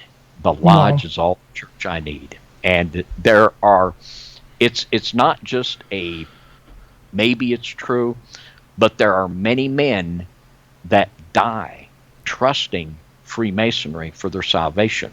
And there's this organization, and this is why we must speak. This organization is sending people to hell, and much to the surprise of the modern day American church, there will be no idolaters in heaven. They will be cast into the lake of fire, and just because you think you're doing it in secret and your pastor tells you it's okay, it's still idolatry, and it's obviously so. Absolutely. On page 144. Okay, thank you, Dan. That print's a little small for me. It says, this is again from the Indiana Monitor, Freemasonry promises salvation without Jesus Christ for its members. It was the single object of all the ancient rites and mysteries practiced in the very bosom of pagan darkness. Listen to that language. The ancient rites in the bosom of pagan darkness. They embrace it, shining as a solitary beacon in all that surrounding gloom, and cheering the philosopher in his weary pilgrimage of life to teach the immortality of the soul. This is still the great design of the third degree of Freemasonry. Reading on, it says, this is the scope and aim of its ritual. The Master Mason represents man when youth, manhood, old age, and life itself have passed away as a fleeting shadows, yet raised from the grave of iniquity and quickened into another and better existence. By its legend and all its ritual, it is implied that we have been redeemed from the death of sin and the sepulchre of pollution. The unmistakable language of the promise of salvation to the Freemason. And this is one of the passages that I like to share with Freemasons. You know, look right here. You know, you're this is just terrible. You're teaching salvation without Jesus Christ. That's another gospel. You're worshiping another god, the Gayatu. You're denigrating the Word of God down to the level of the Quran or the Vedas, or take your pick. So, you know, it isn't maybe Freemasonry does these things. They do. And it's not like maybe these things are abomination to God. They absolutely are. The Indiana Monitor on page 145, it says the conclusion we arrive at is that youth properly directed leads us to the honorable and virtuous maturity, and that the life of man, regulated by morality, faith, and justice, will be rewarded at the closing hour by the prospect of eternal bliss. And over, the Freemason is told, be a good Mason, whatever religion, whatever holy book, you're good to go. This is obviously another gospel. In Ezekiel 8:14, then he brought me to the door of the gate of the Lord's house, which was toward the north, and behold, there sat women weeping for Tammuz. And we're going to be talking a little bit about the dying God in this next section. And the dying God was the one that was worshipped at the spring equinox and the winter solstice. It was they would celebrate the birth and resurrection, and of course, for those that have studied the mystery religions, that this is the celebrated in the American Evangelical Church as Easter and Christmas. And Yep. these are pagan. They're deeply pagan. They're tied to these ancient mystery rites. And it's just amazing. Now, in this next book, The Master Mason, and this book is used in many Grand Lodges, and it says this. It says this on page 8. It says the idea that lies behind the Hiramic legend is as old as religious thinking among men. The same element existed in the story of Osiris, which was celebrated by the Egyptians in their ancient temples. The old Persians told it concerning Mithras, their hero god. In Syria, the Dionysian mysteries had the very same elements in the story of Dionysius. For the Romans, Bacchus was the god who dies and lived again. There is also the story of Tammuz, older than any of these. And in every nation, of whatever name you call it, Adonis, Bacchus, take your pick, it was all the same story of this god that died and rose again, that was worshipped at the equinoxes and the solstices. And the first one, that was Nimrod and Semiramis. And Nimrod, because he was a blatantly evil man, he was killed. And in the book of Jasher, it says that he was killed by Esau. And then his wife Semiramis claimed to have conceived miraculously and have brought forth a virgin birth that would be Tammuz. And So it was Esau, right? I'm sorry for people who watched the last show. I thought it was his uncle Shem. I apologize. So it was Esau, not Shem. My apology. Yeah, and that's according to the book of Jasher. Now, there are other traditions. There are variations of the story of Nimrod and Semiramis from ancient documents. The details of some differ one from another, but the basic story is there. Yeah. And in book of Jasher, it does claim that Esau killed Nimrod, which I would very much be inclined to believe. Yeah. In the book called Who is Hiram Abiff by J.S.M. Ward, he is a 33rd degree British Freemason. This book is sold in the McCoy Masonic catalog. It says, as every initiate in Freemasonry represents Hiram and so Tammuz, it naturally follows that in taking on his character, the initiate takes also the title of son of the widow. So Semiramis, her husband Nimrod, was killed. She became a widow, and Tammuz became the widow's son. And every initiate in Freemasonry plays the role of the son of the goddess. It is goddess worship, which is just another one of the abominable things. It naturally follows that in taking on his character, the initiate takes also the title of son of the widow being originally Astarte, and later Astarte. In this later form, the candidate then becomes the representative of the Savior by a perfectly natural process of religious evolution, and the teaching of Masonry to be a mystic allegory of the development of the Christ Spirit within us. And this is just nothing short of blasphemy. Now, in this next picture here, it is a slide that we find in many monitors, and we see here the goddess weeping over the broken column, and behind it Father Time comes to console her, and this symbolizes the goddess weeping over her slain husband. And this is when women were weeping for Tammuz, they would weep and they would lament the death of their hero, the dying god. Now, in this next slide from the Master Mason, it says this: these are collectively referred to as the ancient mysteries.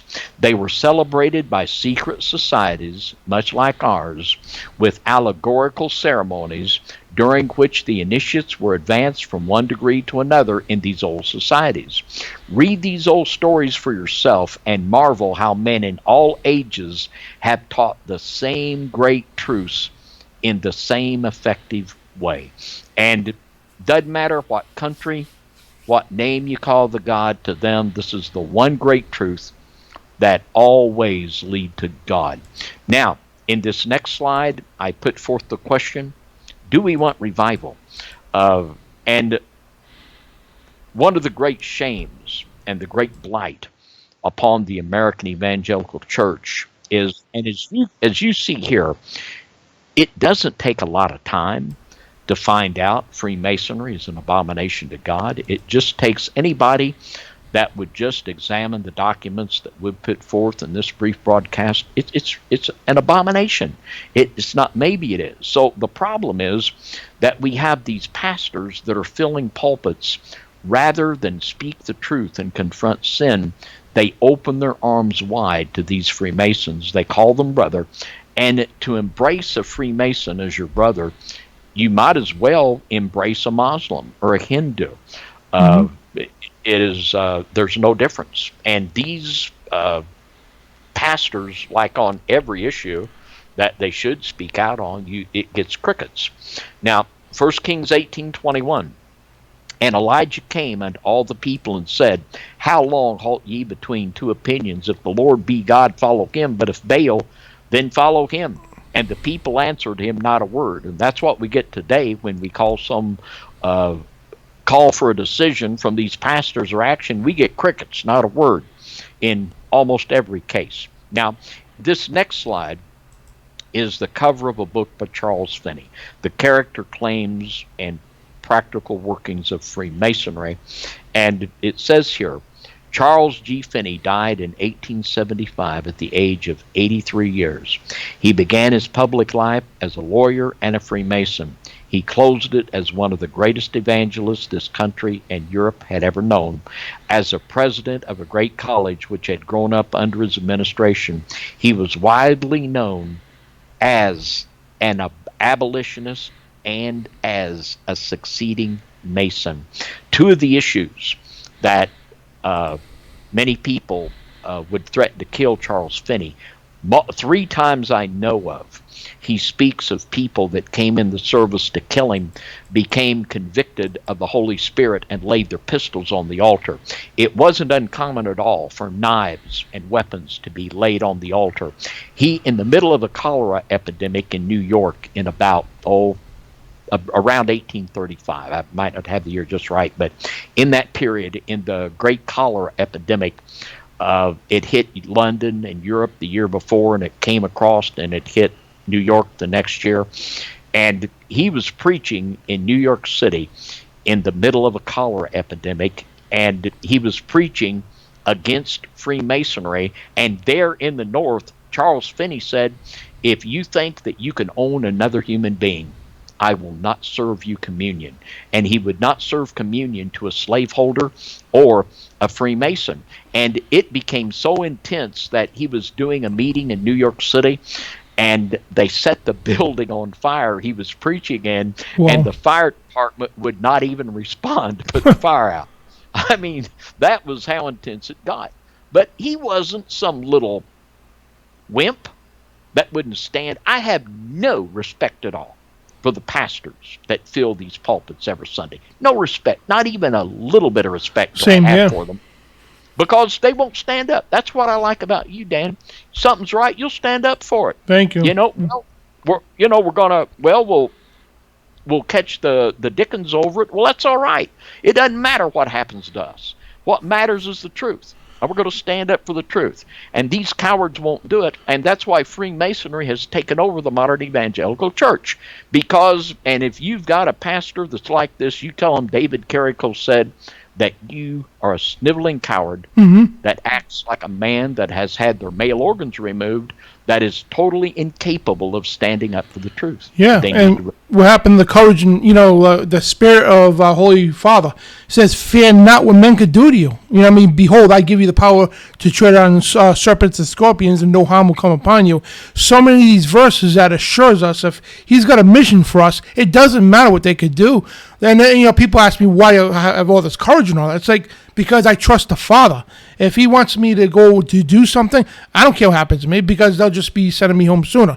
They'll be doing me a favor if you ask me. But that's why they can't, these evil people, they can't grasp the concept or the reality of how people like us function. Like me, you, David, me, you, John, and John, everybody at NIEC TV and FOJCRadio. They can't grasp the concept why we're so bold. It's not because we want to be these, stick our chest out and be these big, brave people. No, we're just out here as servants for the Father. That, if we got the Almighty, and this is the passage that, if you got the Almighty on your side, what in the world who could be against you? As he says, if I am with you, who could be against you? That alone should give you courage of steel. You know what I mean? And the same thing with these people, the Puritans back in this country, the early Christians and all that. That's why they had guts to stand up against the largest, strongest stand army in the world, because they knew they had God with them. You know what I mean? And it goes a long way, all the way back to the scriptures and everything. Same with David. He stood up against a Goliath Amen. That was, 2-3 times the size at least. With no fear, because and Shamgar, we could want all these people through the scripture that had no fear standing up against the enemy, because they knew the Father was with them. And today we have the Father, Son, and the Holy Spirit with us. And you got that right, David. And these people are cowards, and I second that motion right there. Yeah, and they disgust me. I mean, they disgust me. And Matthew 10:28, and fear not them which kill the body, but are not able to kill the soul, but rather fear him which is able to destroy both soul and body in hell. Now, I am not afraid of speaking the truth. I would be afraid if I wouldn't. Amen. That's what scares me. These people that are afraid to speak the truth, it is because they fear man more than God, just like you said. And it's they just need rebuked. And I rebuke them openly, unequivocally. There's nobody, even in just the material we presented this evening, it's more than enough for anybody, and certainly any believer, to say Freemasonry is not of God. And if you, and we're going to speak to this in just a little bit, but if you are not a Freemason, and if you are in a church that is giving the right hand of fellowship to Freemasons, you are in sin. And you are obligated by Scripture to get out of that church and stop supporting it. Now, I want to read a little bit from what a real man of God. I greatly admire Charles Finney, because he stood for the truth, just like any believer should want to do. But this is what he wrote in his book on Freemasonry. He said, the murder of William Morgan and the publication of Masonry consequent thereupon in the books I have named broke upon the churches fast asleep on this subject like a clap of thunder from a clear sky. And if anyone doesn't know the story of Captain William Morgan, he wrote an expose of Freemasonry. We have a copy of it in our library called Masonry Illustrated. And because he published this book, they took him out in a boat on Lake Erie. They put iron shackles on his legs, and they threw him into Lake Erie to see if he could swim. And of course he couldn't. And he died because he revealed the secrets of Freemasonry. But when this became, this is what he's referring to, Captain William Morgan. He said the facts were such, the revelation so clear, that the Baptist denomination backed down. Now think about that. Now, I think that anybody that's listened to what we've said so far, that the things we've said are very clear.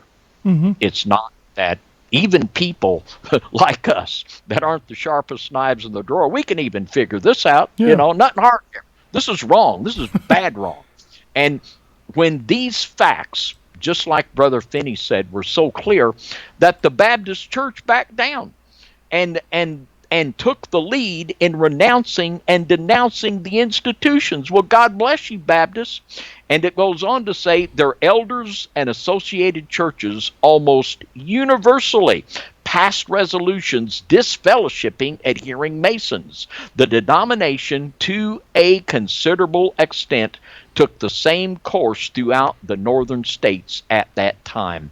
And from this revival, about 85% of the Freemasons left the lodge before the Civil War, and after the Civil War, Albert Pike rebuilt Freemasonry. There was an anti-Masonic political party, and Willard Fillmore, who became president, he didn't run for president on the anti-Masonic party, but he ran for office several times on the anti-Masonic party. And our Hoosier, not Mike Pence, but William Henry Harrison, he also was a member of the anti-Masonic party and a man that had many, many things admirable about him. And he mysteriously died. It wasn't even a month into his office. He died mysteriously. So I believe he was killed. I really believe he was killed, but that's another story. But he goes on to say, the elders, okay, I've read that. But, and you know, back in the early 90s, when I first began to learn these things about Freemasonry, I actually was so excited, I couldn't wait to go tell the preachers, look here what I found, look at this. And I thought, well, boy, we're going to have a revival. They're going to throw these Masons out. We're going to have a revival. Well, boy, was I fooled. And I finally learned that they weren't about to throw the Freemasons out, that the Freemasons owned and controlled them, that the fact that these Freemasons would put money in the plate, and I know that the way they work in denominations, they'll donate scholarship money. I know a small General Baptist college down in Nashville, and they put up thousands of dollars for scholarships. Now, you can't reach out and take money from the lodge and then turn around and criticize them. You've got to either choose the truth or the lodge's money. And they buy their way into places. That's exactly what they do. That sounds like me, man. When I first started to learn more about Freemasonry, I went into my church at the time. I started speaking out, and I got dirty looks from certain people. Come to find out, the women there were part of Job's daughters, and two of the elders of the church who actually ran the church, other than the pastor, they were Freemasons, and they ran me out of the church literally because they don't like what I was seeing. You know, they said, we don't like what you say on your shows, what you're teaching, and everything else. And yeah, I could see the rings and everything. I mean, they were Freemasons, and they took highly insult to what I was saying. Yeah, and during the days of Finney, it was men of God with integrity that rose up and said, you're going to either choose the lodge or the church. Now, today, if you speak out against Freemasonry, and you're one of many examples, they'll show you the door. Yeah. You know, Yep. This is where we've come. It's apostasy. It's apostasy. It's twisted, evil apostasy. And I'm to the place now to where, as anyone knows, listens to me, that I just tell people, get out of these 501c3 corporate. Just get out, run for your life. He goes on to say, I believe it was almost universally conceded that persistent Freemasons who continued to adhere and cooperate with them ought not to be admitted to Christian churches. Now, it is worthy of all consideration and remembrance that God set the seal of his approbation upon the action taken by those churches at that time by pouring out his Spirit upon them. Great revivals immediately followed over that whole region.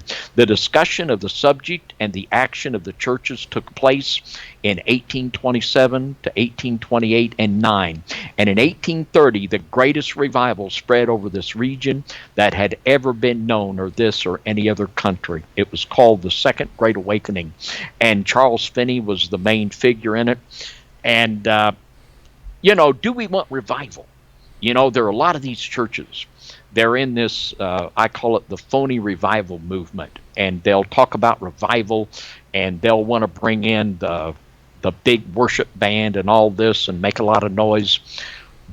And they'll talk about repenting from certain things, but they're not going to talk about the deep evil that has the church in its grasp, the actual grasp of Lucifer upon the church. They'll do nothing to release that grasp, because they'll talk about some things, but they'll talk about some things they won't.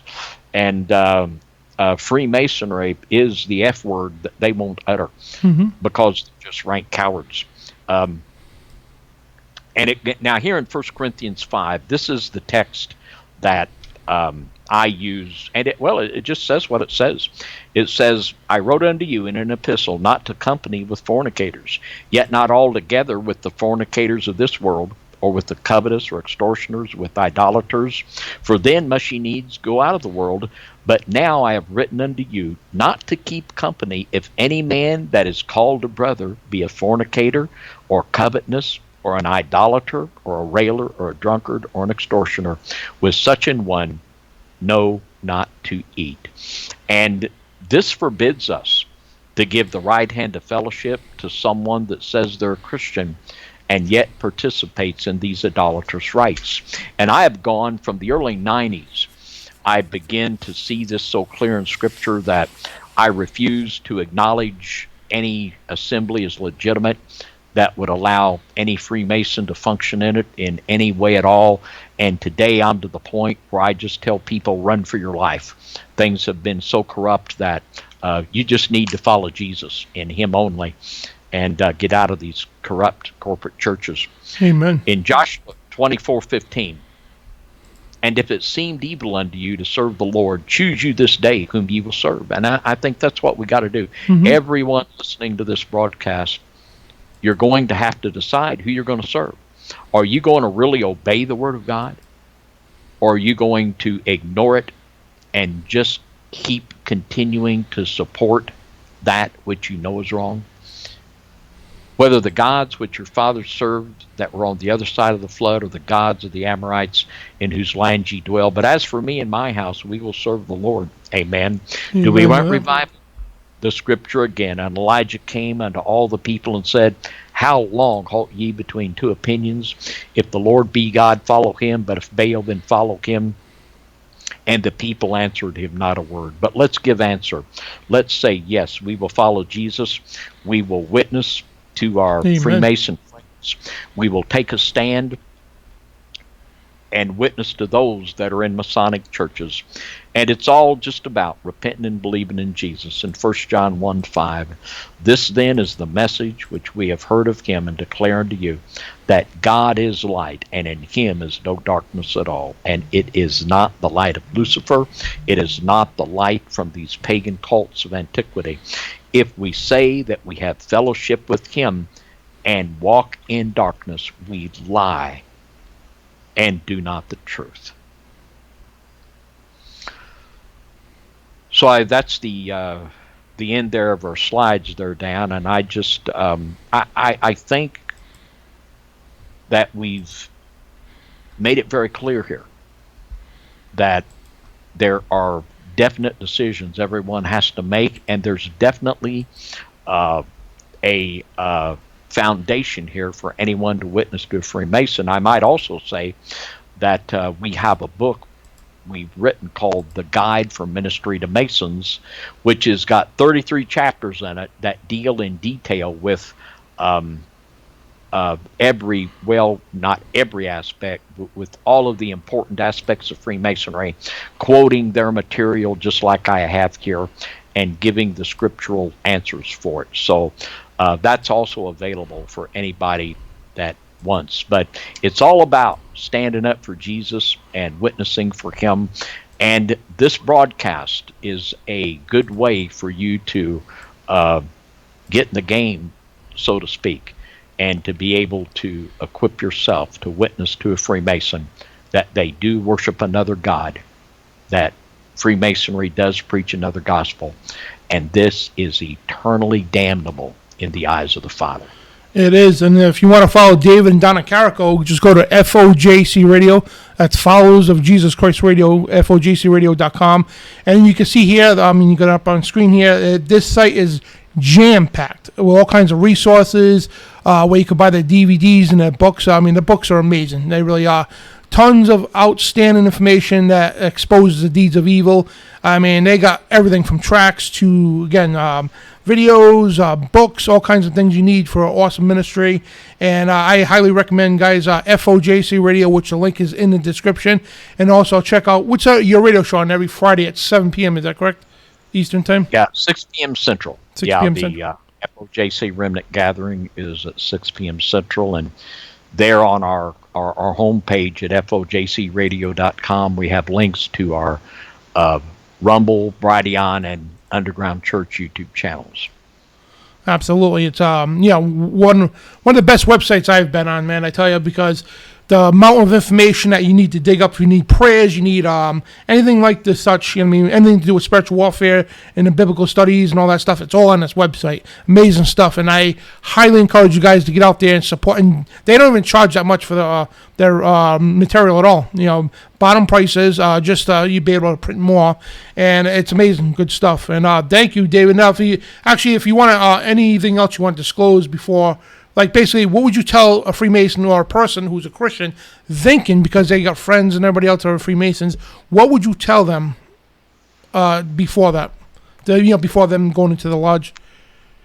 Well, obviously don't. You're getting yourself into something that's right out of the bowels of hell. You're getting in, and these are the words of Freemasonry itself. You're yoking yourself with an organization that admits to being in league with the ancient mystery religions and with all of the pagan cults. They proudly admit that. Mm-hmm. And it's a no-brainer. This organization is cursed because it worships another god and preaches another gospel. So don't let anyone deceive you into joining Freemasonry. It doesn't matter if your pastor tells you it's okay or if your friends tells you that it's okay. The Word of God says it's not okay. Absolutely. And from just the information, which is not even scratching the tip of the iceberg, I have to laugh because the amount of information, like I said last week, we'd be here for hours on end, probably days, just talking about it. But the amount of information out there, it's incredible. And David just scratched the surface. Like both our shows combined, we scratched the surface. There's so much more. And at this point right now, I mean, a professing Christian that should know the Bible, should know what the Scripture says. At this point right now, you should be hightailing it fast as you can. And actually, why I got you on the air, David, because I actually got approached by a Mason asking how to get out of this. You know what I mean? So your recommendation right now, how would they spiritually and physically be able to remove themselves from this lodge?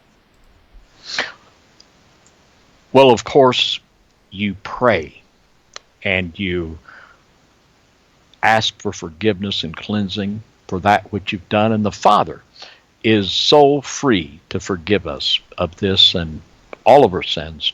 And then we have a form that you can get from our ministry called a demit form, and this is a letter that it's a form they just fill out. It just basically says that I come out of Freemasonry because it's incompatible with Christianity, and they take that and they mail it to the lodge that they were initiated in.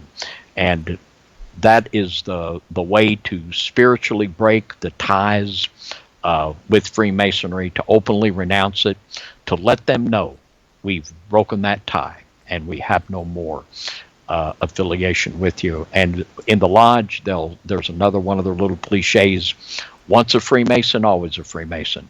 But this is just another one of their lies. Mm-hmm. You can be free of the grip of Freemasonry, and there's terrible iniquity. In the passage we read in Exodus, there's iniquity that is passed down. There needs to be the cleansing of iniquity. There's the curse of another gospel. And there's prayers that the Freemason needs to pray to break free from these things. But it's nothing that the Father can handle. And it's just a matter of wanting to repent from a heart of obedience, and then to take that step to officially let them know we're out of here. We have nothing to do with you, and letting them know why. Absolutely. And Mr. Carrico, I want to thank you for your time, and Such great information. God bless you and shalom. Thank you so much, Dan. Take Bye-bye. care, David. I'll be in touch. All righty.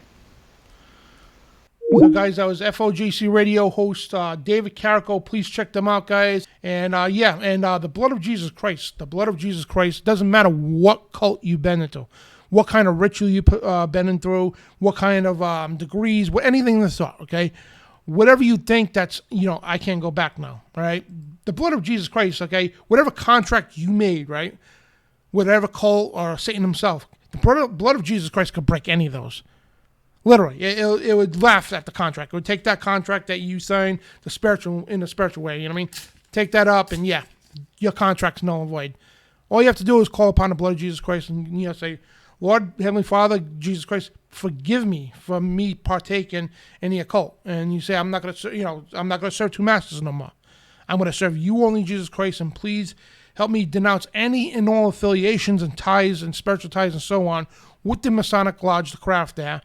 And just, pray your heart out. That's all. And you can't go wrong. There's no certain words to say. You know what I mean? Just use those kind of things in general. Just say, tell Jesus you want out, plain and simple. You want out and you want to follow him directly. And let your lodge know with a letter, like David said, where you can print out on FOJCRadio.com. Let them know. It's like, respectfully. Thank you for your time, everything else, whatever. But I'm following Jesus Christ from this day forward. And I am officially denouncing any and all ties to the craft. And turn over your material, guys. Actually burn it, to tell you the truth. Any material, you got monitors, you got books. And if there's going to be a problem, whatever, just give it back to the lodge to save any problems.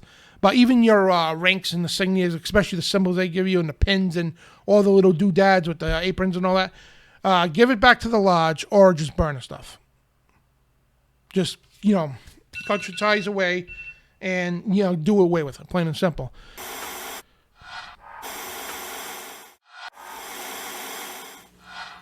Declaring war on the New World Order, TruthRadioShow.com.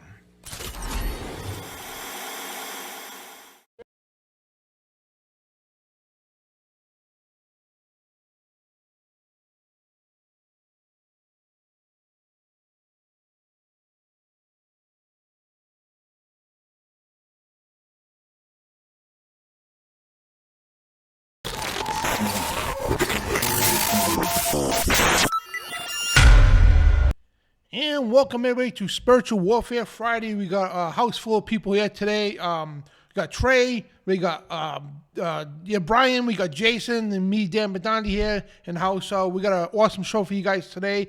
And tonight's broadcast is the Gods of Freemasonry, the Craft of Darkness. And there's a reason why there's a lowercase g, by the way. It's not a grammar typo or whatever. There's a reason for that. So we're gonna get into that. And so I want to thank, like always, ShakeandWakeRadio.com for carrying this show and all our shows. She carries my show, Trey's show, Brian's show, and probably Jason's show soon, all on her network. And if you want to subscribe to them, guys, go into the description. All of our channels and our backup channels and the Rumbles and all this other stuff are all in the description. Or if you go to TruthRadioShow.com, I got direct pages for everybody. So one-stop shop, TruthRadioShow.com. And also for Shake Awake too. So check out beforeitsnews.com as well. And tonight's broadcast is brought to you by wattsleather.com, where your custom leather project becomes a reality. So please check them out and check out NYS TV as well. So we got a lot to talk about tonight. And I don't even know where to begin, man, because I know I just got to know Brian over a year, but I don't know how much he's familiar with this kind of stuff. But as far as me and Trey, we could go on for hours on end by ourselves about Freemasonry. So today we're going to prove beyond a shadow of doubt that the God of Freemasonry is not the God of the Bible, regardless of what you're told in the Blue Lodge. So I want to reach out, and I encourage in my post that if you know a Freemason, to have them watch. Now I want to go out and, I speak for all three of us here, all four of us I should say. We are not at all criticizing Freemasons, right? In fact, most Freemasons are great, wonderful people. But do know the people at the top, regardless what the other Masons think, the people at the top are not good people at all. They're in there for a reason to mislead everybody underneath them. So we're going to get into all this stuff. So to those Freemasons watching out there, and hopefully you watch the show, God bless you. And we are not in any way trying to ridicule you or anything like that. And again, I have to emphasize this because I don't want people going out with torches and pitchforks, whatever, at somebody's house because they're a Freemason. It doesn't mean they're an evil person. Okay, they're just misled. I have to put it that way. So the gods of Freemasonry, we're going to prove today, beyond a shadow of doubt, it is not the God of the Bible. It is not Jesus Christ. And we're going to do that today. So, and I know for some people who belong to Freemasonry in the second, third degree, and they'll be like, well, what are you talking about? It's all about God. It's all about the Bible. Well, yeah, so you think. We're going to get into this stuff. And let's hear from Brian and Trey. What's up, guys? What's going on, Dan, Trey? Welcome, everybody, to Spiritual Warfare Friday. The winds are blowing. The train tracks are popping off. It's pretty crazy. My prayers go out to everybody out in Arkansas and, heck, all over the South, Tennessee, Illinois, Indiana. I know that's up north. But, some horrendous tornado activity going down, and it's pretty bad. It's pretty rough stuff. So I know it's even out my way. We have a tornado watch and stuff. So I'm like, come on now. So I don't know if everybody remembers a couple weekends ago, I literally was doing a show and literally the roof was coming off. So Bobby Hale in the chat room, he said the roof of his barn just blew off just now. Wow. Well, we're gonna be praying, and then I heard the hippie Hebrews in the chat making commentary about the house vibrating and all this stuff. I think I seen that where it was bad, and they're still got power. Praise God, you still got power. And then Bobby, hang on, man, don't let you don't get stressed out. I know how it is. I watched all that go down, and I pray it doesn't go down my way again, because we still haven't got any repairs done on the roof. So I can only imagine it can't take another 100-mile-an-hour wind. So just with some patching, but yeah. So that's all I got. Just bless everybody for being here. And I'm glad to have Trey Boy in the house. And we're all just coming together in one body and one accord, and I'm thankful to be here. So take it away, Trey. Well, guys, thank you for having me yet again. It is always a pleasure. It's always a blast, really, to be here. And honestly, I'm very excited about tonight's show because for those of you out there who have followed me for a while, you know that this is one of those things that I think it was like literally for about 12 weeks straight, we just kept hitting, how this topic, the gods of Freemasonry. By the way, spoiler alert, one of them is the Antichrist, that first beast, and really that second beast of Revelation. They're both going to be involved in this secret religion that goes on within Freemasonry. So super excited to be able to talk about this with two of my favorite people tonight. Two of my favorite people outside my household. Let me add that because I'm going to get slapped upside the head later if I don't clarify that. So. We're just going to tear your mailbox down. Remember the conversation? Oh, yeah. Well, I told you it'll hit you back. So just be warned. A little inside joke. Me and Dan are not destructive beings. We're just, and we live too far away to destroy your mailbox. Yeah. But we was making some sarcastic remarks about some. Dan mentioned a movie, and I was making the sound of impressions and stuff. But yeah, we're not going to destroy poor Trey Boy's mailbox. So yeah, absolutely not. That would be a federal offense. Yeah, we don't condone violence here. Yeah, exactly. Right. Unless you deserve it. No, I'm just kidding. No, we don't do that. We don't do that. That was all inside joke, and that's just nothing but love. Yeah. Well, a couple announcements before you get going to.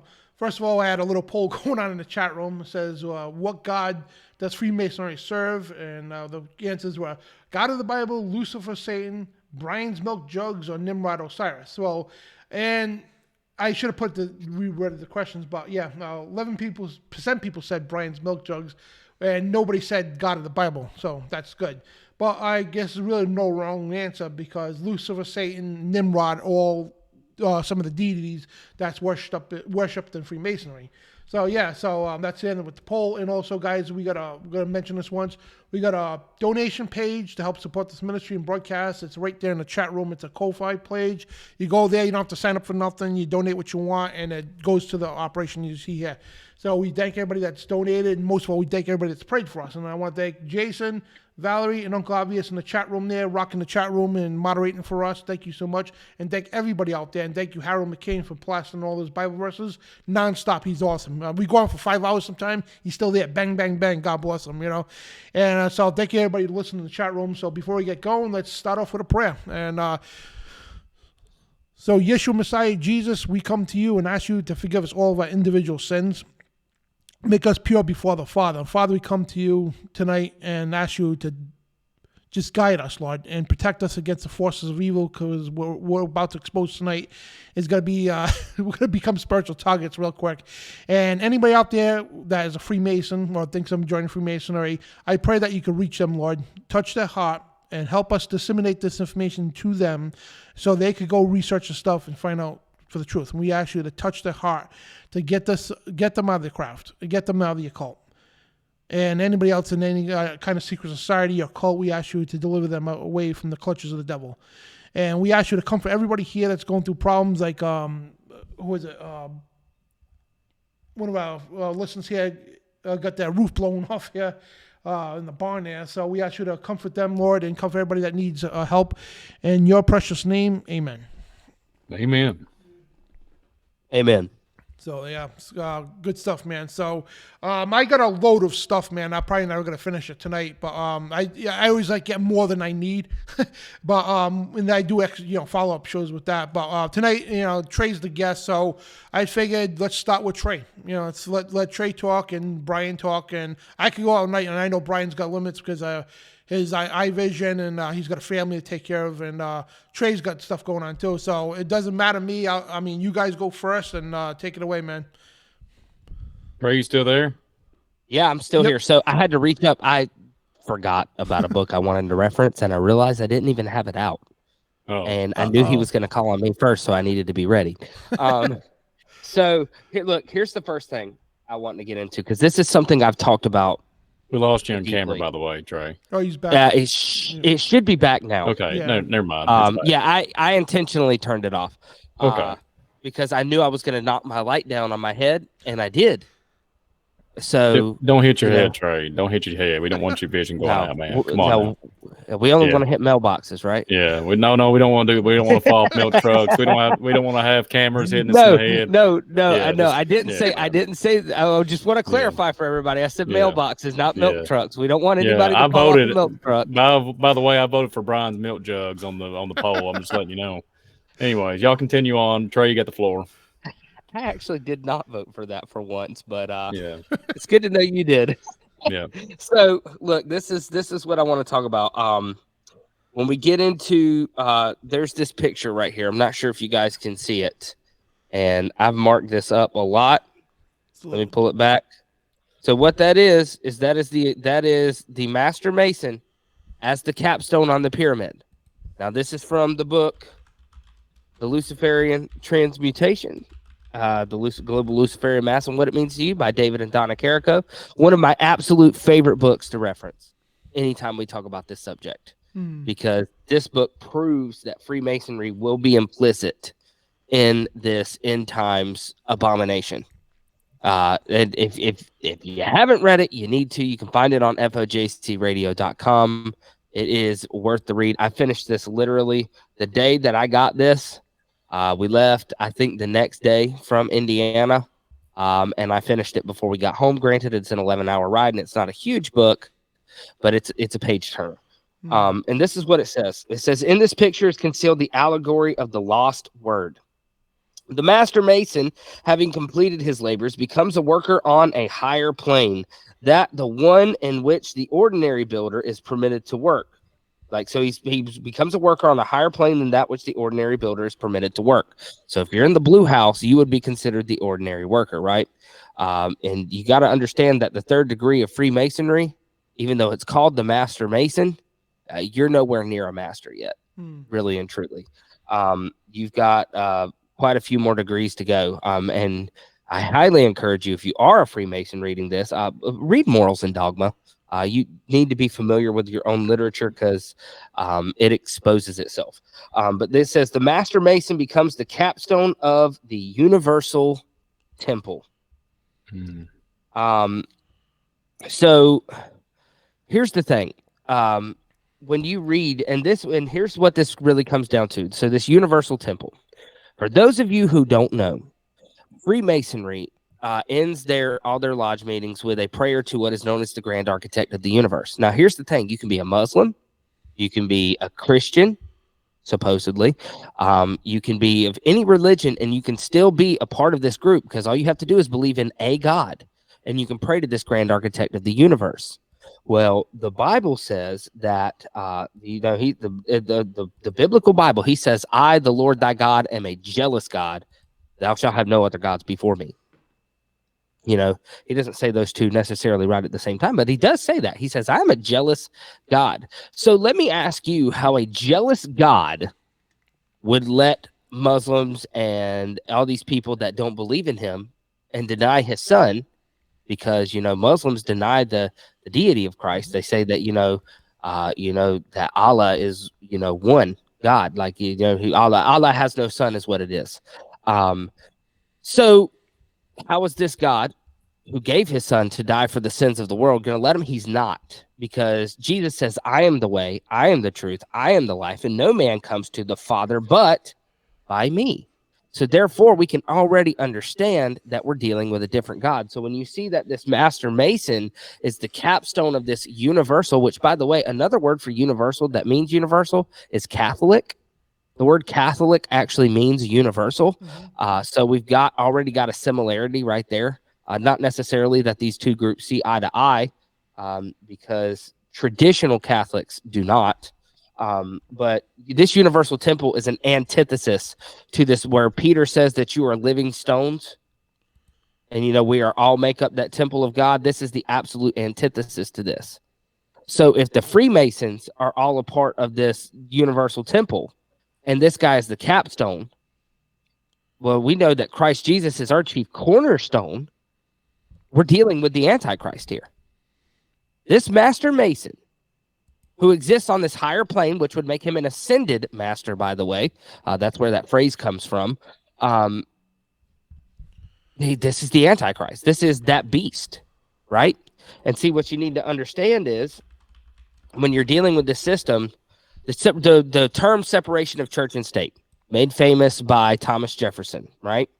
What people don't realize is that is not and I'm going to there's a chance I could make some patriots real mad, and I get that. But separation of church and state is an Illuminati term, because the Illuminati believed that, and here's the graphic for it right here. So what you have, and I'll walk you through it, is here we have, during the Lemurian epoch, we have male and female, each being a complete creative unit. So this is where androgyny comes into it. Well, after humanity falls, you enter the Atlantean and the Aryan epochs, according to these alchemists, where humanity is divided into two sexes. The male ideal is Hiram Abiff, who, by the way, is the ascended master, the Master Mason, and that's who you play when you become when you're in the third degree. You play the role of Hiram Abiff. He's the male ideal of it. And then you have the Virgin Mary, or the Madonna, if you will, who is the female. But this is also known as something called the separation of church and state. So because you have the male who represents, you have Hiram, who was this kingly figure, right? He represents the state. And then, of course, you have the Virgin Mary, whom the church lifts up. She is the role of the church, right? And this is what it says. I've got to find out where it's at, because there's actually this book does a great job of breaking it down. You have, the statecraft. This is a quote, by the way. It says, the statecraft employed by the sons of Cain holds up the male ideal, Hiram Abiff, the master craftsman, the son of fire, while the sons of Seth, as priestcraft, hold up the female idea in the Virgin Mary, the Lady of the Sea, which, by the way, is a tarot card. If for those of you who aren't familiar, the Lady of the Sea, It's all this stuff feeds in together. So you literally have right here, they have male and female, which would be, the king and priest. So when you see Melchizedek, not everybody who talks about that is a good guy. I mean, we believe the true line of Melchizedek goes through Christ, but these weirdos believe in it too. And they believe they are that. And then you have this separation of church and state. But what they want to do one day is bring this androgyny, this male and female, this church and state back. And that's what we're dealing with right now. That's where these ideas of transgenderism and non-binary and all of this, that's why you see the Baphomet set up in all these satanic temples, because they're bringing back their God, their androgynous God, which,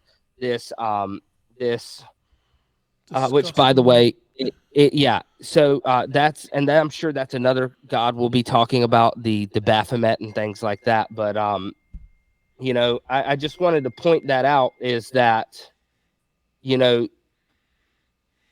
this is what we're dealing with. And look, America, I believe, is going to play a pretty central role in this, when we already are, really. But I mean, when you've even got Thomas Jefferson talking about the separation of church and state, and I believe there's good anecdotal evidence to suggest that at least later in his life, Thomas Jefferson was without a doubt involved with the Illuminati, and his ties to Lafayette and the French Revolution absolutely prove that in my mind. But you guys need to do your own research and make up your own minds on that. So that's just a little bit of some of the things we could get into. But that, I believe, is the biggest part, because, this is the guy, where I was going with this was these two guys, the first beast and second beast of Revelation chapter 13. Like this is that. This is the reunification of church and state.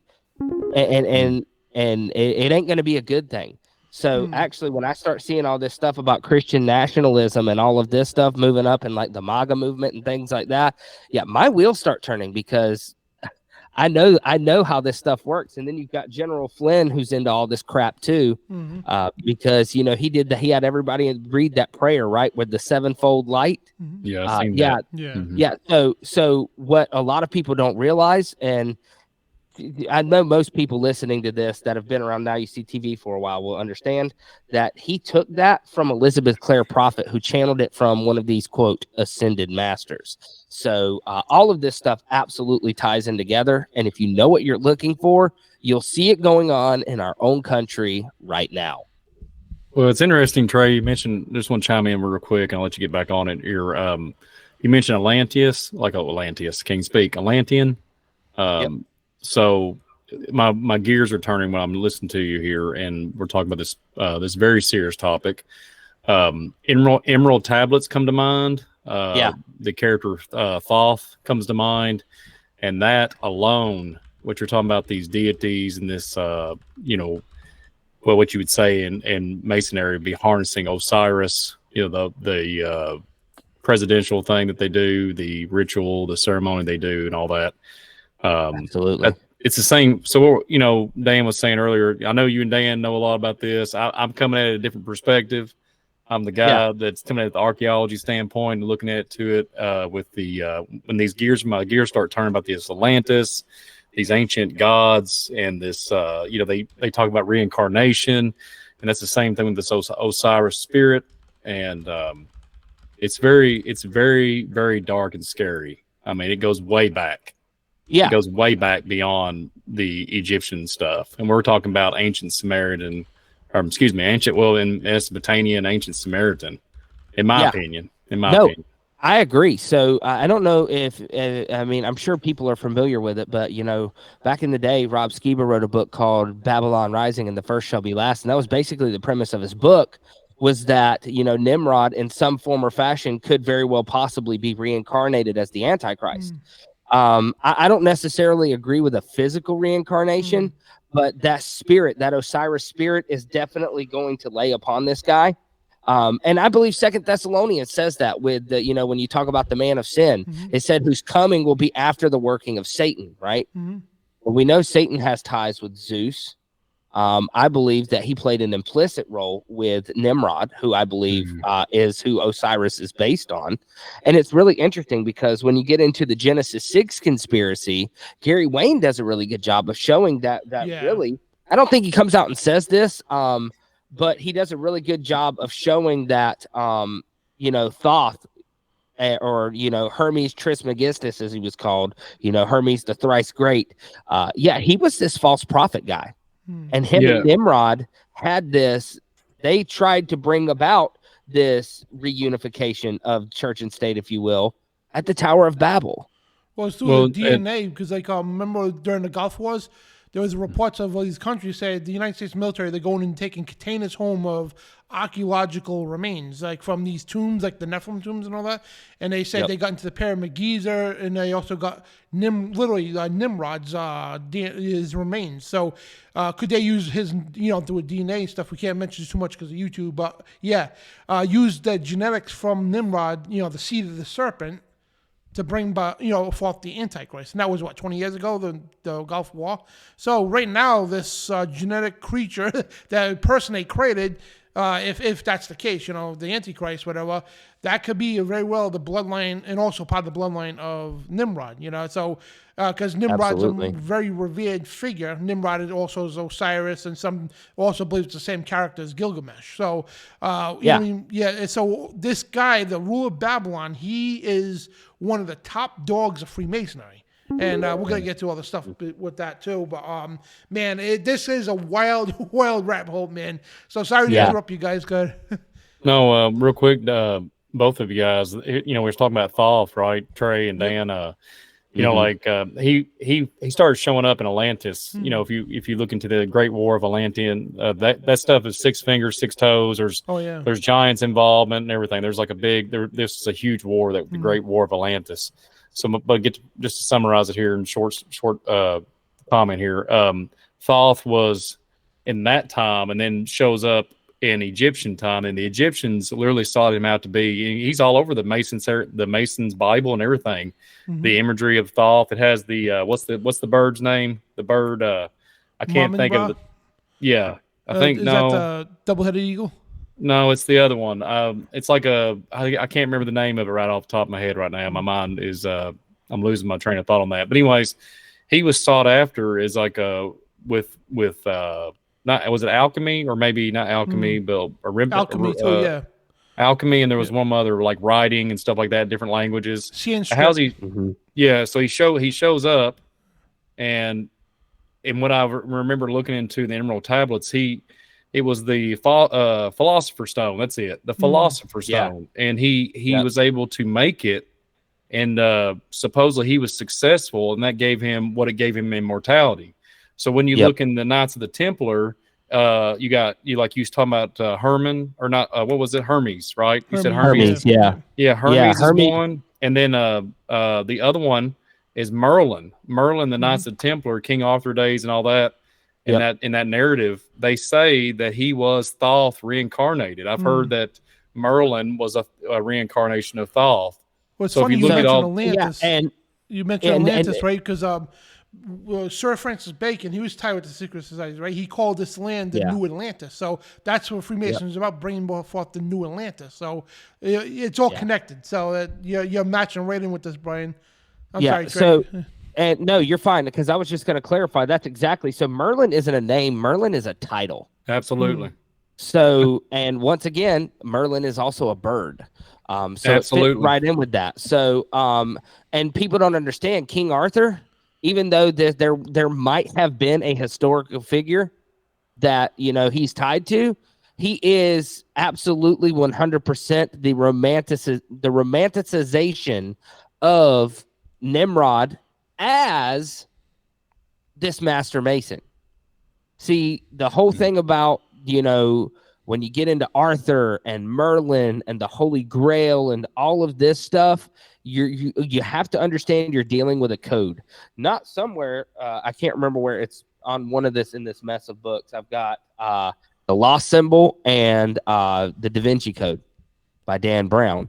But I also have the books with the essays that, because this guy doesn't just make up these stories. They're based in what some people believe are fact. But you get into the Grail, you start looking at bloodlines, and we did a whole show on this. The three of us did. Yeah. Matter of fact, I think it was the first show that all three of us ever did together. Yep. Was we talked about the King Arthur stuff. But you start getting into this stuff, and look, that's what I was talking about with the lost word. They believe that that's what the Philosopher's Stone is, by the way. They believe that this elixir of life is this lost word that, and I've done a whole show on this, and I actually tied in, believe it or not, I tied in Delta. I'm about to say some things that might get us in trouble, but there's no way I can beat around the bush. I have to say it. Delta, Omicron are both symbols that are used in alchemy. Mm-hmm. And then you have that infinity symbol, right? That's commonly, tied into the Ouroboros. Mm-hmm. That Meta uses, and all of these happen at the same time. These two variations of this illness that we're going around, and then all of a sudden Facebook changes to Meta, and that's their new symbol. Well, I started noticing that was a symbol. All three of those are commonly used in the symbol of the Philosopher's Stone.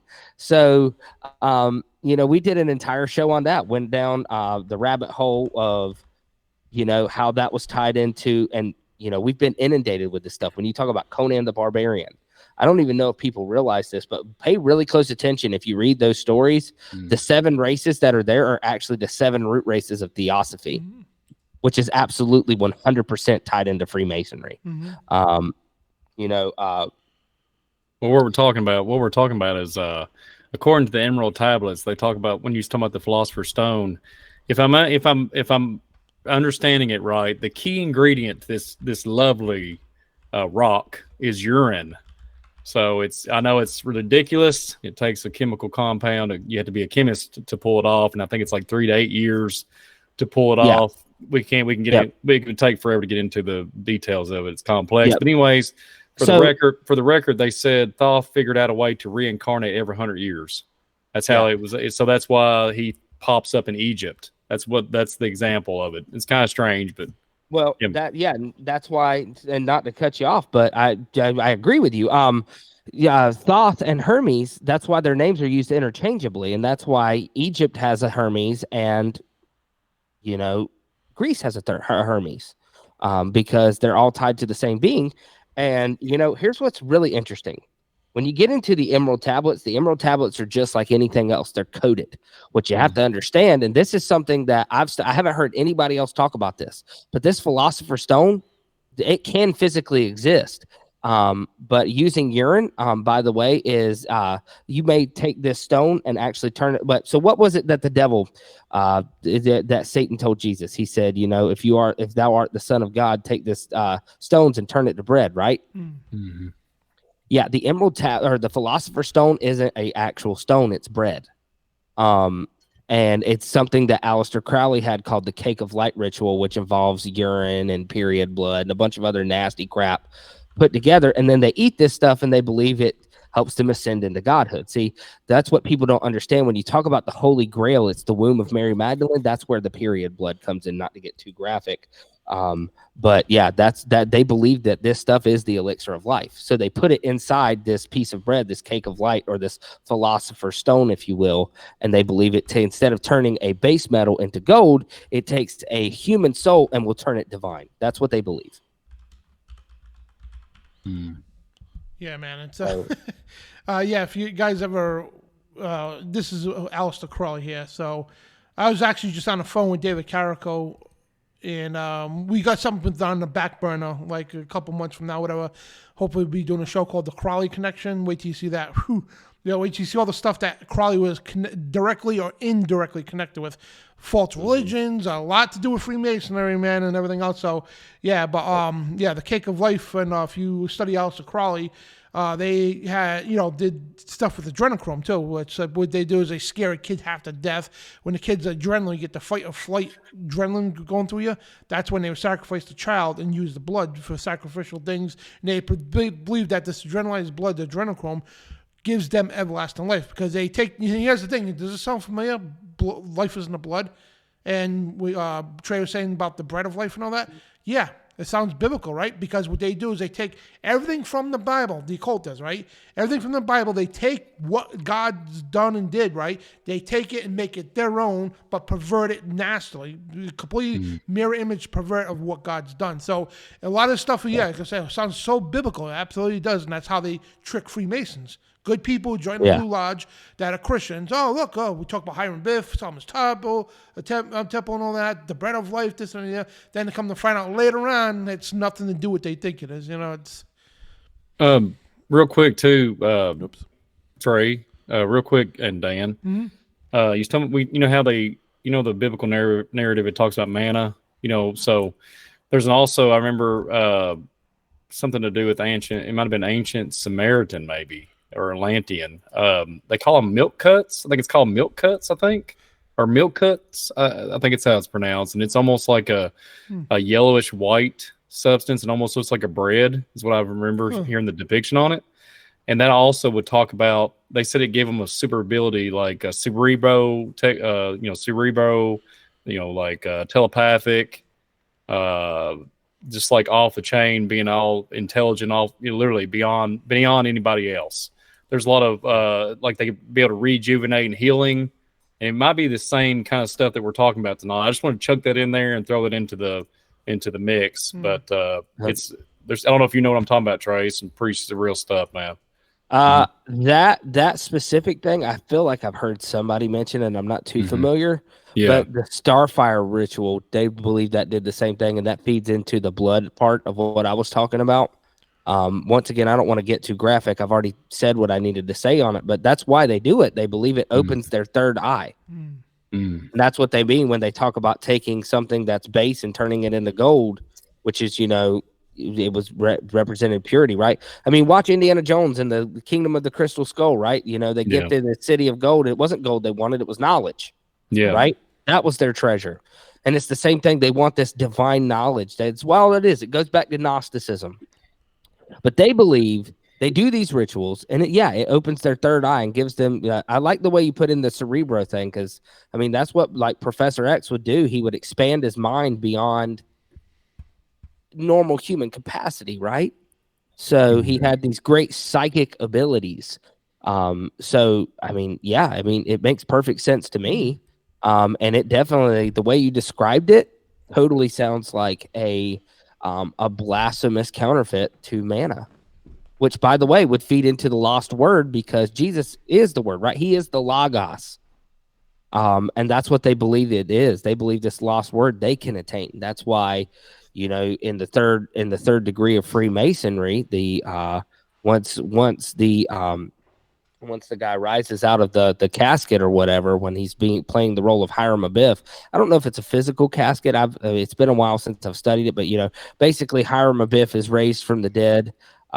He's raised from death to life, another blasphemous thing. And they whisper that word Mahabon in his ear, right? That's the secret word of Scottish Rite Freemasonry. And they believe that all of this stuff, all of this really, and let's call it what it is, all of this stupid, silly stuff is going to make them do this, right? And that's where that whole lost word thing comes in. It's just there's always a gold component.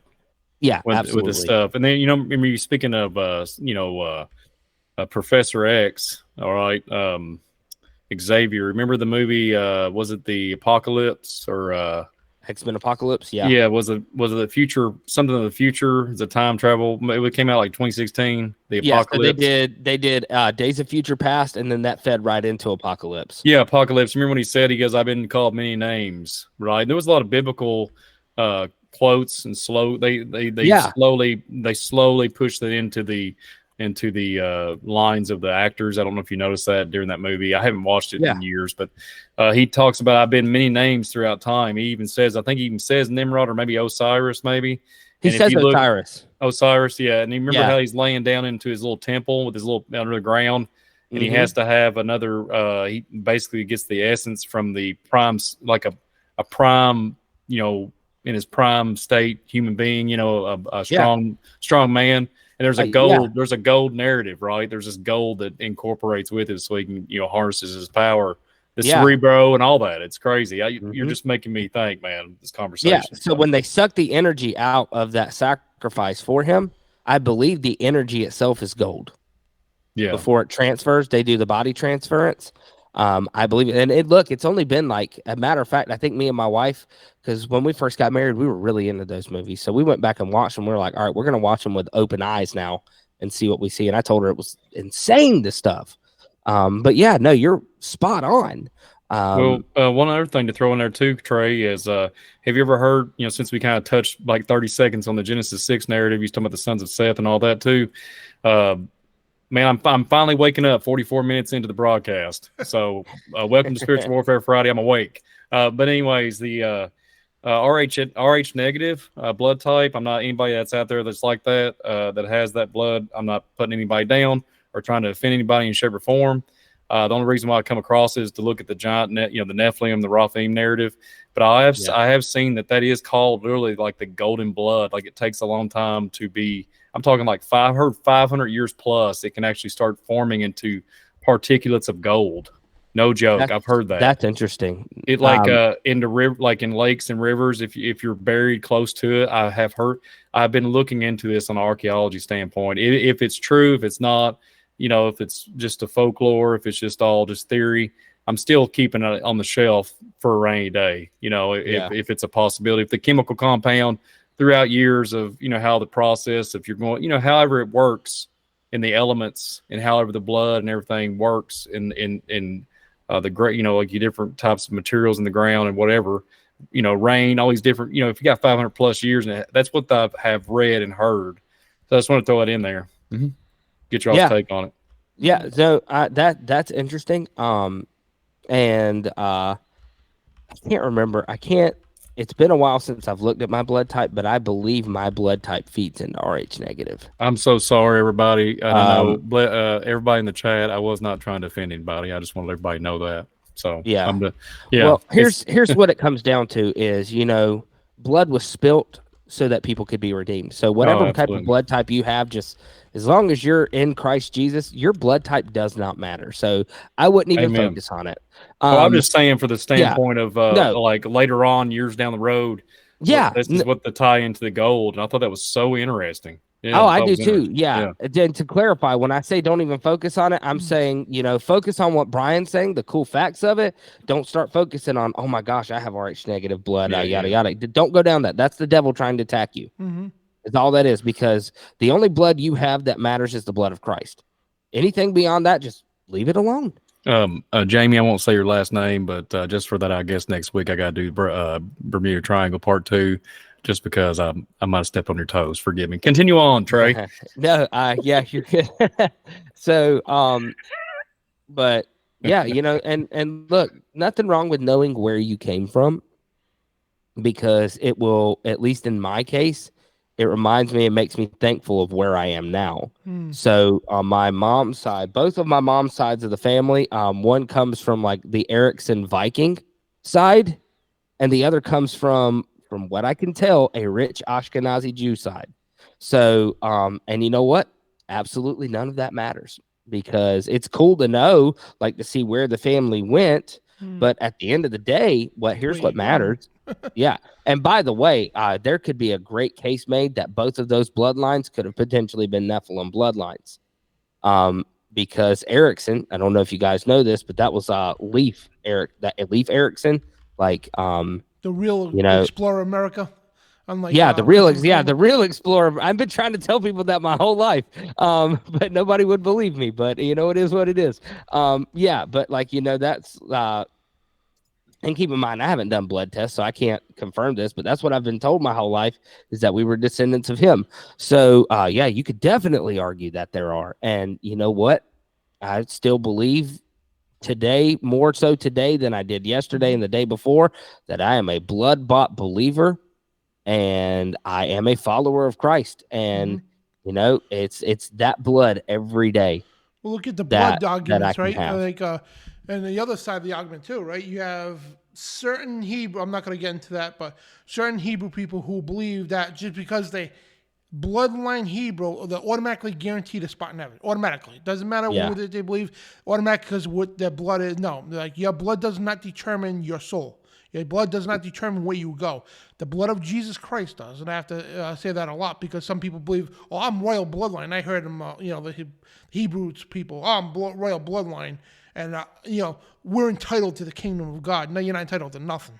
You're entitled to hell, literally. All of us are.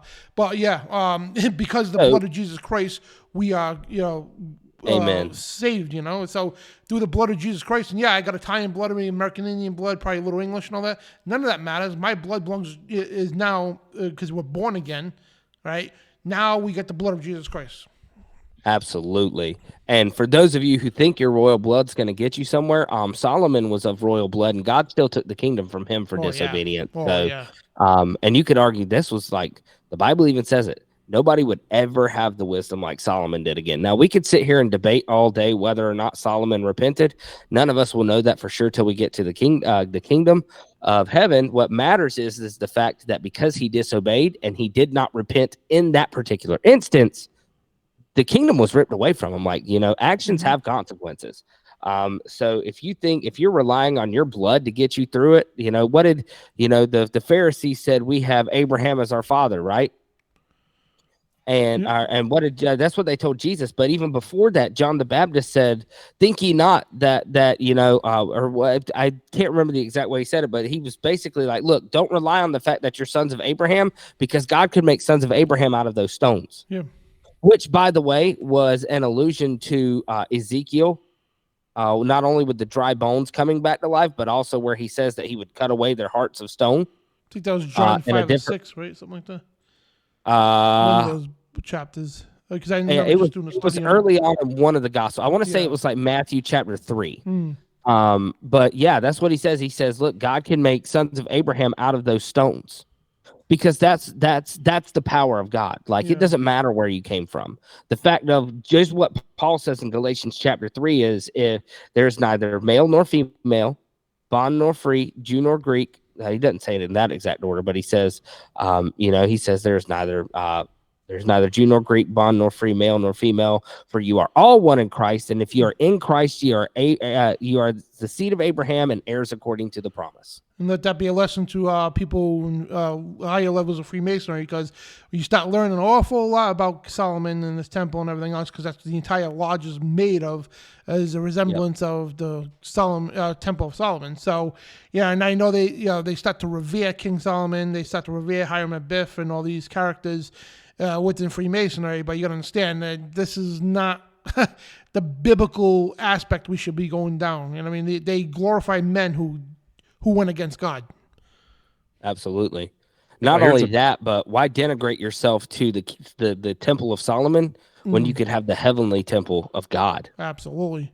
Like, you're shortchanging yourself here, and you think you're doing this great thing, and I'm telling you, the devil and his minions, they're just sitting back laughing at you. It's like the older brother that, and for any of you who have siblings and you're an older sibling, I'm telling the truth. You get your younger siblings to believe something because they're gullible, and then when it gets them in trouble, you sit back and laugh. And that is what these fallen angels and all of the demonic realm does every time we shortchange ourselves because of what Paul said. What did Paul say? He said, "I fear that you have become corrupt by the simplicity that is Christ." Absolutely. People want to overcomplicate everything, but this is the thing. Yep. 1 Corinthians 15. Jesus died. He was buried. He rose again, and now we can have new life in Christ. Absolutely. That's it. Amen. And as long as you're obeying him, Jesus said in John chapter 8, "Verily, verily, I say unto thee, if a man keep my saying, he shall not see death." So as long as you 100% believe in the power of the finished work of the cross, and you are doing everything you can in obedience, seeking after God to follow his ways and letting the Holy Spirit work on you as you do it, you're good to go. It's that simple. You don't need all this secret esoteric stuff. It might make you feel good for a while, but I'm telling you, fire is hot, and hellfire is hotter than any fire that's ever existed. It has to be. Amen. That's the only reason something could burn forever. and you're playing with hellfire, being in the craft like that, because, and we didn't even get to the oaths you take, you know what I mean? And the Bible talks about, actually, let me bring that slide up too, because, hang on a second.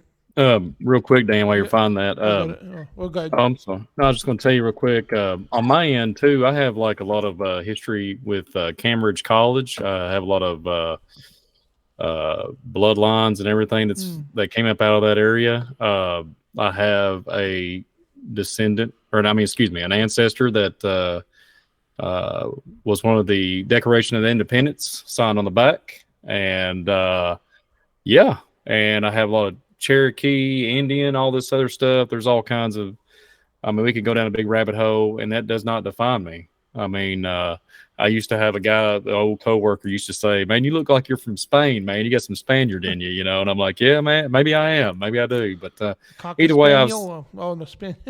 Yeah. Any way you look at it, I was talking to somebody the other day.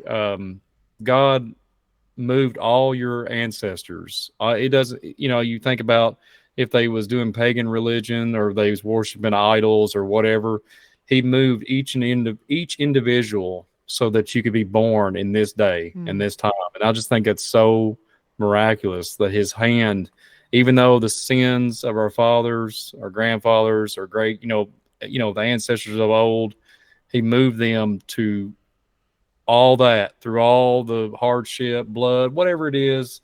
And here we are gathering together on Spiritual Warfare Friday, and we're shouting to the rooftops, Jesus Christ.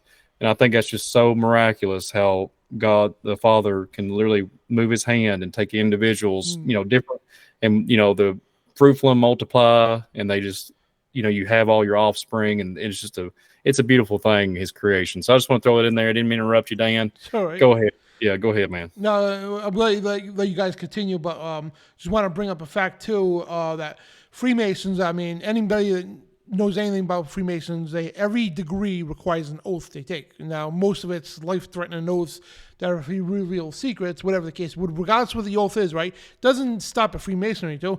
You ever notice this? Because I remember you take an oath on the Constitution, you take oath this and that, even though it's a Constitution, whatever, you take an oath, right? And when you go to court, right, they put the Bible there, right? And say, put your hand on the Bible and raise your right hand. You swear to tell the truth, not the truth, but so help me God. That's an oath, right?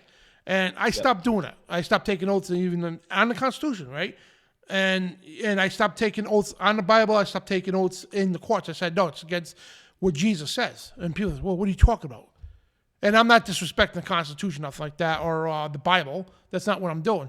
What that's doing with people don't understand, when you take solemn oaths, right? Solemn oaths, you're disrespecting Jesus. And I'd rather disrespect people than disrespect Jesus, because this is what Jesus says. Now, regardless of your Freemasonry, any oath you take in anything at all, even in the military, right? This is Matthew 5:33 and 37 says, again, this is Jesus saying, you have heard that it had been said by the old time, right? Referring to the Old Testament. Thou shalt not forswear thyself, but shall perform unto thine Lord oaths, right? Don't take any oaths, he's saying, right? But I say unto you, swear not at all. Don't swear at all. Neither by heaven, for it is God's throne. In other words, people say you swear to God to tell the truth. No, you don't swear by the throne. Nor by earth, you don't swear about nothing on earth, right? And nor his footstool. Neither it's by Jerusalem, or for the city of the great king. Neither shall thou swear by thy head. In other words, don't give death, or we call that death oaths. You know what I mean? Like if you reveal secrets, you could be killed. You know what I mean? Don't swear on your life. That's what it's saying, right? Because you can't make one hair white or black. But let your communications be simple like this, right? Your yes is yes and your no is no, plain and simple. For whatever more is this is coming of evil. And other translations say it's the devil. Anything more than yes or no is simply from the devil. So don't take no oaths in court. Don't take no oaths on the Constitution. I'm not disrespecting these things, but don't take any oaths at all. Don't take, especially in Freemasonry, everything's required an oath. Every degree you go up. And most of it's on your life. You don't do that, okay? Even if you say, well, take an oath on God right now. It's like, no. Jesus says, don't do this. Plain and simple. Not of heaven and earth. And what this reminds me, too, is what Christians break every day. Is the second commandment. It's idolatry. This is a form of idolatry, because here's the thing, right? It says, do not make any graven images, anything like that of heaven. Right? And you got people, they, see these statues of Jesus on a cross or something like that, angelic. They buy these statues and they're like, oh, make amen. You see them clicking the post, right? And they're liking it, right? And same thing in Freemasonic lodges. They have statues and images of these biblical people, right? Same thing. And this is basically a portion of the second commandment. You know what I mean? You don't take oaths. You're plain and simple. That's another form of idolatry, I believe, but regardless. You don't take oaths at all. Plain and simple. It doesn't matter what it is, for what it is. When like, you get, somebody thinks you're lying, like when you're a kid, and you say, well, swear to God if you're telling the truth, right? You don't do that. You don't swear to God. That's what this says. You don't do that. Your yes is yes and no is no. That's it. If they don't believe you, oh well, who cares? And that's what I told the people. I don't take that. I'm a follower of Jesus Christ. I told them right now, I don't take oaths on the Bible. My yes will be yes and my no will be no. Anything else is of the devil. You should see the looks on their face. Like, yeah, all right, whatever. They have to honor that too, by the way. So I just want to point that out, especially people in Freemasonry, especially when you first get in, right away you take an oath on the first degree. It's to enter the apprentice. Then the fellowship degree, then the third degree is a Master Mason. That's a Blue Lodge, right? When Trey was talking about earlier, I just want to a little explaining this, right? Now, the Blue Lodge, right, is they have a Bible on the altar, make it look so Christian, right? But that's where it stops. When you get into the Red Lodge, right, you go to the right path or the left path, that's the York Rite or the Scottish Rite, right? You'll never, ever hear anything about Jesus Christ ever again. Nothing. And in fact, you're frowned upon for even talking about Jesus. Don't believe me? Go into the lodges. Actually, don't do that at all. But this is where it goes. You know what I mean? So what they do is they take you from, most of these people they're Christians, right? And they'll take you from a God-fearing Christian, right? Then they'll morph you into more of a New Age type, like you're your own God. Then when they get you there, now they broke you down. Because their goal is to break you down and form you into a perfect cornerstone, right? And you're a block to them, they're going to form you into a perfect cornerstone. To do that, and it's a cornerstone like that.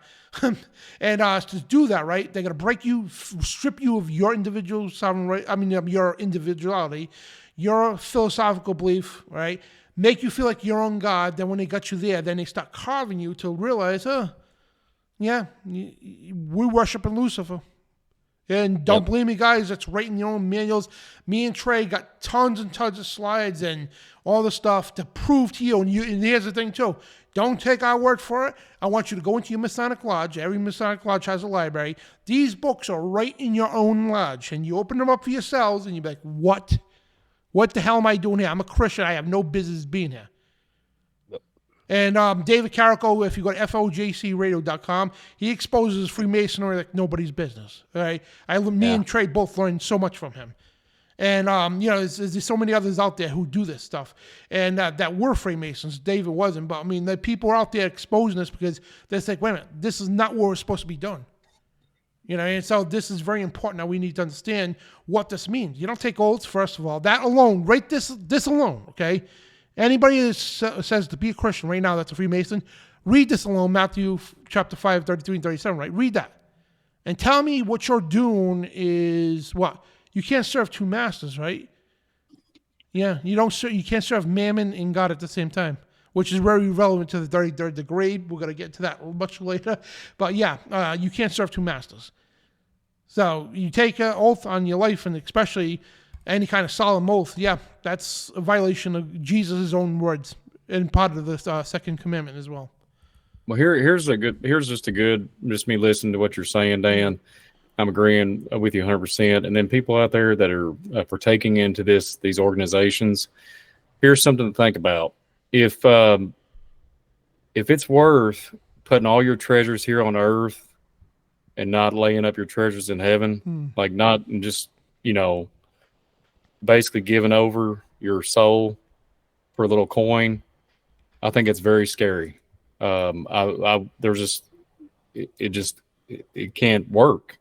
And a lot of people, and I think about this too on a dumber scale, just the way I think. I didn't mean to call myself that, but if you look at it like this, if you have, just for example, if you have an old, very things that are put in front of you, vanity is very tempting.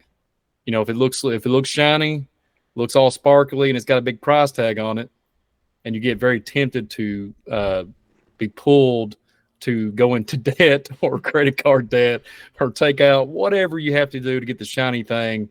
But you have something in the driveway. I'm using it now. I'm using the scenario here with an automobile, but you have something that's paid off and it's not shiny, but it still gets you back and forth from A to B.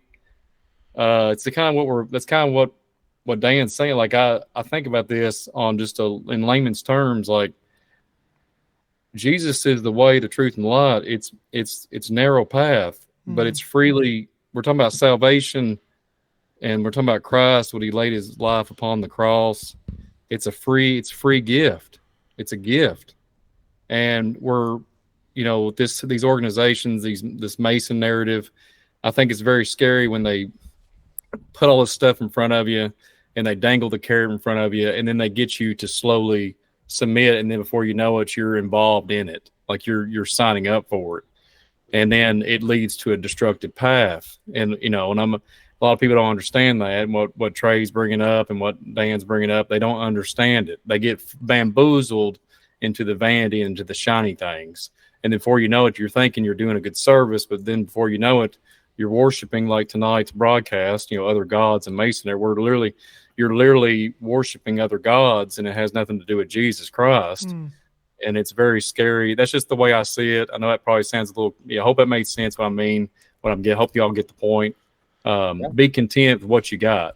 Don't try to go out and go above your means and, and try to conquer the world with the world. Do it, that does, what I mean? If you want to sit up on a high mountain and have all your gold and silver, what's it going to matter when your soul's damned? I hate to use that on here, but what's going to happen, right? And I think that's something we all need to look into. Yeah. And now, either way you look at it, red book, blue book, hot, cold, water, red wire, blue wire. We could go down the Matrix scenario on that, but everything is, this whole red and blue narrative. Yeah, I get it. And that's why we was talking earlier, Trey, with Atlantean. I think a lot of this stuff, those red and blue books that we're referring to, especially on this broadcast with the Masons, I think that all comes to the mystery schools of Babylon. I mean, it goes way back. It even goes past, we're talking about antediluvian, in my opinion. In my opinion, it goes probably back to the Samaritan. It's just probably further. Samaritan text is all, technically, when you look into all that stuff, they can get very controversial. But I think it all goes back to, I've even seen reptilian. I've seen reptilian narratives that doesn't even have the little G, but it has the compass.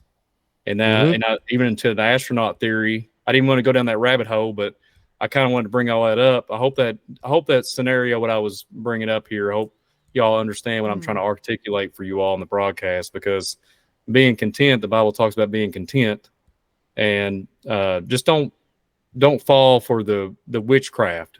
Let's just, how about that? Because that's basically what it all is. So, yeah. I agree with you. And isn't it funny that one of the first, quote, astronauts to land on the moon was also a Freemason? Yeah. I mean, this stuff does. And look, they admit it. I mean, you heard it earlier. They talked about the sons of Cain, right? Being the, what was it? It said the statecraft employed by the sons of Cain. See, what people don't realize is that the esoteric inner circle of Freemasonry absolutely traces this back to Cain and Enoch. And Gary Wayne, once again, does a great job of that. But look, when we get into this, I got a quote here. This is from The Meaning of Masonry by W.L. Wilmshurst.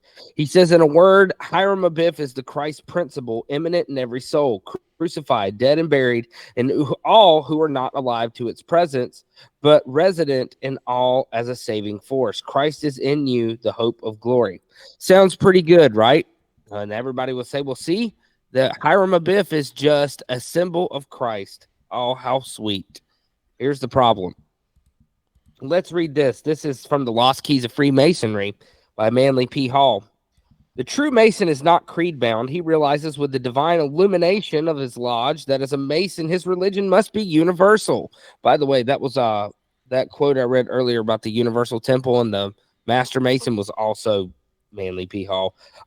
He realizes his religion must be universal. Christ, Buddha, or Muhammad. The names mean little, for he recognizes only the light and not the bearer. He worships at every shrine, bows before every altar, whether in temple, mosque, or cathedral, realizing his truer understanding, the oneness of all spiritual truth.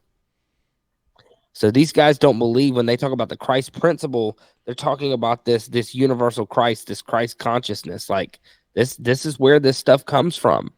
And there's Well, I have. Let me get fired up here real quick and throw it out. I know you two know a little bit more about this, but when you get into the DMT, let me just get this. This hits a nerve for me when you get into the DMT stuff and the ayahuasca stuff, and they communicate with evil. It's crazy. These guys are saying we're having this knowledge, like this veil through this. It's almost like the plane of existence. They'll talk all this crazy stuff like they're astral projecting, and they'll say that they're getting information from these great kings and all these different things, guys. It's insane. And this isn't a Masonry. I've heard and read literature, and even there's another organization we could talk about, but that doesn't fit the well, it does, but I'm not going to get in there. But there's another one that talks about this stuff too, and we're talking about worshiping deities and stuff that's ancient. And it was, so if you cross-reference it almost, there's a lot of similarities into what the Indians was writing down on tablets and whatever, and carving into caves. And the imagery looks very similar to what it was back in Atlantis or back into Samaritans. So it's so if they're taking and ingesting and getting on this DMT, LSD, and they're able to communicate with beings, is that what we're talking? I mean, literally, is that in the Masonry code here? I mean, they do stuff like that, right, Dan? Yeah. Do they, Trey? I mean, and they're getting information, they're exchanging information. Am I correct on that, or am I wrong?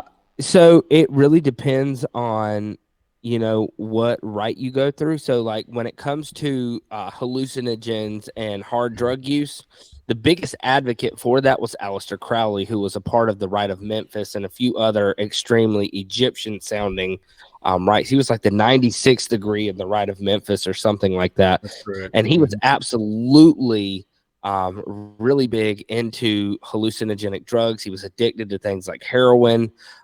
He encouraged people to use marijuana in their rituals.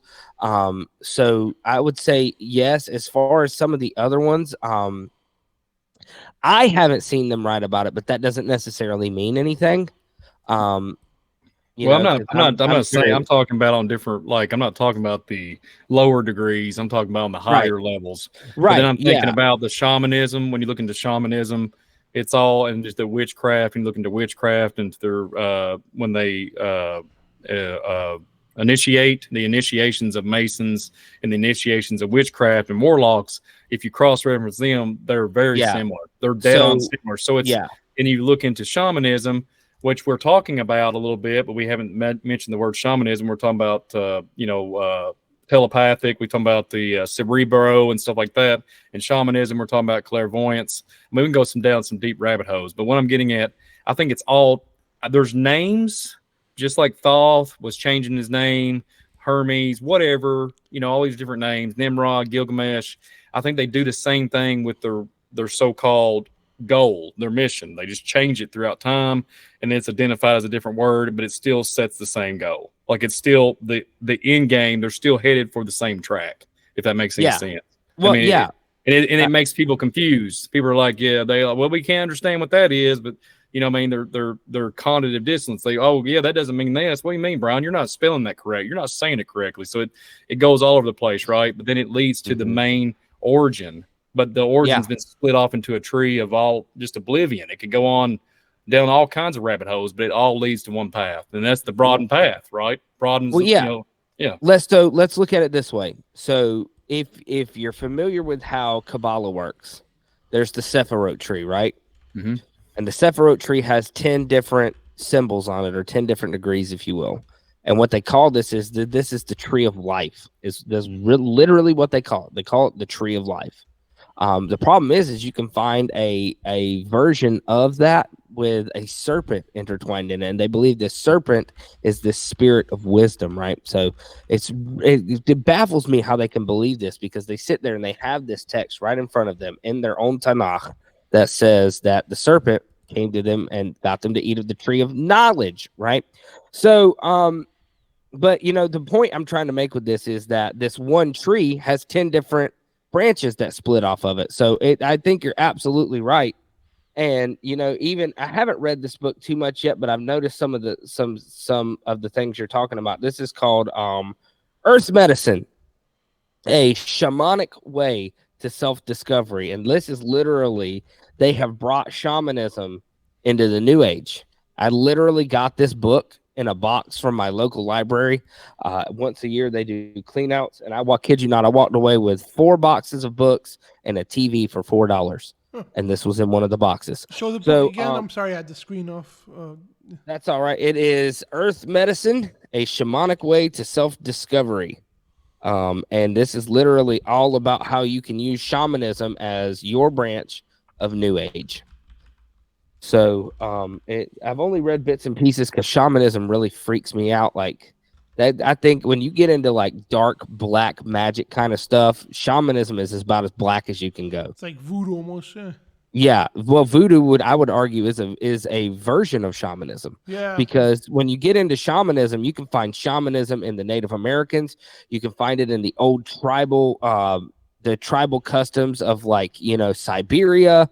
You can find shamanism just about anywhere because all a shaman is literally, it's similar to a witch doctor. Like, well, witch doctor is a form of shamanism. I think my light just died. Give me just a second. But it's a form of shamanism, you know, where basically there's this one entity that speaks to the this spiritual being, right? And it'll let the spiritual being take over it. And that is basically whatever village or tribe or whatever it is, this is their person that communicates with the gods, if you will. So you know, you can find it almost anywhere. And it's a really freaky religion to me. Like, it's just, I mean, it's scary watching these people get possessed. I heard a really wild tale. I don't know if this is true or not.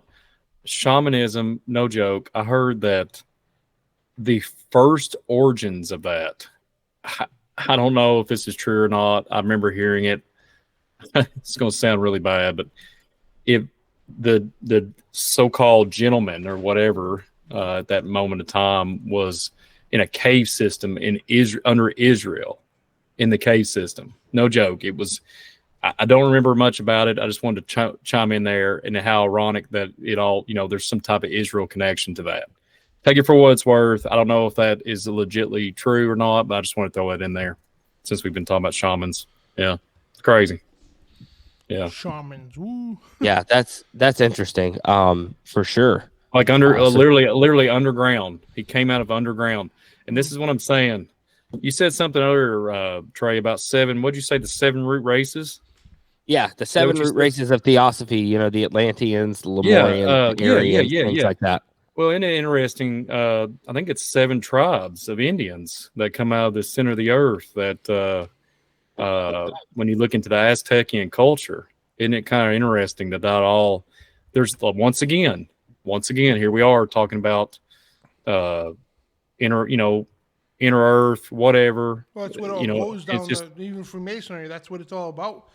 The ancient knowledge and everything else, they're trying to, well, they think they know 100% whatever. But yeah, they do know a lot of ancient knowledge, of course, but they withhold from the public. But man, you know, that's where, you know, it's all connected. Yeah, I think it is. I think like I mentioned earlier, I think it all has just been manipulated and twisted throughout time. And there's all like, they just, like, for example, you know, they used to have milk glass bottles, right? Now they have milk jugs, you know, so it's like, you know what I'm saying? Like, what do you mean you got glass bottles, right? It was too dangerous. It's the same. I'm trying to make everybody, I know it sounds, what's the word? Ignorant, but how I'm bringing that up, but there's something to that. To me, that's how I see things. And then when you start putting it in and compiling the info together, you can cross your T's and, you know, A through Z, you know, there's very highly compelling information that you can cross reference, and they almost look like the same story in some cases. You know, it's kind of strange to me. But anyways, well, Glavius was saying too about shamans too, because he's a cult researcher himself too, and he says shamans worship nature and nature spirits, like elemental spirits, and they make deals with these spirits. And we did shows on this. Actually, Uncle Obvious was on one of the shows we did on elemental spirits, and we also had David on for one of them too. But and it's all connected. All this stuff we talk about, guys, because if you tune in, it's like, oh, I thought this was about Freemasonry. This is all about Freemasonry, all of it. We could go literally for 10 hours and not even touch the first level of Freemasonry. That's how in depth this stuff is. You remember, these people got thousands of years since the days of Babylon, right? Thousands of years of esoteric knowledge under the belt. So we couldn't even cover this with a 10-foot pole in the massive size of it in a reasonable amount of time. So if you think, all right, this sounds like way off the rocker or off the path, it's not. And what Brian's bringing up too is because what he's listening.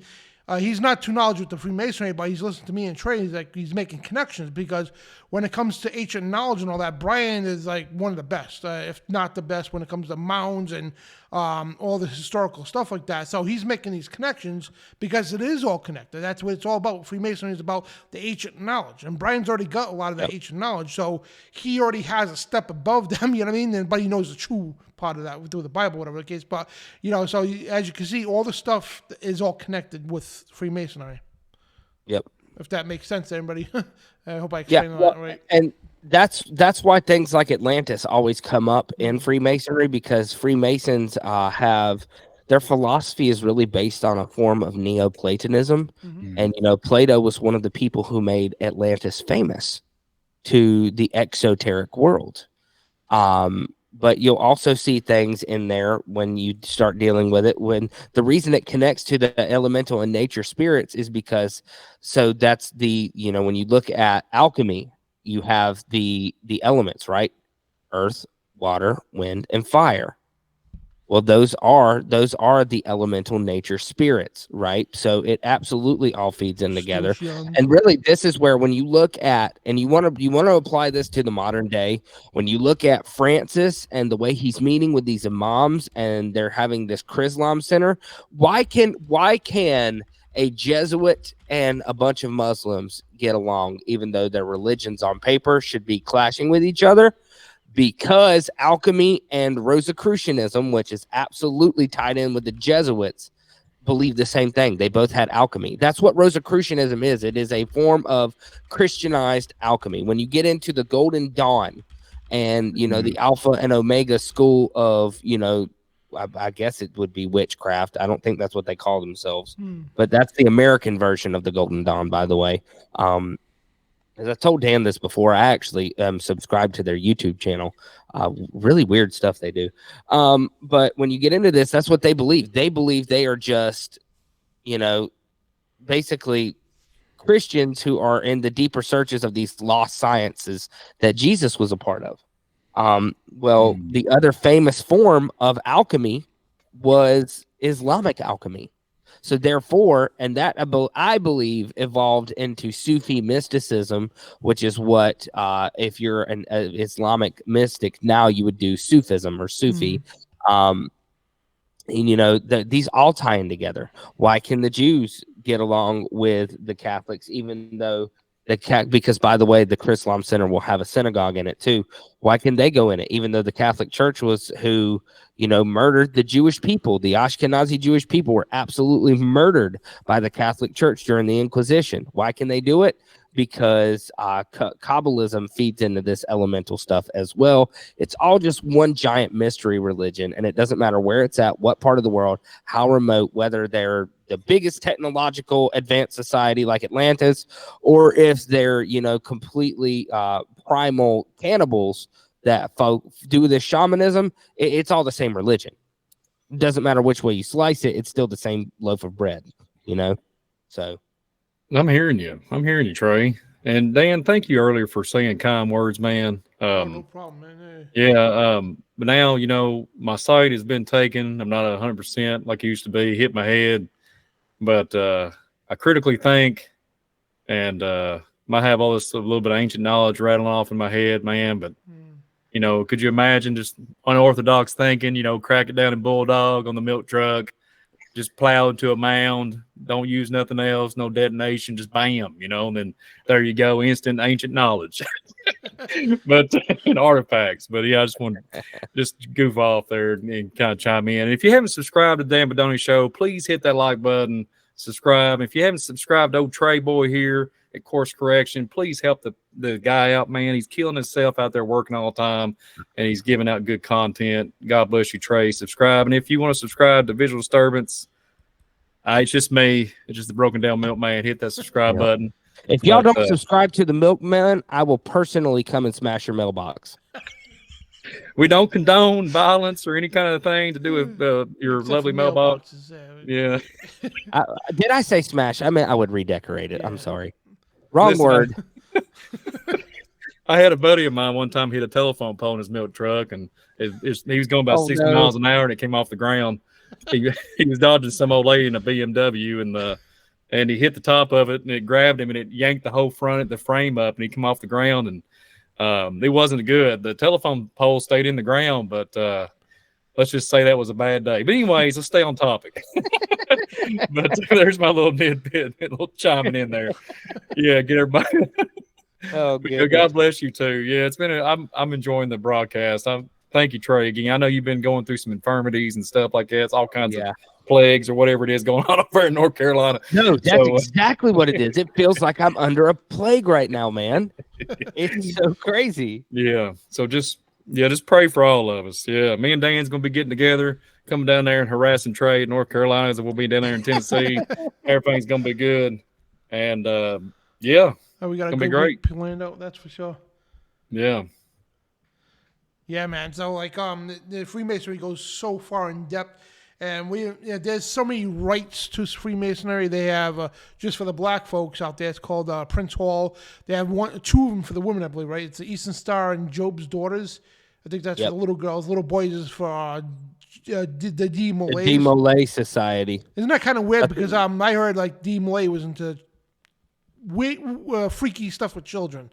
So is that kind of ironic they would name their boys... Yeah, I've heard that too, and I think it's even weirder that Walt Disney was in the De Molay Society, and now he has. Today. Now there's this famous Club 33 in Disneyland and Disney World. So, a coincidence? I think not. Yeah. And I don't know if you guys have ever looked into it. This is a tangent, but just to show you how much of a Ponzi scheme is involved with this stuff too. It's like almost $500,000 a year to be a member of Club 33 at Disney World. Wow. It's like $300 and some odd $1,000 last time I checked. It was absolutely ridiculous. I have no idea why I went and searched that out, but I guess I was bored one day and I found that out. So, who's worse, Scientology, Joel Osteen, or Club 33? You decide. Yeah, that's some crazy stuff. And religious leaders too. A lot of them are Masons themselves. And UCC. Kenneth Copeland is a Mason, isn't he? Yeah. Yeah, Pat Robinson, right? Let me see if I get that cover up because I want to show you guys something. And this is right in your face. So hang on, see. Pat Robinson, cover of Time. Pat Robinson. He's on the cover of hang on, Time Magazine. Let me see. Right here. Let me get this here. So I want to ask you folks out there, right? Who does that when you pose for a picture? Who does that? Who puts a hand in the shape of a paw over the left heart? You know what that is, guys? And you gotta once you open your eyes to this stuff, you gotta see it everywhere, right? When you so this is Pat Robinson, right? So-called Christian, all the the big mega church he's got, whatever the case, right? This here, guys, when Masons pose, right? Why do you think Prince Edward, whatever his name is? Him and Meghan, right? When he's out in public, he puts his hand in his jacket purposely, or like this. That's this is a lion's paw degree. I forgot what degree it is, but in the lion's paw degree, right? When they pose, right, they put their hand as a paw over the heart because in the blood ritual, right, when you become, I forgot what degree it is again, they rip your heart, literally rip your chest open, take your heart out, and feed it to wild beasts. That's the lion's paw degree. That's what he's displaying, right? And that's like some Temple of Doom kind of stuff. Yeah, like yum. Well, yep. But yeah, and when you see portraits everywhere, guys, like you see portraits of famous politicians, whatever. You got to see this, right? The hand, them Yep. sitting there posing for the painting of the picture. And Now, one hand in the coat. I have to say this because I'm by no means a fan of Pat Robertson at all. I think the 700 Club is if at best lacks serious discernment. They were the biggest ones behind the push that this Asbury revival was a move of God, even though at the National Day of Prayer they brought in Rick Warren. Man. One of the biggest, he's probably the biggest butt kisser of the Pope in the world besides Kenneth Copeland.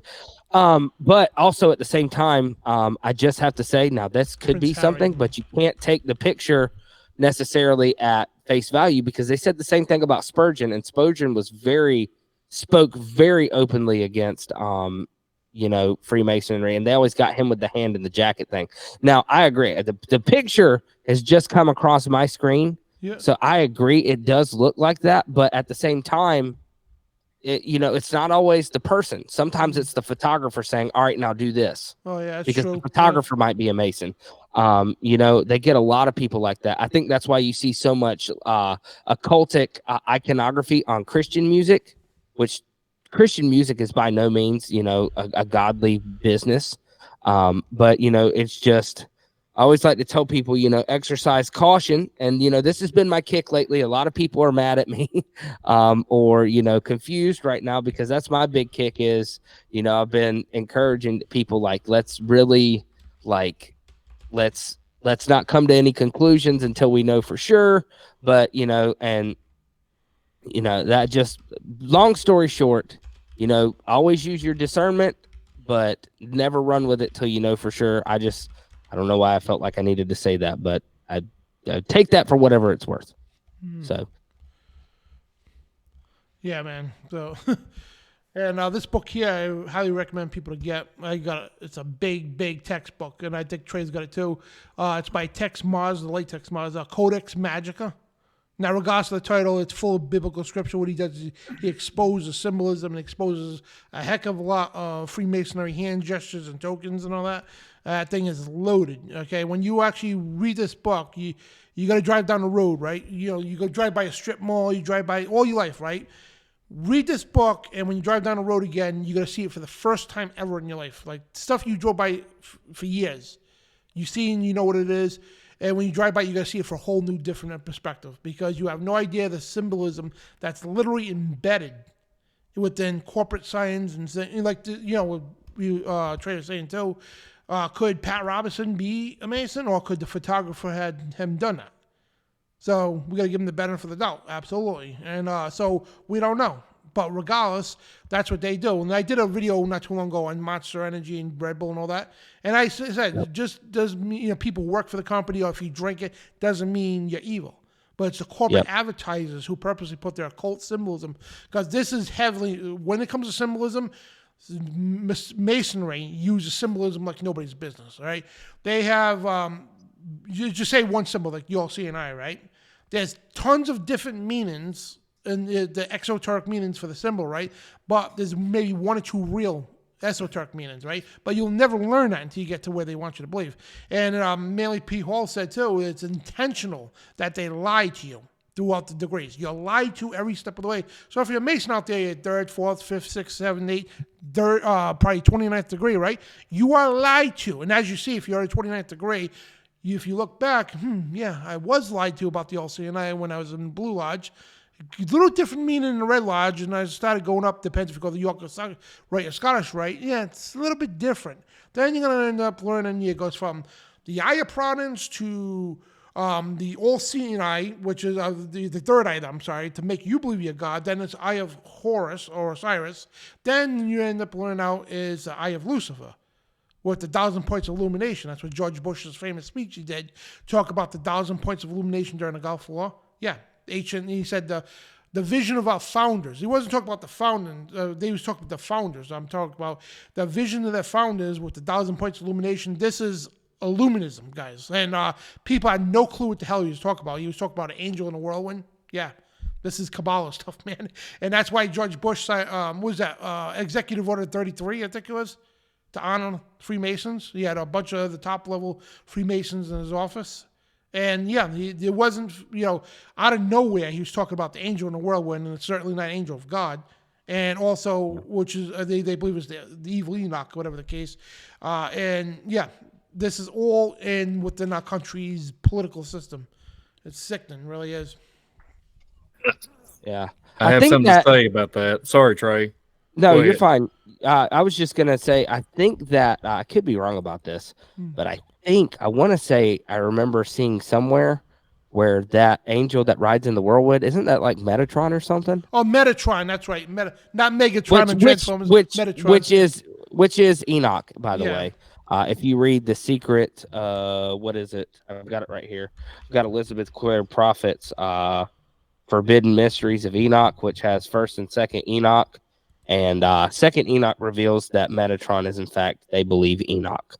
And it wouldn't be the good Enoch, it would be the evil There Enoch. it is right there on the screen, the Kabbalistic version of Enoch, the angel in the whirlwind. I have a theory. Metatron. I have a theory on that. Every time y'all just mention one word, it just triggers something. I love how this broadcast has been going because God bless you both, because both of y'all have like a truck ton of data rattling off in y'all's brains. And like as soon as you said angel and whirlwind, no joke, I hate to keep bringing this up, Bermuda Triangle Part 2 it's been in the making for almost like 10 months or something.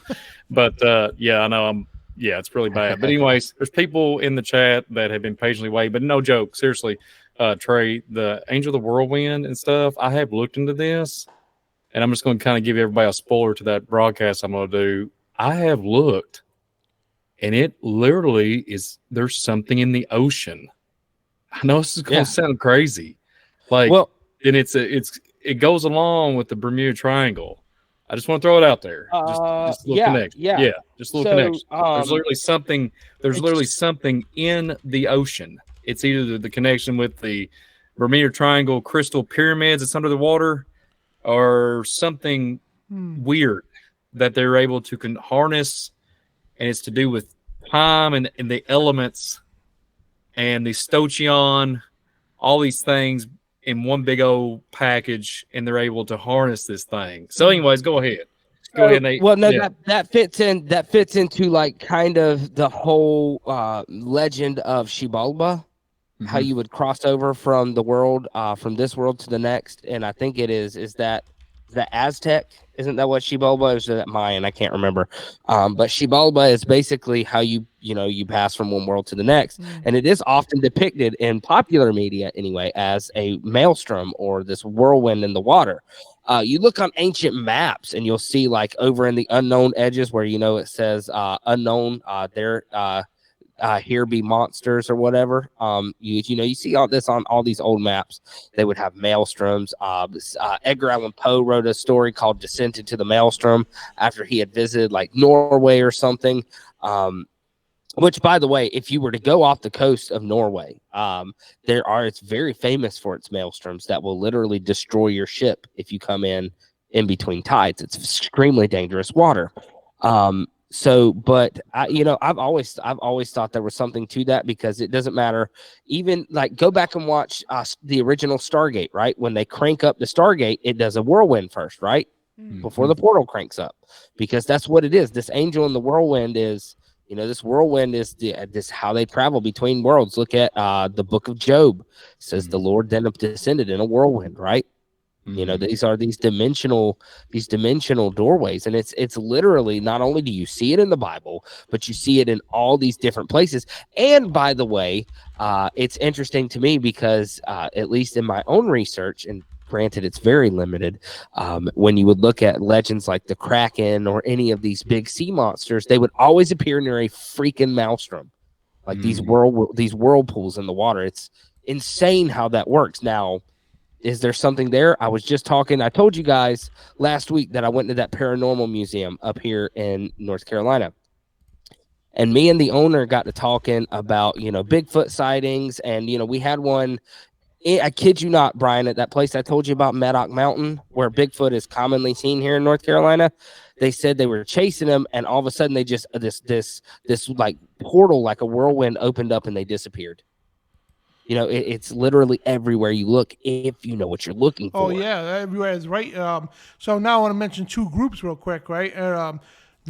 Two communist groups, and both Masonic as they come, Illuminati. They're the political side of the Illuminati, right? Number one, they were both created by Zbigniew Zimbisky and David Rockefeller, right? So number one is a trilateral commission, right? Look at the logo. It's a whirlwind. That's what it's supposed to represent, and a 666. And also, if you look at the Council on Foreign Relations, right? Which, by the way, the Man new on a horse. CEO of YouTube is on the Council of Foreign Relations. If y'all didn't know that, Yeah. so you will not see me posting to YouTube very often anymore. I will mostly be on Rumble now. So, just giving you guys a heads up. And the man on the pale horse, and also, who's that look like too? With his hand up, right? Yeah. You see, I'll show you right now. That symbol. That's a I'm full. sorry. No, you're fine. You're throwing the symbols, and there's a 30-second delay. There was a symbol earlier, and I know what it's called. I just can't. As soon as you moved off of it, I lost my train of thought. Because continue. I didn't mean to interrupt you. I'm sorry. Oh, that's all right. So, if the symbol looks familiar, right? Check this out, right? The famous picture of who? Napoleon Bonaparte on the horse holding his right hand up, right? Not a coincidence that that's the symbol of the Council of Foreign Relations. Mm-hmm. And yeah, demonic as it comes, man. Mm-hmm. So yeah, they're the political realm of the Illuminati and Freemasonry. So yeah. And Trey, you said Pilot Mountain, right? That's in your area. So Pilot Mountain's about 2.5 hours from here, and that's like a hub of like crazy stuff like this. Well, you know that's all it's all of a circumference. It's like a big map. It's a pyramid grid, right? So it all flows like a fine line all the way up and down my area. And some of the places there's a me ley and line. Joshua's been filming, and it's there. You can't even make this stuff up. There's a place that me and Joshua know about, and it fits it's just like a puzzle piece that you never can get away from. It's phenomenal. Yep. It's phenomenal. Yeah. So look, I can't remember if I sent you that map, but there's a map of like some of them are ley lines, not all of them though, but it's basically an energy grid where there's this wagon wheel and all the lines converge on Pilot Mountain. It's like 8 different lines. One of them goes to DC. The Serpent ley line, of course, goes up to you in Kentucky. By the way, that's the ley line that all the Bigfoot follow down from Kentucky to North Carolina. It's just really crazy. I went to the when we were at the museum. They had this map on the wall of all the sightings, and I went and looked at the line because kid you not, there's this straight line of Bigfoot sightings. And I pulled up my ley line map that I've got on my phone. My wife said, "You better not be proving a freaking theory about your ley lines right now." And I did. And she said, "Dog, if you ain't right." She said, "It's exactly on that line." And I said, "I can't take credit for that. Brian was the one that pointed that out to me." But, bless you. Bless you, Trey. I seriously bless you for not, no, you could have took credit for it. I would have got mad at you. No, I mean, it's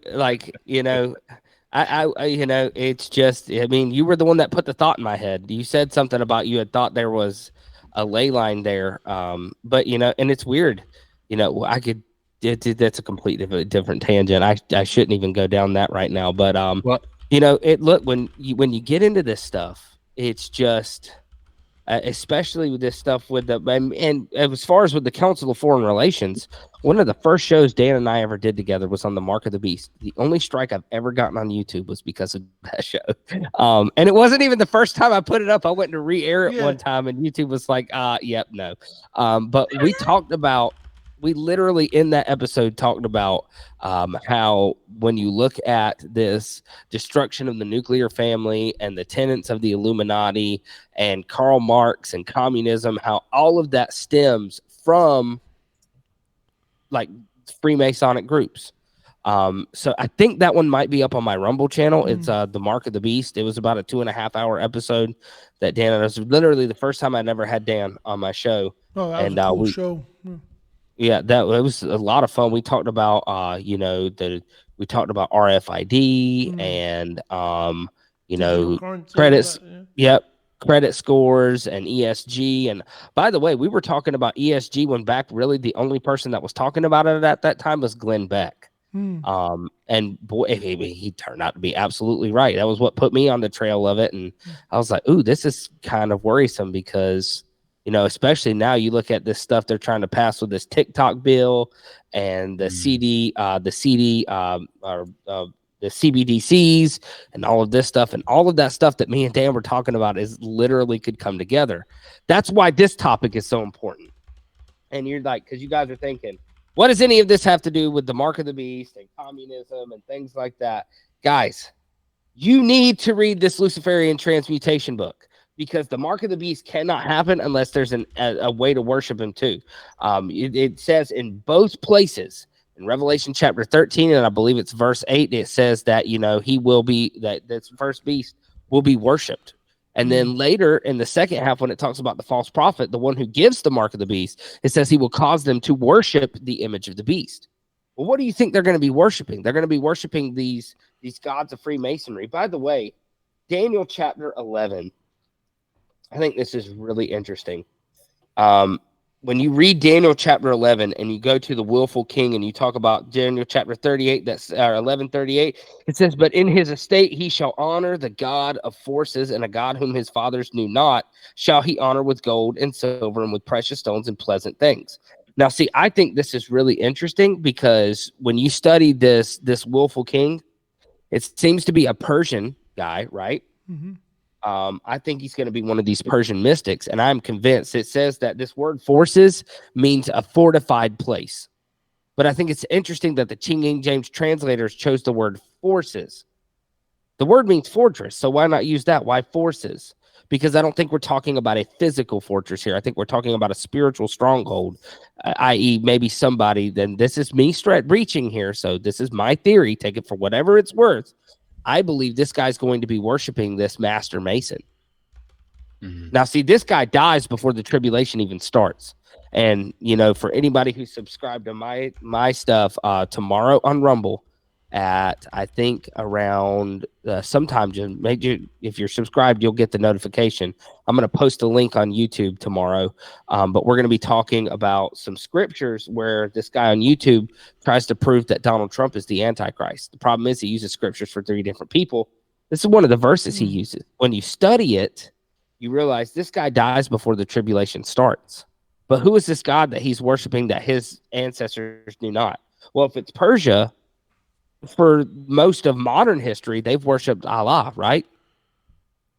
But who's this guy going to worship? I believe, personally, he's going to be worshiping this Master Mason, which Daniel 8 and Daniel 7 talk about the little horns. I think it's going to have something to do with that. He's going to be worshiping this God of the forces that's going to reunite church and state, right?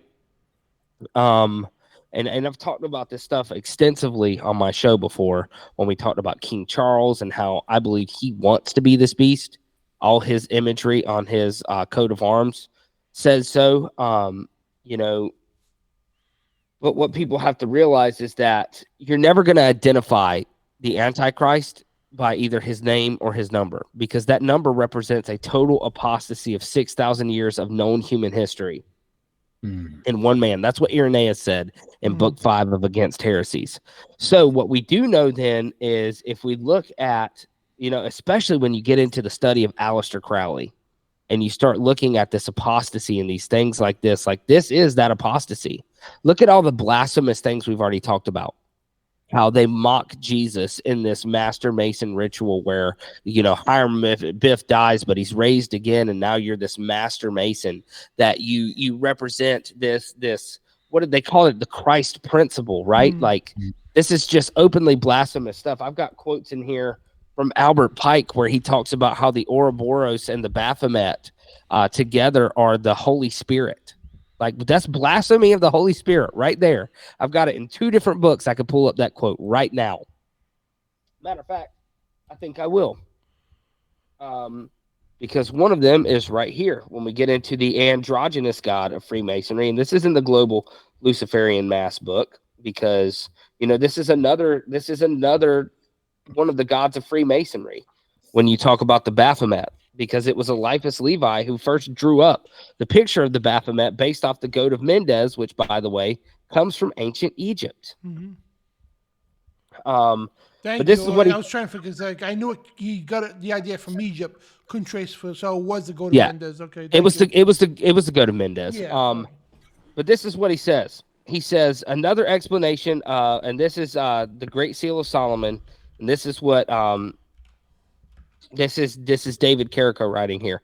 Another explanation of the Eliphas Levi occult symbol is contained in the following comments taken from page 253 in A Bridge to Light. It is a direct quote from page 734, Morals and Dogma, which was penned by Albert Pike. That's why I said it's an Albert Pike quote, but he's actually drawing it from A Bridge to Light, which was written by Eliphas Levi. He says the snake that surrounds this symbol is clearly called the Holy Spirit, which I don't know if you guys can see it, but if you look, here's the Seal of Solomon with what Eliphas Levi called the white Jehovah and the black Jehovah. A little more to your head. Right there. That better? A little tiny bit more. Yeah. The other way, Trey. Yeah. Oh, I can pull that symbol up. So what it is you have the white Jehovah, you have the black Jehovah. This is Eliphas Levi's words, by the way, not mine.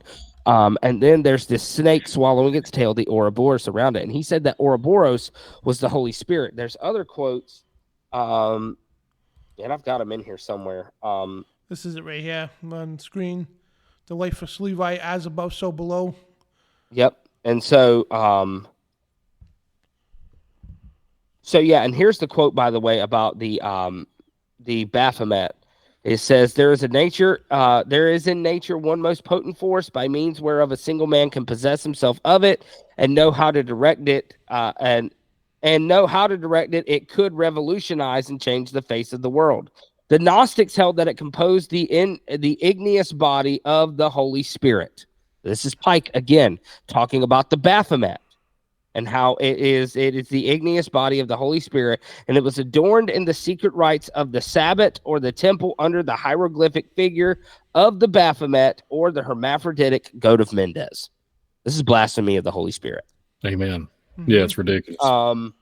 Now, this is the kind of stuff we're dealing with. Like, I would say that is the total apostasy of 6,000 years, because I think we've already done a great job of showing that this mystery religion goes back to, by their own words, mind you, goes back to the sons of Cain. So I would absolutely say that's 6,000 years of human apostasy. See, this is where the mark of the beast comes in.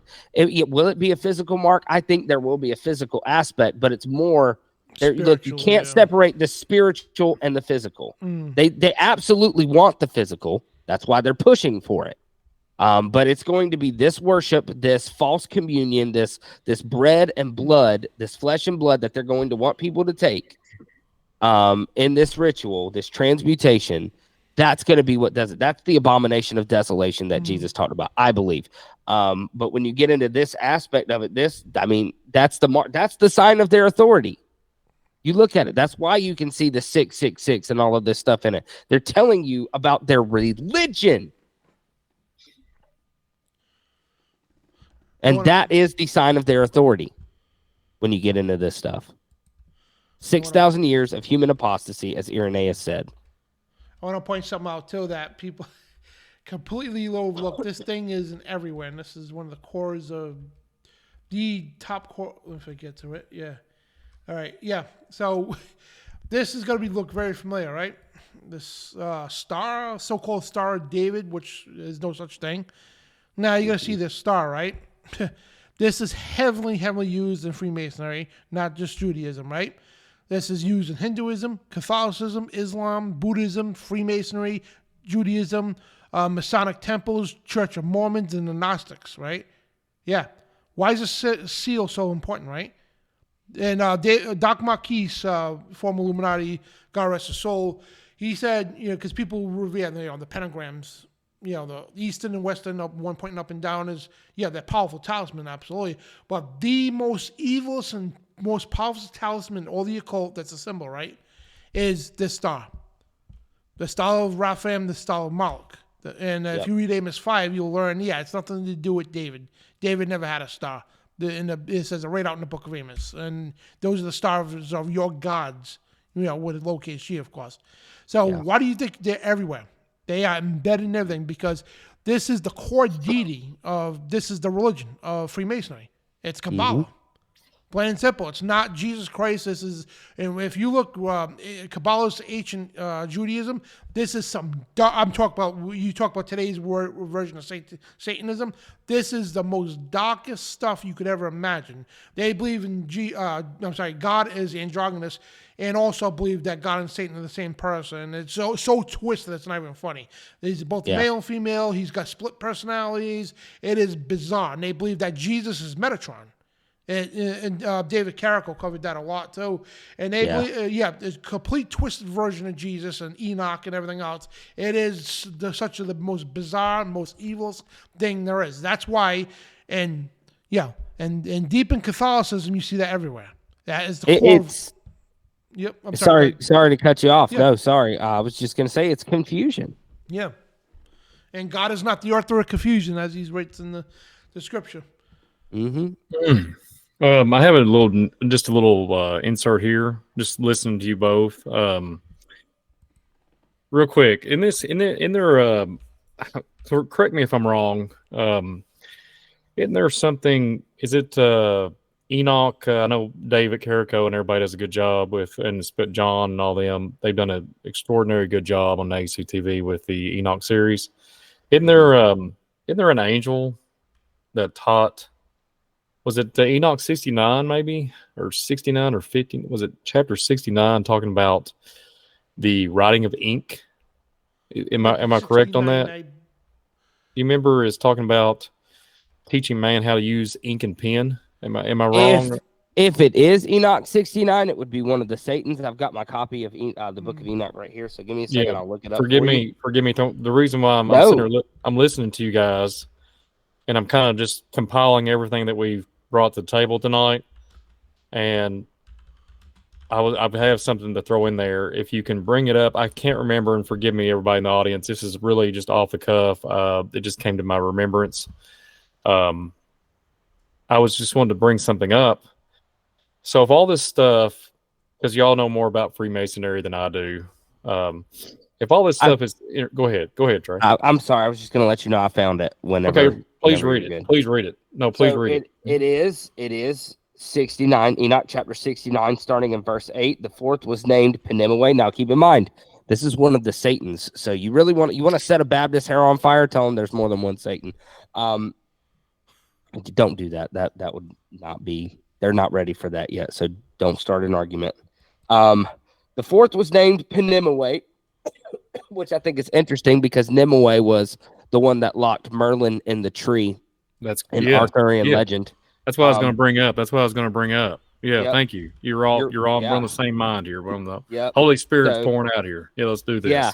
So this was Penimmaway. He taught the children of men the bitter and the sweet. He taught them all the secrets of their wisdom, and he instructed mankind in writing with ink and paper, and thereby many sinned for all eternity unto this day. Well, thank you for reading it, Trey. My eyes are kind of giving out on me, so forgive me, everybody, if it's a distraction with my blue light filtering glasses. I'm not doing it it's literally because my eyes are giving out on me, so I can enjoy the rest of this broadcast with my brothers here. So, you do what you got to do, and quite frankly, you're going to look cool doing it. So, well, I appreciate it, Trey. My mind's still here, though. My mind is still here. So you're good. But the 69 on the chapter of Enoch, which you just got done reading. And that's why I wanted to bring that up. And you already took it upon you just knocked out of the park, man. I'm kind of contemplating everything that we compiled together today. And if we're talking about entities and things that are coming in and popping in, and there's men wanting to harness the Osiris spirit, conjuring all this stuff up, becoming this enlightened one. Am I too far off, guys? Because I know that you all know a lot more than Masonry, but what I'm getting at is that what all this presidential debate is, and all these different ritualistic standpoints are they bringing in? And what's so bad about it?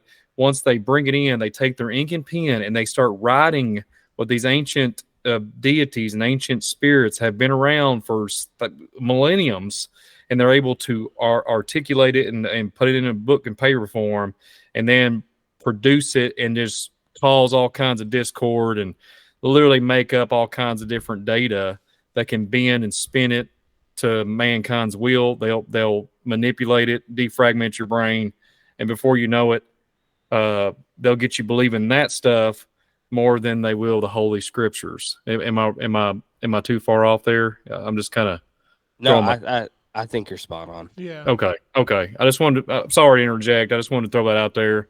So yeah. Mm-hmm. Yeah, I mean, that's absolutely what they're doing. That was the whole point when Sir Francis Bacon wrote his New Atlantis.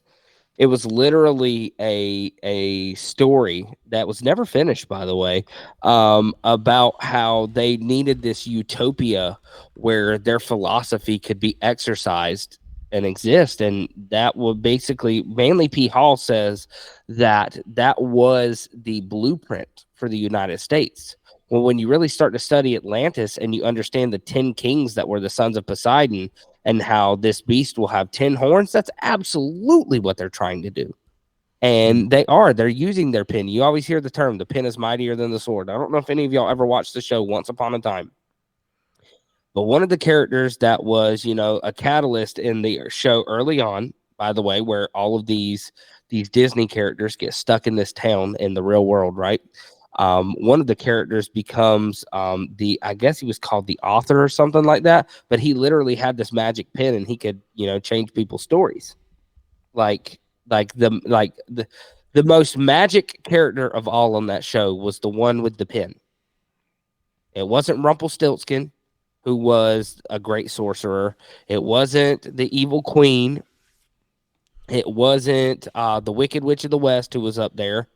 It wasn't Merlin had been up there. All of these characters had been up there, but the most magical character of all was the one that had the pen and could write the stories. So, and when you think about it, this came on the ABC channel. Like I said, it used Disney characters. You look at the fact that Walt Disney was in the Demolay Society, and he was the one who really started putting all of this magic stuff with the Sorcerer's Apprentice and things like that and all these children cartoons. I don't think it's too much of a stretch to say that is absolutely what is going on. So, but that's just my opinion. Well, and the Father in heaven gave the words for man, to the inspired word of God, to be written. And I think it's just interesting, those words, the precious words of the Father and the Son, we're talking about Christ Jesus, and it's just the inspired word of God is so detrimental for our walk. And I think it's just so interesting how it's more just let's face the facts. It's so much easier to get drawn into secular things. It seems like it's almost like the flesh just resonates with it, and then you want to just consume it. It doesn't matter if it's filthy garbage, you want to consume it. But then you have the living truth word of God that comes from the heavens, and you're like, it takes everything in your power to fight every type of demonic suppression. And after the dust clears, you've either been caught up, because I'm preaching to myself. You've either gotten caught up into the world so much or into other things that you forgot to read the word of God, is what I'm saying. Yeah. Mm-hmm. Your daily walk. So it's almost like the powers that be, they know how to manipulate the genome. They know how to manipulate the mind, your cerebral cortex, the whole neuron pathways, the whole ball of wax, and they push you into the secular knowledge, this ancient mystery school knowledge. But then they bend your wheel with the red and blue book, and there's only some, according to what I'm understanding in the Masons, there's only certain people that can understand the blue one. There's only certain people that can understand the red. Am I correct on that? And there's like this big old paradigm and then at the end of the day, you forget you're so much further away from this Holy Ghost, you're the Holy Spirit, the Holy Scriptures, and it draws you into this secular knowledge and this knowledge that is of the earthly realm, right? Am I correct on that? I mean, I'm just kind of 100% right. Yeah, and see, look, that all goes back once again. I can't remember who it was, but there was a philosophy guy who had been analyzing the writings of Plato and noticed that Plato would write something, and it would be meant for a wide audience to get one meaning, and then he would have his, astute disciples, his inner circle, that could get a totally different meaning. And that's what I mean. Like when you really study Freemasonry, Manly P. Hall talks about Plato a lot in his writings, at least what I've read of them. And I won't even venture as far as to say that I'm an expert on the things Manly P. Hall have wrote. I just know what I've read through other people's research, to be perfectly honest. But what I have read, he writes about Plato a lot. And because I've had his audiobook, so I have listened to some of his stuff. And this seems to be the thing. Like you get into, and it's really interesting when you start getting into things like Plato and Pythagoras and all of this stuff. We're getting into all of these same things. They were just maybe a little more in their infancy, and people like Manly P. Hall came along and refined them. But, you're getting into this, when we talk about by the way, the Star of David is what we would call sacred geometry, and its numbers actually, like if you look at it, that pulls up to 666 as well. And by the way, it's also a 2D print of what is known as the cube of Metatron. If you were to take the cube of Metatron and its dimensions and push it into a 2D image, it would be the Star of David. So just for those who didn't know. But yeah, I mean, all of this stuff, it's all connected. It's all designed to basically enchant you, is what it does. When you talk about social engineering and brainwashing and MK Ultra, I mean, you could take this 1,000 different ways. I kid you not. I've been airing reruns of my shows lately because I've got a notebook right here. See if I can do this without knocking everything down. Which I probably can't because I always knock everything down. But I'm literally got something that I'm working on. It's going to be a documentary style thing about how when you start looking into the alien agenda, it can all be traced back to this stuff too. Whether it's Jack Parsons and L. Ron Hubbard in the desert doing their Babylon working, they got the idea from Aleister Crowley. Aleister Crowley told them, don't do it. You're going to mess something up. And then got mad at them because they went ahead and did it anyway. And then all of a sudden UFOs start being seen at an exponential rate from there. You can trace it back to Nikola Tesla, who was a spiritualist and allegedly, he was involved with the Philadelphia experiment, which then allegedly led to Franklin Delano Roosevelt meeting this elder race on a battleship. All of this stuff, it all ties in together. And I think it's so important that people understand that these things all tie in together because, by the way, when you see people like the angel in the whirlwind and all of this, that's why I brought up Stargate, because that's what they're going to come back and do. I don't know how many of you guys remember the movie Stargate, but it was literally the god Ra came in a pyramid spaceship through a Stargate. When I add that in there, that was a Vinama. And even though it looked like a pyramid, it was like an ancient, it's a hovering craft, right? But it was massive, like a city. It can inhabit a bunch of, so-called, I guess people in it or aliens or whatever. But that's a Vinama back in the Hindu culture, even though that, we're talking about Orphanas. That's right. I forgot about that. So the Vinama, he landed on the capstone. It was like a capstone over top of the pyramid with the pillars. And in the Atlantean culture, I mentioned this the other day, the Atlantean in North America talks about, it was called Attilan. It was the name of North America in the Atlantis, the Great War of Atlantis. Wait. Sorry. Hold on. Say that again. Attilan. And it was, it's in English, it means North America. And they had the capital of North America was called the Triple City, which was the I think it's called Tripura. And that was literally a capital of North America, the Atlantis narrative, that could literally hover over the land and pull up. It had pillars. And it literally would dispute. It would when it went to go hover, it could go to other countries, and it had this yellow plume smoke come out from underneath it. No joke. And it was a floating city that inhabited like tons of people. So it's the same concept when you're thinking of Stargate. I'm sorry going on a big rant, but that's how I'm seeing it whenever you're talking. So I'm just kind of going back with what you're.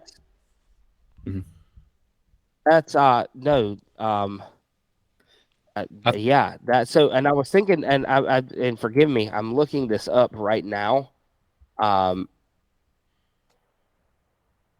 Give me just a second. So, something just came to mind. And what was that name again? Oh, are you talking about? Yeah. Are you talking about what they called Attilan? Atlantis? Yeah, Yeah. Attilan. So, I think it was. Mhm. so that's so interesting, like, because it reminds me, and that might not even be a connection. But in Frozen 2, Elsa had to travel to a place to discover who she was, called Atahalan. And it reminded me of that when you said How was that. it spelled? And it How was was it literally a spelled? river of ice.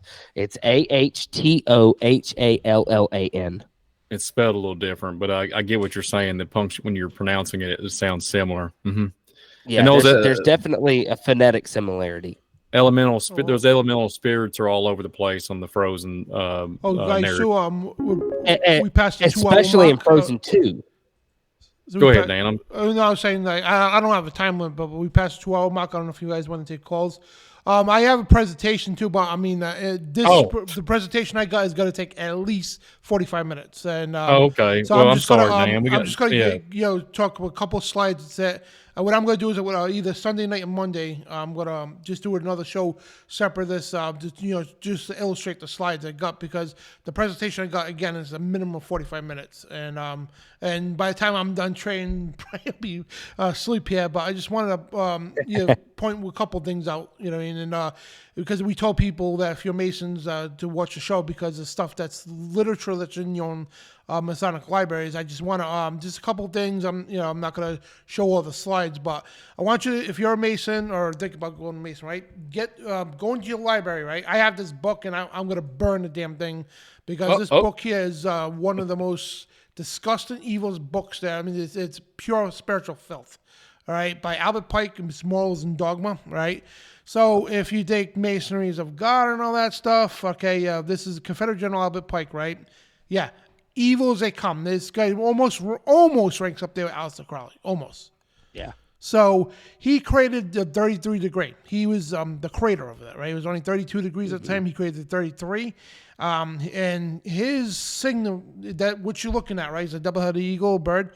That is called Mammon Ra. That's an ancient Egyptian. I think it's the god of wealth and war, if I believe I'm correct, right? Mammon Ra, right? Now, let me ask you something, right? If you're a professing Christian and all that, and yes, there are Christians who are 30, 31, 32, 33 degrees, right? If you are a professing Christian, right? Jesus says this in Matthew 6:24, right?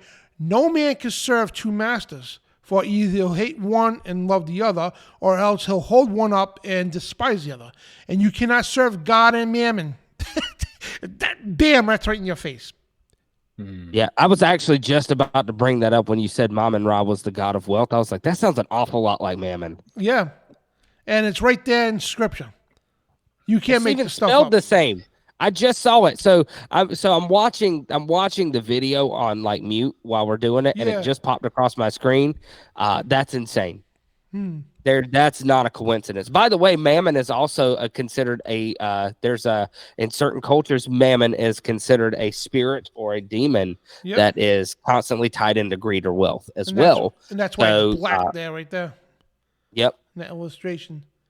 And when I was putting these together yesterday, Thursday night, right? Wednesday and Thursday night, I was putting these together, right? And for some reason, right, when I brought this up, because I wanted to point out the 33rd degree, and this came to my head, and the Holy Spirit had to do that, because Matthew 6:24 came to my head. I pulled that up, and you can't make that up. Like that's right in our face. So if you're a Freemason, guys, then you can't serve two masters, plain and simple. God and mammon, it's right there in the Scripture. Not a coincidence that this satanic punk, I hope he was saved before he died, whatever the case, but regardless, it's not a coincidence that they used that. Okay, and there's a couple more things too. I have a question real quick about Albert Pike. Correct me if I'm wrong, but wasn't he also the co-founder of the KKK? Yes, he was a silent person. He was like a big pusher of the Ku Klux Klan. And it's funny too, Family Guy, if people knew this, right, Family Guy would be shut down. You know how they put symbolism and all that stuff? Now, remember Stewie, one of the episodes when Brian sold his toy bear on a yard sale?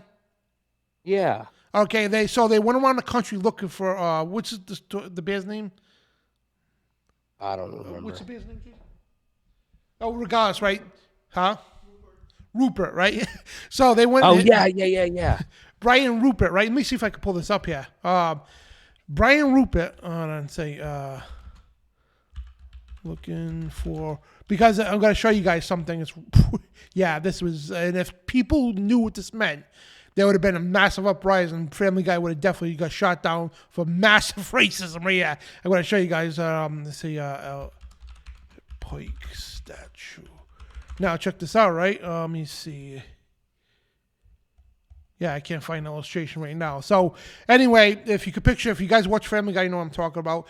Brian's the dog, Stewie's the baby, right? And Brian sold he's a talking dog, by the way. He sold his toy beer, Rupert, in the yard sale by accident, right? Somebody bought it, they moved across country, whatever. So they went around looking for Rupert because Stewie wanted it back, right? Anyway, so they came into wherever Albert Pike statue in D.C., I'm sorry. They went to Washington, D.C., right? And there's, check this out, right? There's Brian and there's Stewie, right, standing there, look, and they talk to a black person, right?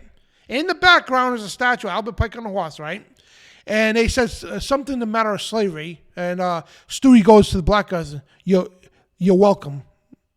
You know, and if you could put it this way, basically this is a direct, massive statement because Albert Pike's right in the background, the KKK, you know what I mean, with the white dog. Yeah, this was like symbolic as it comes. But that Albert Pike was a big pusher of the Ku Klux Klan. By the way, part of the Democratic Party too. So, yeah. So that's how symbolism, and it goes more, man. And Albert Pike here, his claim, he says, to which we must say to the crowd, we worship a God. And he's saying to the public, you got to tell the public we worship a God, but the God that one adores without superstition. To use a sovereign grand inspector general, we say that this is part of the ritual, by the way, of the 31st and 32nd degree, right? You must repeat this at the 32nd, 31st, and 30th degree. The Masonic religion should be, by all initiates of the highest degrees, right, maintain the purity of Luciferian doctrine. Yes, Lucifer is God, and unfortunately, Adonai is also God.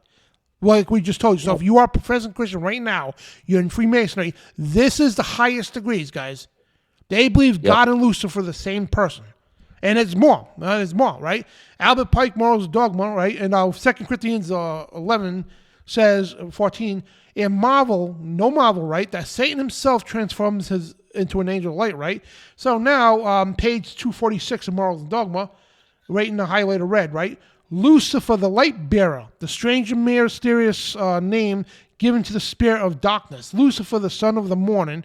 It is also the one who bears the light, which is splendors, intolerable, blinds, feeble, sensual, and selfish souls. But anyway, Masonry always promises light, right? Light. The light is not an angel or Jesus. The light is Lucifer to them, right there. And the Lost Keys of Freemasonry, Manly P. Hall, and I think one of the quotes Trey might have quoted, right? Now, Manly P. Hall, right, pages 35 and 36, he says, the true Mason is creed. Actually, Trey already talked about that you must acknowledge all religions and temples and everything else. And he goes, recognizes the light bearer, not the, the Mason, right, recognizes only the light, not the bearer. And he worships at shrines. And again, Trey already talked about this quote, but acknowledge that doesn't matter where the light, the knowledge of gnosis comes from, right? The G in the symbol. Doesn't matter where it comes from. If it's light, listen to it. That's not something a Christian should be saying. And Manly P. Hall also talks about on page 78, when the Mason learns that the key is the proper application of the dynamo of living power, he has learned that the mystery of the craft, the seething energies of Lucifer are in his hands. Is profession Christian supposed to be playing with the seething energies of Lucifer? No. And these books are in your libraries, guys. Page 18, he goes on to say that Freemasonry is a philosophy which is essentially creedless. It is true for it that the brothers bow to truth regardless of the bearer. Sounds like a lot like Pike just said too, right? It doesn't matter who doesn't matter who the bearer is. The light instead of wrangling over who the one brings it. Don't worry about the one who brings it, he's saying. Just listen to it. Doesn't matter where it comes from. This is the way we prove that we are seeking to know better and will the dictate of the invincible one. And who's the invincible one to them? It's Lucifer. No true religion exists than that the world comradeship and brotherhood for purpose of glorifying one God and building him a temple constructed attitude of noble character. And as you see, that God is Lucifer. And pages 28 and 29, he says, the initiation brother realizes the so-called symbols and rituals are merely blind fabrications to the wise, perpetrated ideas incomprehensible. So basically, this is Albert Pike saying, listen, like, you are lied to. Every time you get taught a symbol or something in Masonry, you are intentionally lied to. And he goes on to say in page 29, the average individual, he also realizes that few Masons of today know or appreciate the mystic meaning of concealment within the rituals. With religious faith and perpetuate to form, worshiping instead of the life, those who have not recognized the truth in the crystallized ritual, those who have not liberated the spiritual germ from the shell empty words, and not Masons regardless of the physical degrees of outward honors, right? Then he also says, and this is a quote from him too in this book, they wander in darkness seeking light, right? But failing to realize that the light is in the heart of darkness. He's saying the heart of darkness is light. When Jesus says, I am the light, the truth, the way, and the Bible says, the darkness does not comprehend the light. But this guy is saying, the real light comes from the darkness. This is his book, The Secret of Hiram Abiff. Right, and Anton Sander LaVey, he was the founder of the Church of Satan in 1966. He was also a Freemason, by the way. This is the Satanic Bible, the Rituals, right? He goes on to say in page 144 to 146, but he says, but now even the most hardened skeptic could be convinced that Freemasonry, right, is Lucifer Satan worship. However, mind you, Anton LaVey was the 33rd degree. He's saying Freemasonry is a Lucifer Satan worship. However, for those who may still need more convincing, let us consider the internal names by which Masonry masks its many references to Satan. And we just showed you a bunch of them, by the way. And there's tons more, but we're not going to get into all of them today. In the Satanic Bible, we see 77 names which pagans have referred to Satan over the centuries. And let us quickly review some of the infernal names of Satanism found within Masonry. And he goes on with these names that Masons use, right? And so real quick here, the 6th President of the United States, John Quincy Adams, he had an absolute hatred for Freemasonry because at this time, Freemasonry became massively corrupted by the Illuminati. And they became massively, because George Washington warned about in 1791, I believe it was, about the corruption of the infiltration of the Illuminati in all of Europe, and they're coming to America. He penned a letter to his Reverend Jedediah. So anyway, by the time John Quincy Adams came along, and he already witnessed what Freemasonry did, right? And he says Freemasonry is deceptive and fraudulent. It promises is light, right? But performance is darkness. Oh, is that something familiar? We just heard that from who? Manly P. Hall. Right? And also he says Masonry ought to forever be abolished. It is wrong, essentially wrong, a seed of evil, which can never produce any good.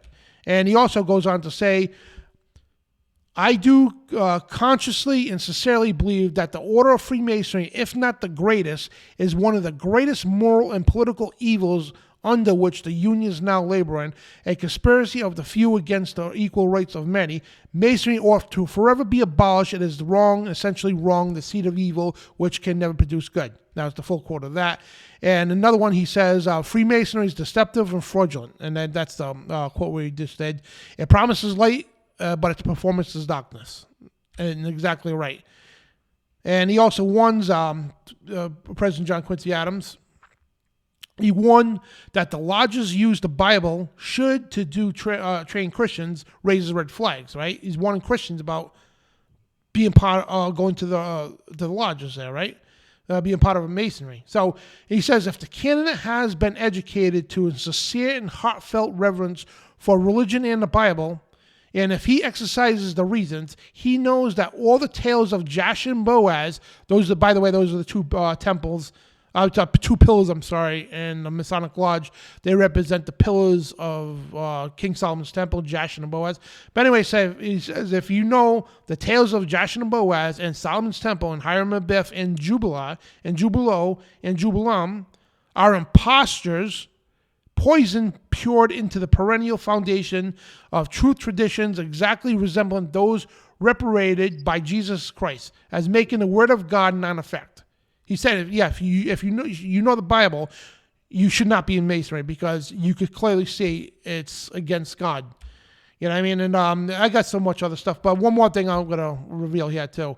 So if you don't think the Illuminati and Freemasonry have anything to do with each other, John Robeson, he wrote Proofs of a Conspiracy back in 1798, right? He was like a secretary, if you will, for Adam Weishaupt. You know, he was the professor in canon law. He was the founder of the Illuminati in May 1st, 1776.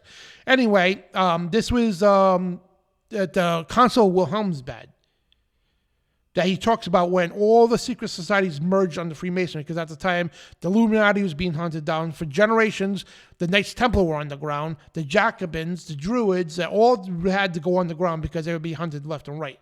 So anyway, he goes like this, right? Because everybody knew Freemasonry. They didn't expect nothing of it. So he says, the great strength of our order, talk about the Illuminati, right?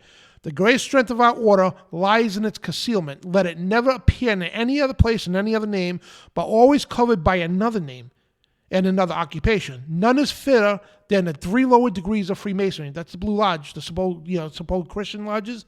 Yeah, the most evil institution ever, the Illuminati, right, is concealed with the inner circle of the Blue Lodge.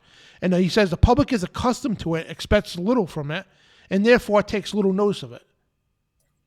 And he goes on to talk about that. So what I got, this is only to scratch the surface of what I got. So what I'm going to do is I'm going to do another off show for this, to present all my slides and all that, because I got another set and everything else and more on this one. So I'm going to do that probably Monday or something like that. But if you guys want to add anything to that, go for it, man.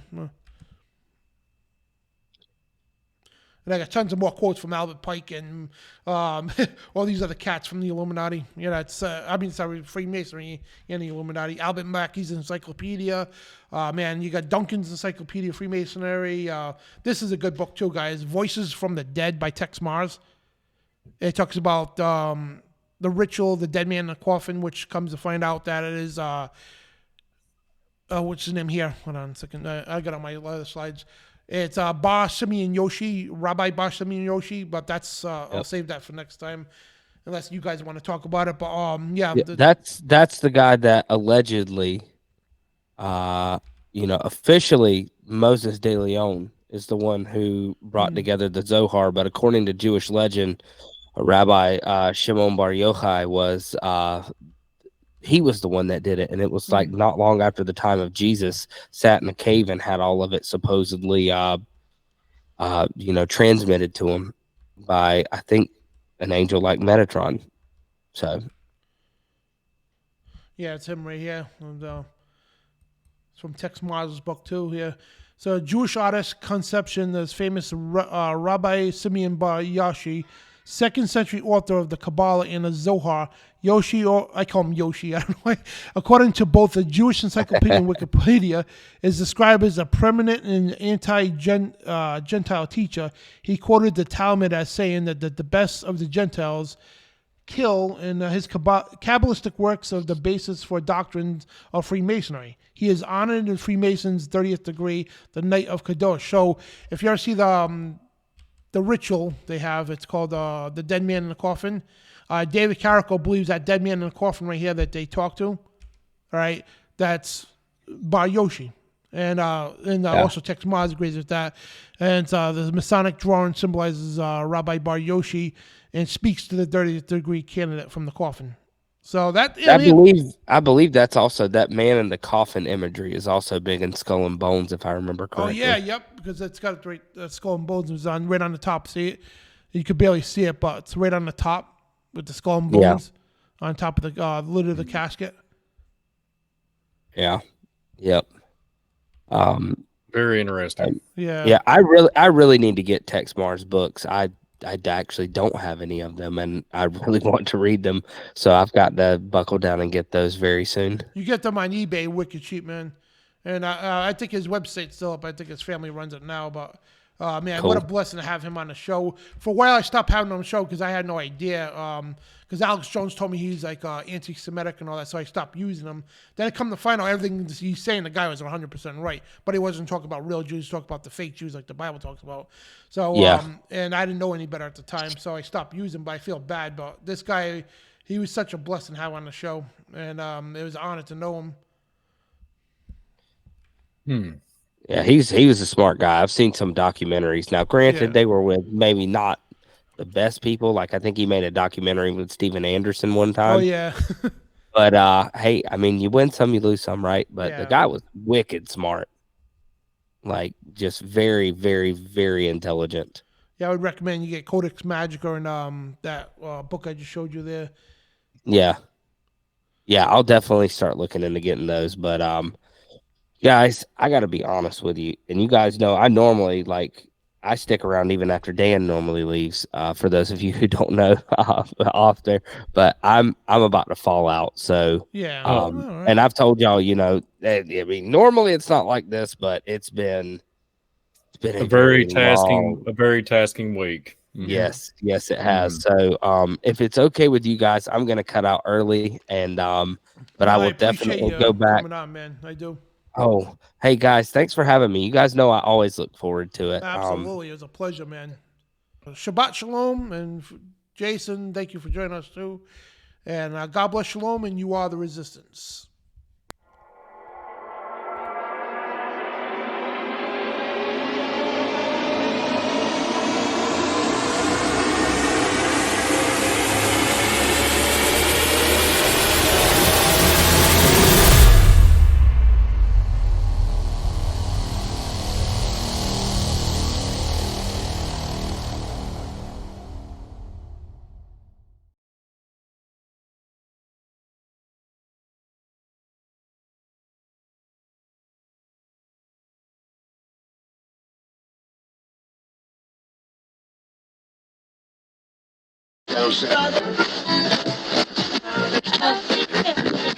If you're receiving this transmission, you are the resistance, declaring war on the New World Order. TruthRadioShow.com.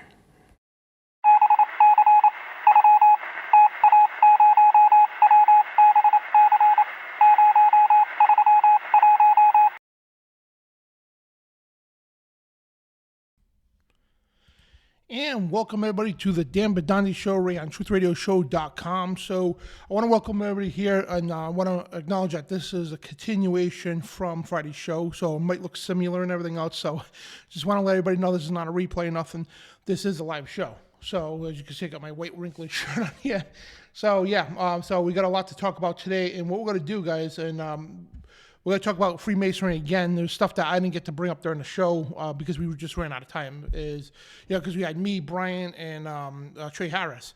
We had all this information, not enough time to do that. And I didn't really get to present what I have to present.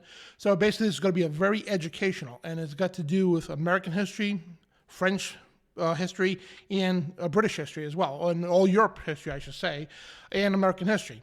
And it's very vivid. So I want to, before we get going any further, I do want to make a clause here that we are not at all, saying that all Freemasons are bad people. We don't want you getting your broomsticks and pitchforks and torches to go to the houses. No, we don't want you to do that. Now I want to disclose that most Masons are very good people. And they're great-hearted people, just like me and you and everything else. However, they are hoodwinked. They're lied to by the people who run the order. So we're going to get into that. And we're going to do, guys, tonight is we're going to prove, and I hope that if you're a Freemason out there or thinking of joining the craft there, and I would hope that you would pay attention to this, because I'm going to give you information that you could find in your own lodges to prove, without beyond a shadow of doubt, this fraternity, right, this craft, this brotherhood is not a brotherhood of light at all. It promises light but produces darkness, plain and simple. And we're going to prove to you today that the craft, Freemasonry, is not about God, certainly not about Hiram Biff or King Solomon. It is about Lucifer, plain and simple. And we're going to get into this today. So this is a continuation, the gods of Freemasonry, the craft of darkness. And so in this one here, it's called Its Promise is Light, but Its Performance is Darkness. So there's, again, a continuation from Friday's show. And I want to thank ShakeandWakeRadio.com and BeforeIt'sNews.com for carrying the show. And blessing to you guys over there. And blessing to my buddy Joshua Watts and his company, WattsLeather.com, where your custom leather project becomes a reality. WattsLeather.com is tonight's official sponsor. So we're going to dive right into this, guys. And right before we get going here, we're going to read this verse here. Matthew 33:37 says, and actually, number one, I'm sorry, prayer. That's number one. So let's begin with a prayer. So Jesus, Yeshua Messiah, please forgive us all of our individual sins and trespasses. And thank you so much for going to Calvary. And it's coming upon the time 2023 years ago that you sacrificed yourself for our sins. And we thank you so much. You came to save the world. And I believe in you with all my heart and soul. And Heavenly Father, we ask you to protect everybody here and myself against the forces of evil. Protect this broadcast and protect the information. And because we're going to reveal some dark evil stuff. And I pray that you could protect us and bind the forces of evil and open the ears and eyes, especially those brothers and sisters out there who are into the Freemasonry. In your mighty name, amen. So that being said, guys, and again, I want to thank everybody in the chat. Thank you, Valerie and Uncle Obvious, who's in the chat room there, moderating the chat, and I think my brother will be popping in soon. So thank you guys very much, and I just want to say hello to everybody. So again, this is a continuation from Friday. So we're going to start off, and this is going to be very relevant because in Freemasonry, right, everything's to do with oaths. We explained this Friday. So if you miss a show Friday, it's not a big deal because we're getting to the point here in the show. So if you missed the show Friday, don't worry about it. You're more than welcome. Please actually encourage to go check it out after the show here. But it's not like something you have to watch to understand what's going on here. You know what I mean? So this is just information I didn't get to present. And I presented a little bit, but it was quick. But I'm going to go through it all tonight. So, and much more. So hopefully we got an hour and a half so before I have to leave for work. So hopefully we can get this done. So yeah, enough chatter. So let's get going. So Matthew 5 says, again, we have heard has been said of the old times, right? Referring to the Old Testament, thou shalt not forswear thyself, but perform unto the Lord thine oaths, right? It is forbidden to take oaths. Yes, even against oath on the Constitution. I hate to say that. It blows my mind, heart to say that. But yes, even taking an oath on the Constitution or swearing in the Bible in the courtroom, that is unbiblical to do. All right, and so Jesus says, but I say unto you, swear not at all. Don't swear on anything, plain and simple. Neither by heaven, in other words, don't swear to God. Don't, when you were kids, I swear to God, cross his fingers, whatever. I swear to God, I didn't do it, whatever the case. Like, don't do that. For it is God's throne, nor by the earth, for it is God's footstool, right? Neither by Jerusalem, for it is the city of the great king. Neither shall you swear by thy head. In other words, don't take a life-threatening oath. That it's called a blood oath. Don't do that, right? And it's not coincidence. The Freemasonry, almost every ritual and degree requires a blood oath. And it says, because you cannot make one hair white or black, but let your communication be yes is yes, yea is yea, no is no, nay is nay. For anything else more is of the coming of evil. And other translations say is of the devil, literally. So what Jesus is saying, when somebody asks you to tell the truth, right? You don't take a solemn oath. Okay, solemn oaths are completely unbiblical. Much as I know a lot of patriots out there. I'm a patriot myself, but it pains to say, we're not even to take an oath on the Constitution. You know what I mean? So the scripture says, plain and simple, don't take any oaths at all. Plain and simple. Even say, I swear to God, you don't do that. Plain and simple. It says, and I can't say that enough, plain and simple, because it is plain and simple. So sorry to sound redundant, but I have to do that. He says simple. Jesus says, let your yes be yes and no be no. Plain and simple. I got to throw that in there. Yeah, so I say that a lot. I'm sorry. But let your yes be yes and no be no. You don't need nothing more. Anything else is of the devil, literally. So that being said, guys, let's explore what Freemasonry is. A lot of people have no clue what Freemasonry is. They think it's just a fraternal order like the Elks Lodge, stuff like that. Yeah. It kind of is, but a little deeper. So Freemasonry, and I'll break down, if I have time, I'll break down what that symbol means. Now, this symbol here is the logo, the official logo. It's a square and compass of Freemasonry, right? So you get taught many means what that G means. And here's the thing, too. I want to point something out. And it's going to make sense later. I'm not going to understand this now, right? If you really look at that, right, and what it truly is, and I want to explain something, that everything in the occultic world is a sexual perversion, twisted version of God or something else. They take things and they create their own as well, but it's always sexual. This represents sexual union right here. It's a male mounting a female. You ever hear the phrase, and we're all adults here, right? You know, hitting a girl's G-spot to get her off, okay? Yeah. That's where that comes from. That's sexual union right there, male mounting a female. And it goes a little bit more too. And it's also part of the Kabbalah style. We're going to get into all this. So there's many, many meanings for a symbol. And in symbolism, right? Symbolism, you take a symbol, right? And the public sees thousands of meanings for it, right? And they're exoteric. In other words, they're all false meanings. And Freemasons, right? We're going to show you this too, that intentionally lie to. So when you get into the craft, right, you learn, you think that stands for God. Later on, they tell you it's gnosis, which is, the Gnostics. Then you learn about the sexual union about it. Then you understand now this is, they tell you the Grand Architect as well. But it's a Luciferian symbol, plain and simple. So we're going to get into that and everything else. I'm going to explain exactly everything about this. And here's the funniest thing I love about this, right? The funniest thing I love about this, right? Years ago, I almost joined Freemasonry because I was intrigued by the American history part of it. And they had a lot to do with history all over the world, especially all over Europe and the United States, today's world, right? They are a big part of that. I want to point that out, right? And they built these, D.C., they built Paris, France, so rebuilt it anyway. And the Vatican too, it's all connected. I'm going to try to get into all this tonight. Yeah, so I have to point this out. So if you think you're rolling your eyes, oh, here we go with the conspiracies, whatever, you know what? Shut the show off, go get a clue, and come back to me. And I hate to sound like a jerk about that, but I have to do that because if you think this is fake, guys, that means you don't know history or reality.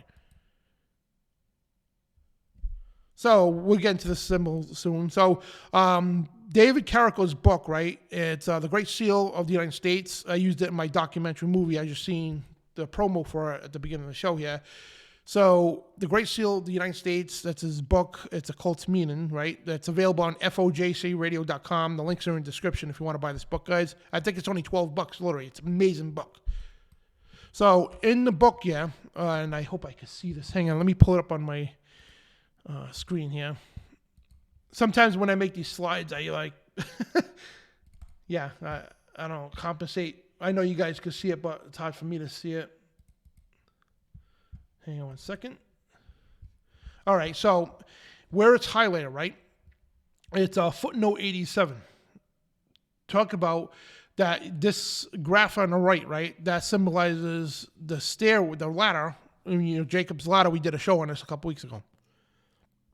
This is the journey that the Freemasons make. And so in the footnote 87 here, you will see the structure of the 13 degrees of the York Rite of Freemasonry, right? And I'm going to explain what this means. Considering the information we have disclosed so far, the 13 degrees on the ladder is no surprise. Notice that the words at the top illustrate, there you shall find light, right? When David Carrico presents this question, is this the same light that Jesus spoke of? You decide. And he references John 8:12. It says, then Jesus spoke again unto them, saying, I am the light of the world, and he that follows me shall not walk in darkness, but shall have light of the life, right? So that being said, right, just wanted to point that out. So that's the ladder of the Masonic 13 degrees in the York Rite. Now, I want to explain what York Rite and Scottish Rite is. So basically, I should have brought up the graph, but this is the structure of Freemasonry, right? So there's 33 degrees in regular Freemasonry, right? Now, however, the first 3 degrees, these are ranks, by the way. The first 3 degrees is the Blue Lodge. It's a separate lodge from degree 4 and up, right? So the Blue Lodge, they call it, right? And the 4th degree up to the 33rd degree is called the Red Lodge, right? So in the Blue Lodge, there's 3 degrees. There's Entered Apprentice, I forgot exactly, Entered Apprentice, then the Master Mason's the 3rd degree. I should have had that memorized by heart because I talk about this all the time. But there's 3 degrees, right? And in the Blue Lodge. And it's predominantly looks Christian. They got a Bible on the altar. They talk about biblical things a lot. All right. So, and a lot of pastors belong to this, priests belong to Freemasonry. And they really think it's a fraternity for God. That's what they get told. That's what they got told. That's what that means. You know, the symbol is they get lied to. All right. So basically, in the Red Lodge, when you go to the Red Lodge, right, when you become a Master Mason, which you're not a Master Mason at all, it's just a name of the title, it makes you feel important. They use grand titles to make you feel like you're illuminated, you're important, right? Then when you graduate the 3rd Lodge, right, then when you go to the 4th degree, you have a choice to go. You have the choice to go to the left path or the right path. The left path is the York Rite. The right path is the Scottish Rite. And I know it's got sound a little alien to a lot of people out there, and I know a lot of listeners know this stuff, so I just want to illustrate this the best I can. You know what the funny part is? Again, like I mentioned, I wanted to join Freemasonry years ago, and thank God I didn't because I started learning about it. And I started watching videos from Dr. William Schnoblin, and he was a former Mason. And then my buddy, Doc Marquise, I started learning more about with those 2 guys. Then they got in and joined. And then I started doing my own research, years and years of research. Then I invited them on my show when I became a talk show host and everything else, and had them on a million times, and I talked to them both in private so many times. I learned so much information. And other Freemasons as well that left the craft for a reason, right? So the coolest part about this is that I know it goes, Masons defend this, okay? They defend the craft. They'll say it's conspiracy theory. They'll do anything they can because they take a sworn oath to defend this. Now, years ago, it was back in the 80s, 70s, I'd probably be killed for talking about this, right? But the funniest thing is I tell these people, right? It's like, hey, you know what? Guess what? I didn't have to spend thousands and thousands of dollars, right? Go through years of rituals, years of stupidity, selling my soul out to know this information. Because God opened my eyes to this. He did it right on time before I joined. Because I want to know what I was getting into, first of all. And then I realized, wow, all right, yeah. Nobody that's Christian, after we're going to show this, right? Nobody who professes Jesus Christ as your Messiah, right? You have no business at all, being in this organization, this craft. And we're going to show this to you. And again, I'm not trying to... make everybody that's a Freemason out to be a bad guy, because they're not, like I said. But the craft is led by, it's a Luciferian organization. We're going to show that tonight with your own documents. That's the beauty about this. So if you go into your own library at the lodge, right, you got to find this disgusting book. I have one of these books here. And I actually, when I was learning about Freemasonry, my girlfriend at the time, she worked at a book recycling company, right? So every time a person would die or somebody cleaned out a house and they got a bunch of old books, they would donate it to this company, right? So my girlfriend ran into a lot of these books, Masonic monitors, this as well, all this other stuff, right? And anything like that, she would save for me, and because they couldn't sell the stuff. It wouldn't scan into the system, and anything they couldn't scan, they tossed away or just took home, whatever the case. So I've come across lots and lots and lots of, and I still got this material in my library, right? So I've read Masonic material. And so I got this book as well. And this is a complete spiritual filth, but it is in your library, guys, and the Masonic lodges. So this man, Confederate General Albert Pike, which, by the way, he was one of the creators. He was the big backbone of the creation of the Ku Klux Klan. Now, he's also the creator of the 33rd degree, because Freemasonry before him only had 32 degrees. He created the 33rd degree. Right? So in his book, all right, and in his book, he talks about all this, right? And we're going to show you what he says about Freemasonry. It's not of God or anything you think it is, okay? So now, the 33rd degree, and that's a symbol of Mammon Ra. Mammon Ra is an Egyptian deity. And it goes back to that, and that's actually a demon right there. It's a double-head eagle, a demonic one. It's Nephilim too, yeah. So it's the god of war and wealth. And Albert Pike chose this to represent the symbol of the 33rd degree for Freemasonry on the Scottish Rite, by the way. So, and it's over after Mammon-Ra, this demonic Egyptian god, fake god, lowercase g. And if you notice the title, guys, where it says the gods of Freemasonry, no, it's not a grammar error. No, it's spelled that way purposely because I am not going to call them gods big G's. You know what I mean? They're lowercase g's. That's it, because they're fake gods. So Mammon-Ra is that chosen one. You know what? The coolest thing about this, check this out, right? What does the Bible have to say about this? If you go to Matthew 6:24, right? And this popped in my head last week when I was doing research for the show Friday, right? This came to my head. I don't know how, the Holy Spirit, I should say. This came to my head, right? When I was studying this, getting the stuff together, this came to my head and I pulled this up. Matthew 6:24 talks about this, right? No man can serve two masters, for either he will hate the one and love the other, or else he will hold to the one. This is Jesus talking. Matthew's taking account of this, right? And despise the other, right? So Jesus saying, no man will ever serve two masters. You can't serve two masters, plain and simple. And you cannot serve God and mammon. Wow. Is that not prophetic? Is that not spiritual significance? And that's what they do in Freemasonry. You think you're serving God, but you're actually serving mammon. Tell me you can't make the stuff up. Like as Brian would say, right? So Albert Pike goes on in his book, right? So, of course, I got this off of Freemasonry site, and they try to make excuses for this. That's the thing. The thing is, Freemasons now, they have tons of websites and all of this stuff now to counter this stuff, right? They'll make every excuse in the world, and a lot of people buy into it, but they even, the smart as they are, they still can't cover up for everything, right? So anyway, Albert Pike, and this is also in his book, right? And he says that which we must say to the crowd, that's the people, the public, right? We worship a God. But is it the God that adores without superstition? To you, sovereign grand inspector generals, that's I think that's the 30th, I think it's the 33rd degree. The 33rd degree Mason, right? He's talking to them, right? So to the public, he's saying, right? We present that we worship a God.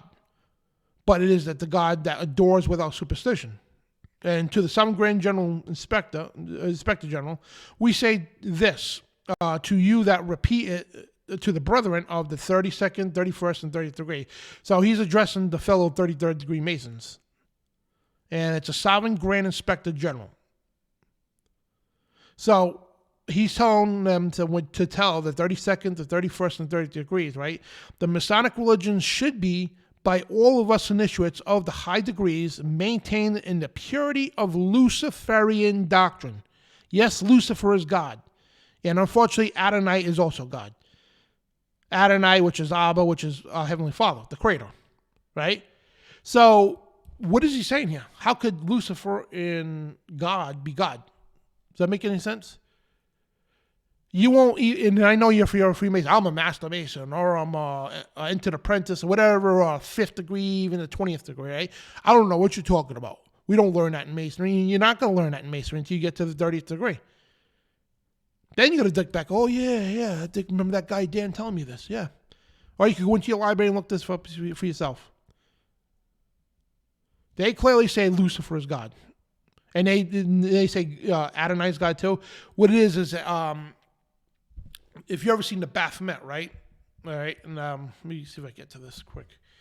The Baphomet. Wait till you see some of the stuff I got here coming. This has got a rock. I've been studying this stuff for years, guys, so it's like secondhand nature to talk about this. So the Baphomet represents a male and female deity, and if you notice the sun and the moon, right? The light and the dark, right? It represents male, female, good and evil. And you ever see the yin yang symbol, right? Yin yang. Right? You know what that is, right? And this is why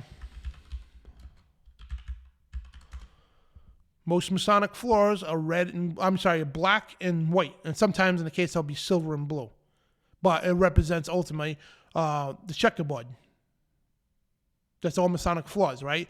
What it represents is as below, as above, so below.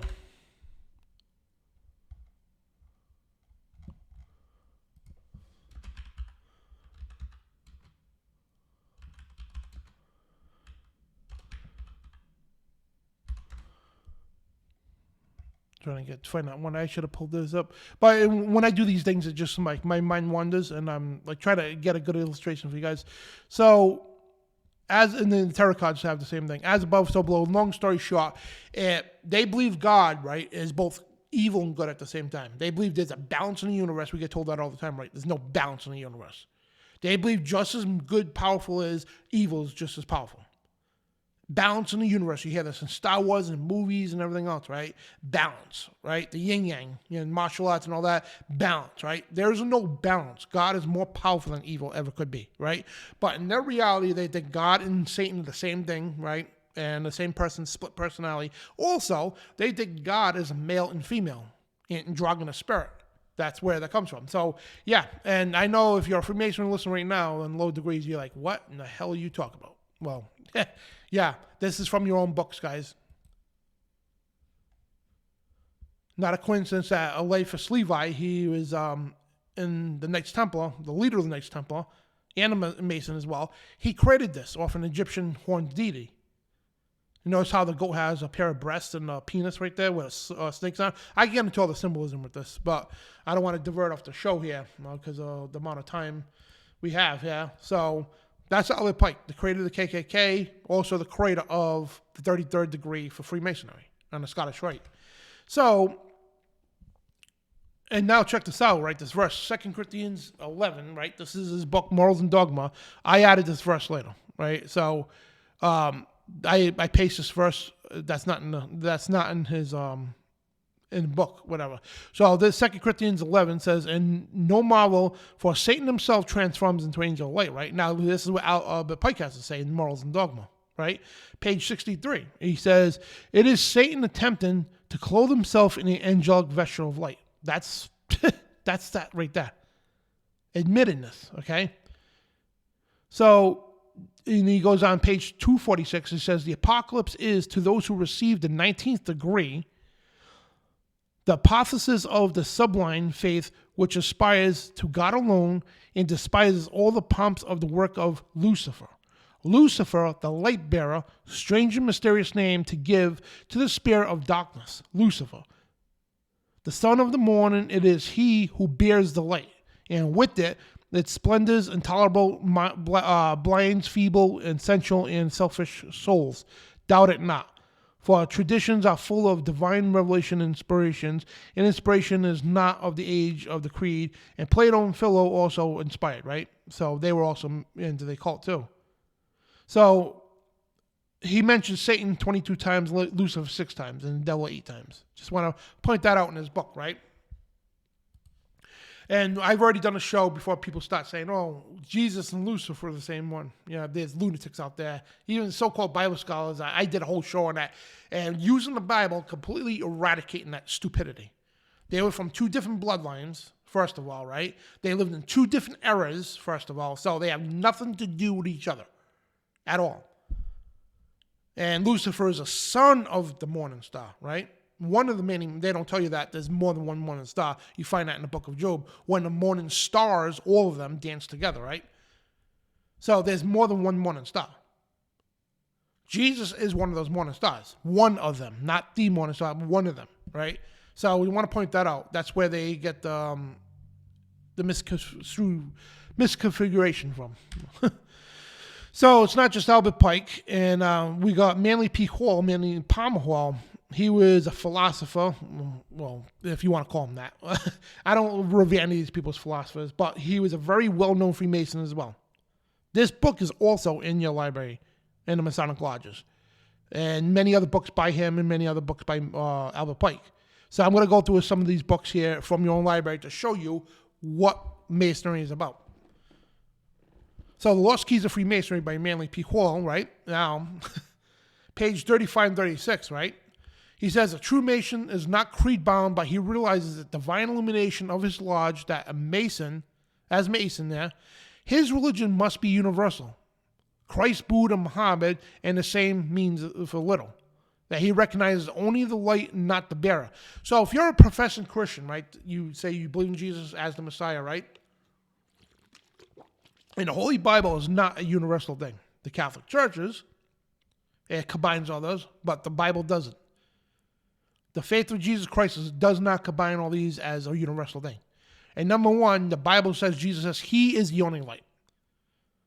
He doesn't say Buddha's the light too, Muhammad's the light, and anybody else, right? He says he is the light. So if you're a professing Christian at this point, you'd be like, hold on, whoa. What are you talking about?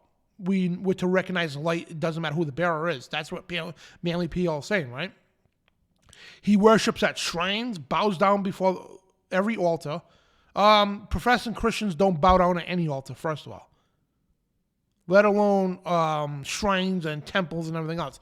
Whether in a temple, a mosque, or cathedral, realizing with his true understanding that oneness of all spiritual truth, all true Masons know that they only are heathen too, who have great ideals, do not live up to them. They know that all religions are one story told in diverse ways for people whose ideals differ, but those great purposes harmony with Masonic ideals. So the Masonic Lodge is a universal religion, just like the Catholic Church. It's not a coincidence, too. There's a lot of connections with them, right? So regardless of what you heard, and yes, some Catholics oppose, some popes did oppose Freemasonry, but ultimately they're one and the same.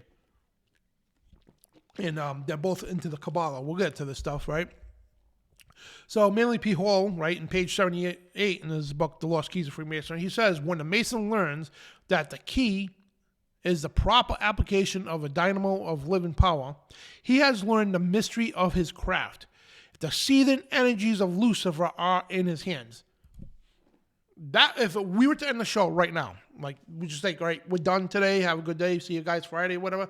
If we were to end it right now, this right here, if you're a confessing Christian, right, that belongs to Freemasonry, right, or thinking about it, that right there should say, yeah, I'm not going anywhere near that. And it's called the craft for a reason. It's witchcraft. So there's more, page 18. He goes on to say, Freemasonry is a philosophy which is essentially creedless. It is the truer for it. Its brothers bow to the truth regardless of the bearer. He said the same thing as Albert Pike did. Doesn't matter who the bearer is. Bow to it. So a demonic force, entity appears in front of you, an unclean spirit, Lucifer himself. Oh, listen to it. Doesn't matter who it is. Just listen to it. That's what they're saying. Now, you open up your Bible, it doesn't say anything like that. He said Jesus is the only light, and and him and the Holy Spirit are the only ones you get information from.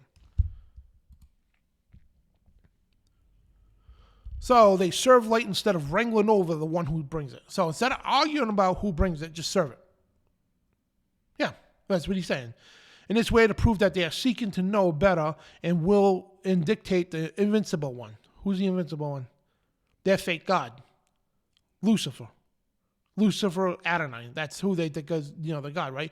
No true religion exists than that the world comradeship of brotherhood for the purpose of glorifying one God and building for him a temple constructive attitude of noble character.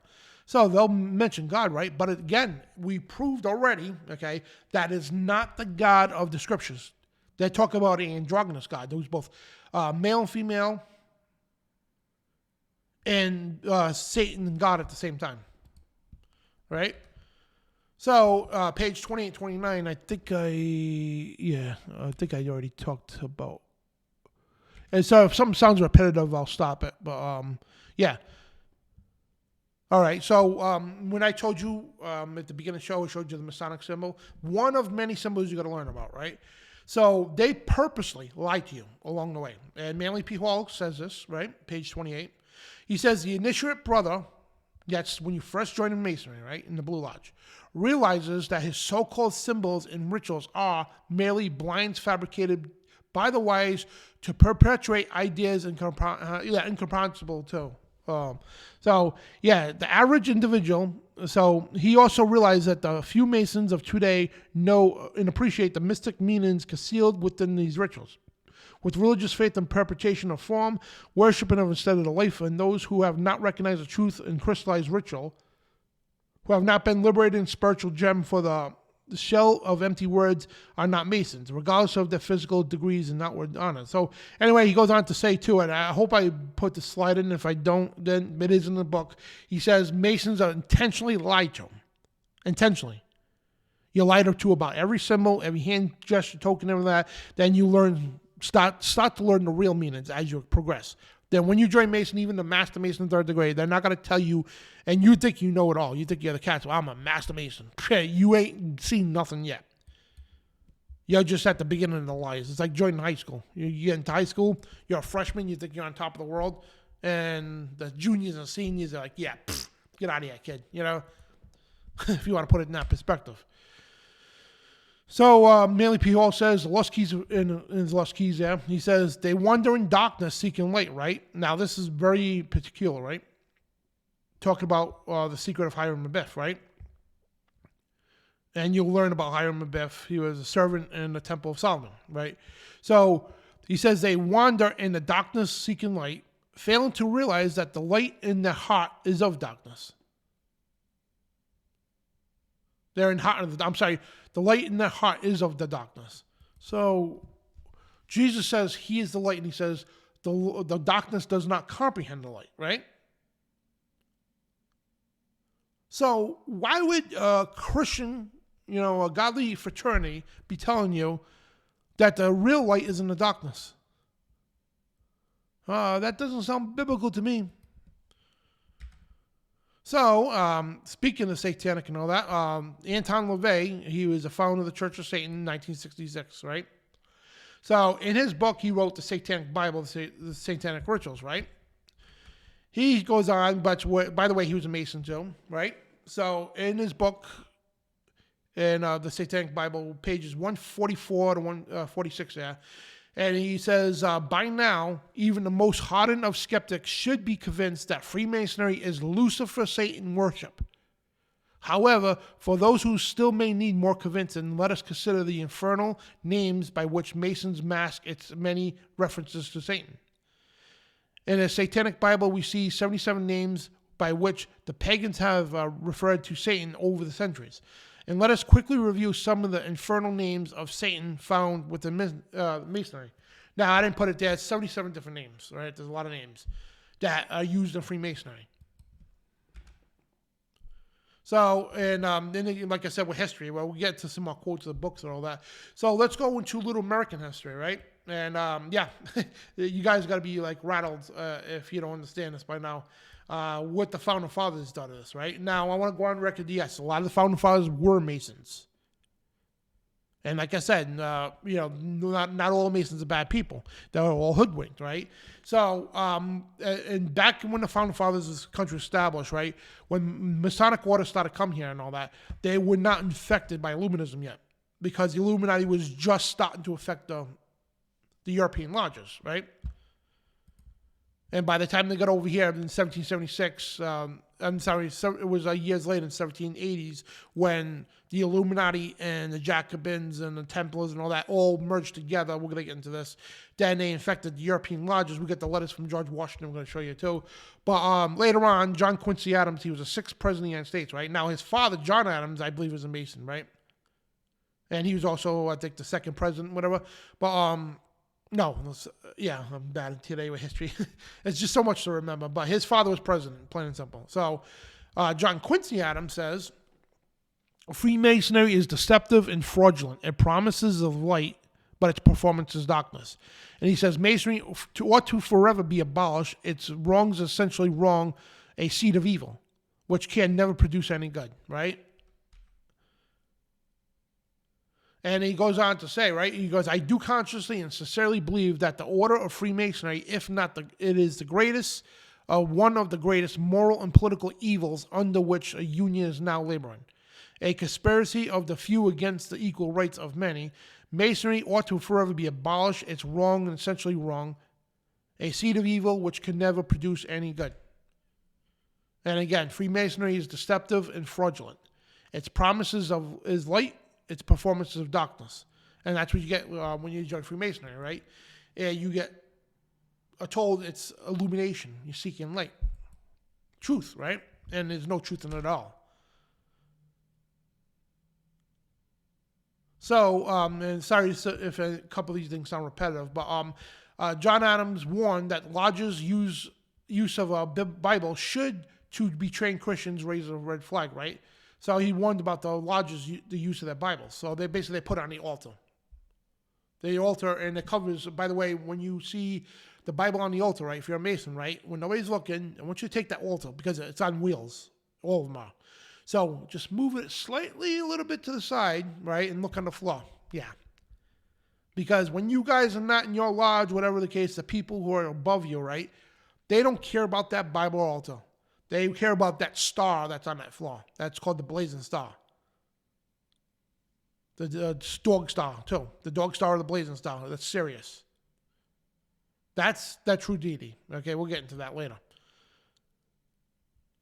So, and John Adams says, if the candidate has been educated to the sincere and heartfelt reverence for religion and the Bible, and if he exercises his reason, he knows that all tales of Jachin and Boaz, which I'm going to show you what this means in a couple minutes here, of Solomon's Temple, of Hiram Biff and Jubilee, and Jubilah and Jubiloom are impostors, poisons poured into the perennial foundation of truth, traditions exactly resembling the reprobate by Jesus Christ as making the word of God non-effect. Now, remember we talked about the Anton LaVey talked about those 77 names that Masons use for Lucifer? Satan there? Yeah. Jubilee, Jubilo, those are imposter names for God. And if you wonder what, and I'll show you later too, what Jachin and Boaz is, right? There are two figures, and later on they erected two pillars in the Temple of Solomon, right? And you'll find this in the Bible too. The two pillars, one is called Jachin and Boaz. We're going to show you what these mean later. So if you got this book, you got to try to get this book, guys. It's called Proof of a Conspiracy by John Robeson in 1798. Now, mind you, this is not a recent made book. This was actually written in 1798. And in fact, George Washington read this book. I think it was mass produced in something like that. But it was the 1700s when he first read it. Then I guess it started going on production in 1798. I believe that's the case. But George Washington read this book, right? So we're going to show you that. So if you go to the actual Library of Congress right there, George Washington to William Russell, and he penned the letter in 1798. Actually, yeah, the same year. All right. So George Washington got one of the first copies of this book by William Russell, right? Now, here's the thing, right? When I said back then, Masonry wasn't affected yet by Illuminism. So what happened was George Washington, right, he learned about this. Now, yes, we're going to get into the Illuminati, right? And I know people roll their eyes when you talk about that. The Illuminati and Masonry go hand in hand. So, and this is the Library of Congress, so you could go verify this, right? George Washington wrote to Reverend Schneider, right? And he's in Mount Vernon, September 25th, 1798, right? And he goes, "Sir, my apologies are due to you for not acknowledge the receipt of your obligation in favor of the 22nd. So although and for not thanking you at an earlier period, and for the book you had goodness to send me." So he's taking Schneider that he sent him this book, yeah. So George Washington says, "I have heard much of the nefarious and dangerous plans and doctrines of the Illuminati, but never saw the book until you pleased to send it to me," right? So he's never seen this book until he was sent it. "So the same causes have prevented my acknowledging of the receipt of your letter and have prevented my reading of the book. Hereunto, namely, the multiplicity of the matters which pressed upon me before, and in the liberating state in which I was left after. So after he read this, he's like, wow, all right. So a severe fever had been removed, and once allows me to add a little more now. And now, thanks for your kind wishes and favorable sentiments, right? So this is the time when George Washington was like getting sick. But anyway, he goes, except to correct the error you have run into in my presiding over the English lodges of this country. So what he's talking about, because William Russell talked, because he knew George Washington was a Mason, right? And I guess he thought he was a full-time practicing Mason, right? So he says, I'm going to correct you, on your error on this, right? And of my presiding, George Washington presiding over the English lodges of the country, right? And he goes, the fact is, I preside over none. So I know Freemasonry, when you join Freemasonry, right, they're going to tell you, oh, George Washington was a Mason. And they show, actually, let me show this.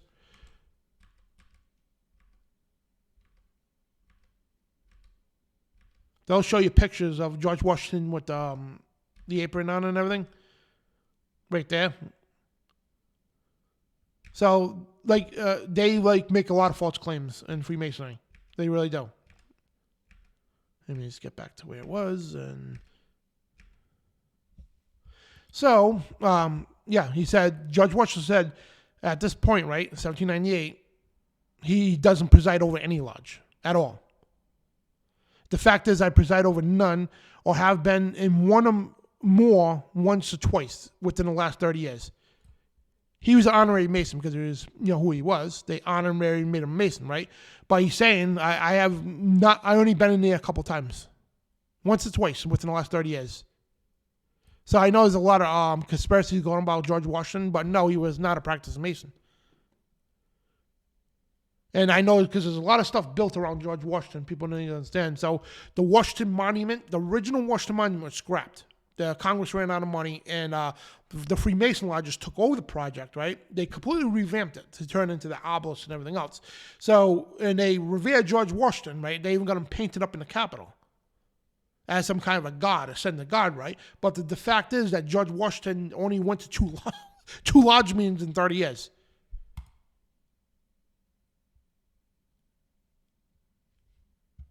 So anyway, and I'm going to bats for George Washington at this one here. So, again, he's only been to maybe once or twice within the 30 years. And I believe, notwithstanding that, none of the lodges of this country are contaminated with the principles ascribed to the Society of the Illuminati. With respect, I am. So he's basically acknowledging, yeah, all right, because of this book here. Because this book here, John Robeson was almost like a secretary for Adam Weishaupt. Adam Weishaupt, he was the founder of the Order Illuminati, the Bavarian version in Germany.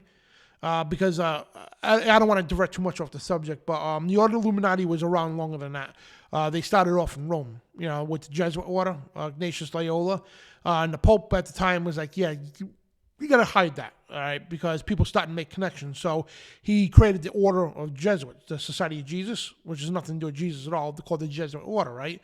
So it hid within the Order of the Jesuits, right? So later, over the next couple 100 years, when the Illuminati were really starting to get connected with Rome, people starting to say, "Oh, this is going on," right?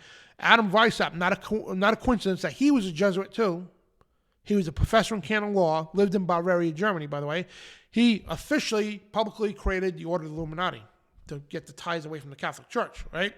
So one of his buddies there had all his information and talked about, he blew the whistle. He was one of the first whistleblowers about this. Wrote a whole book on this. And I believe it cost him his life too. I got this book at home. It's been a while since I read it. But I would highly suggest, if you want to know about the Illuminati and Masonic orders and all that, yeah, the Jacobins, the Druids, all the Knights Templar and all that, they've never went away. The Knights Templar were not abolished in the 1300s, okay? They went underground. Same thing with the Druids, the Jacobins, and all the other secret societies. They all merged together, and we're going to show you that in a little bit. Actually, I can show you that now, since we're on this here. So in 1782, right, before this book came out, in the Congress of Wilhelmsbad, right? Now, this is from Traveling Temple. They'll sit there and try to make light of it. So at the time it was called the Grand Lodge, right? The Mother Lodge in England, right? So this Congress of Wilhelmsbad in 1782, right? So this is years now after all these organizations, whatever, started, so-called being killed off, whatever the case, right? So, and this is when crap was really heating up with the Illuminati, right? So what they did was they met all in this big Congress. They had representatives of the Druids, the Jacobins, the Templars, Masonry, high levels, by the way, and Illuminati and all them, right? And all these groups. They merged together in one Congress, right? Now, this is what John Robeson talks about this, right? So he talks about this right here. He says, this is exactly this 1782 Congress of Wilhelmsbad, right? So all these organizations, they say, all right, we need to hide. We need to be hidden in plain sight, so to speak, right? So they chose Freemasonry, which at the time was called the Mother Lodge. Everybody knew about it. Nobody at all batted an eye toward the Mother Lodge. Everybody knew it. They just thought it was a fraternity, So on page 112 of his book there, Proves the Conspiracy, he says, the great strength of our order lies in its concealment. Let it never ever appear in any other place in its own name, but always covered by another name and another occupation. None is fitter than the 3 lower degrees of Freemasonry. The public is accustomed to it. And that's the Blue Lodge, by the way, the so-called Christian Lodge. Yeah. No, yeah, it's right there. None is fitter than the lower 3 degrees of Freemasonry, and the public is accustomed to it, expects little from it, and therefore takes little notice of it. And next to this, the form of literacy society is best suited on purpose, and had Freemasonry not existed, this cover would have not been employed, and it may be such more than a cover. And he goes on to talk about it some more. So he's saying basically what they had to do in this council, right? They had to all join together, number one. They had to hide. They had to become a secret society within a secret society. And the Blue Lodge, right? Most of these people, good people. They're all good people, and pastors and all that stuff, and people, so you're supposed to have a lot of faith in God and everything, right? Yeah, they hid within there, so they could never ever be acknowledged, and the people in the Blue Lodge have no clue that the guys even exist. They hide within a secret society. It's in the circle within in the circle. So the public perception is the Blue Lodge Masons are good people. They do a lot of charity and all that stuff. But these dark people hide within that order. And this was 1782. This happened in the Council of Wilhelmsbad.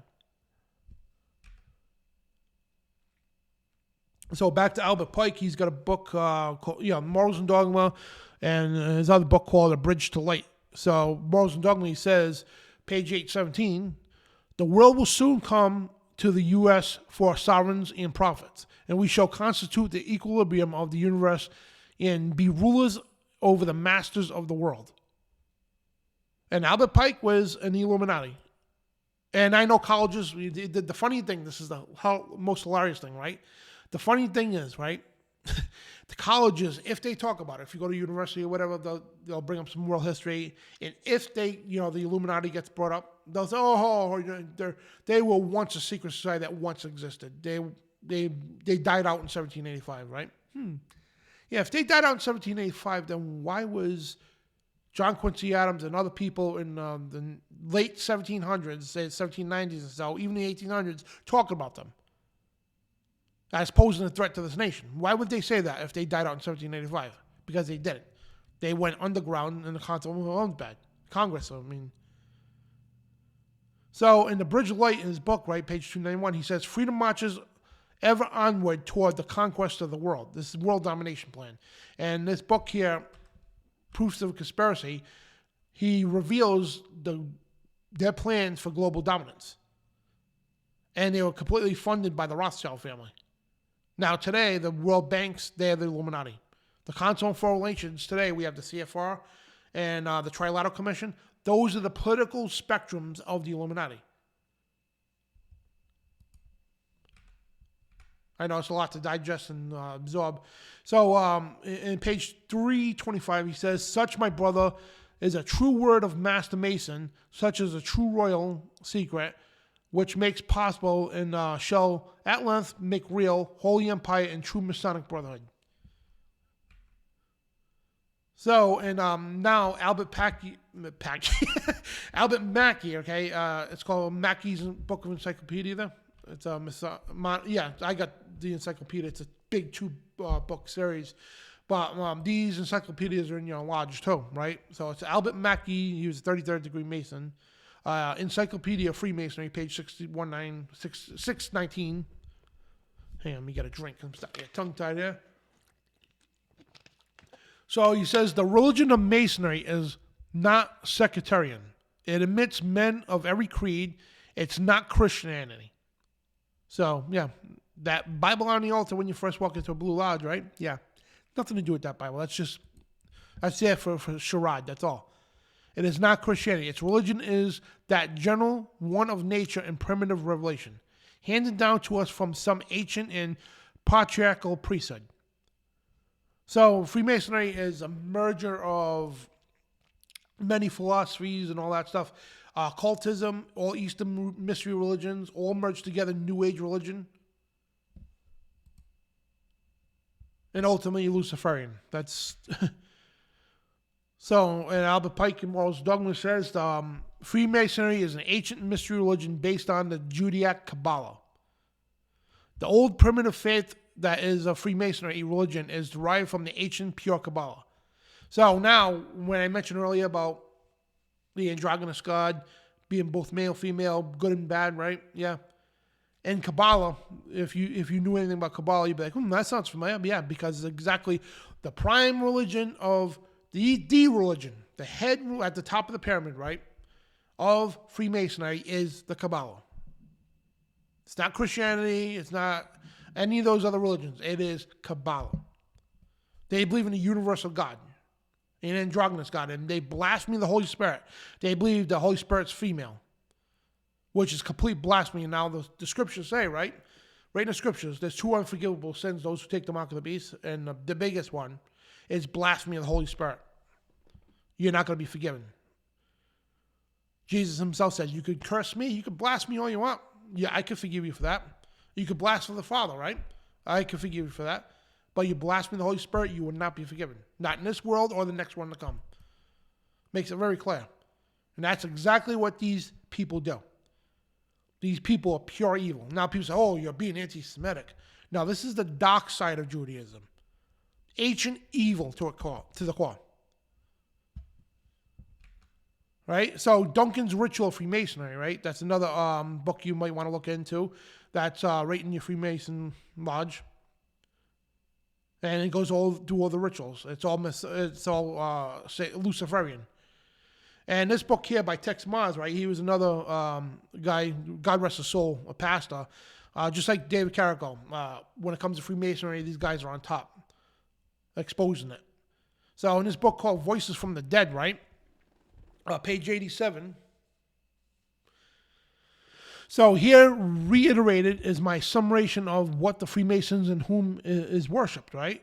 So Freemasonry is an ancient mystery religion involving the worship of Satan and inferior deities through Kabbalistic rituals and doctrines taught by the lodges. And notice again the several elements of Freemasonry, because they use elemental magic and everything else, and that's into witchcraft and all that stuff, right? Oh, let me get to my slide 2.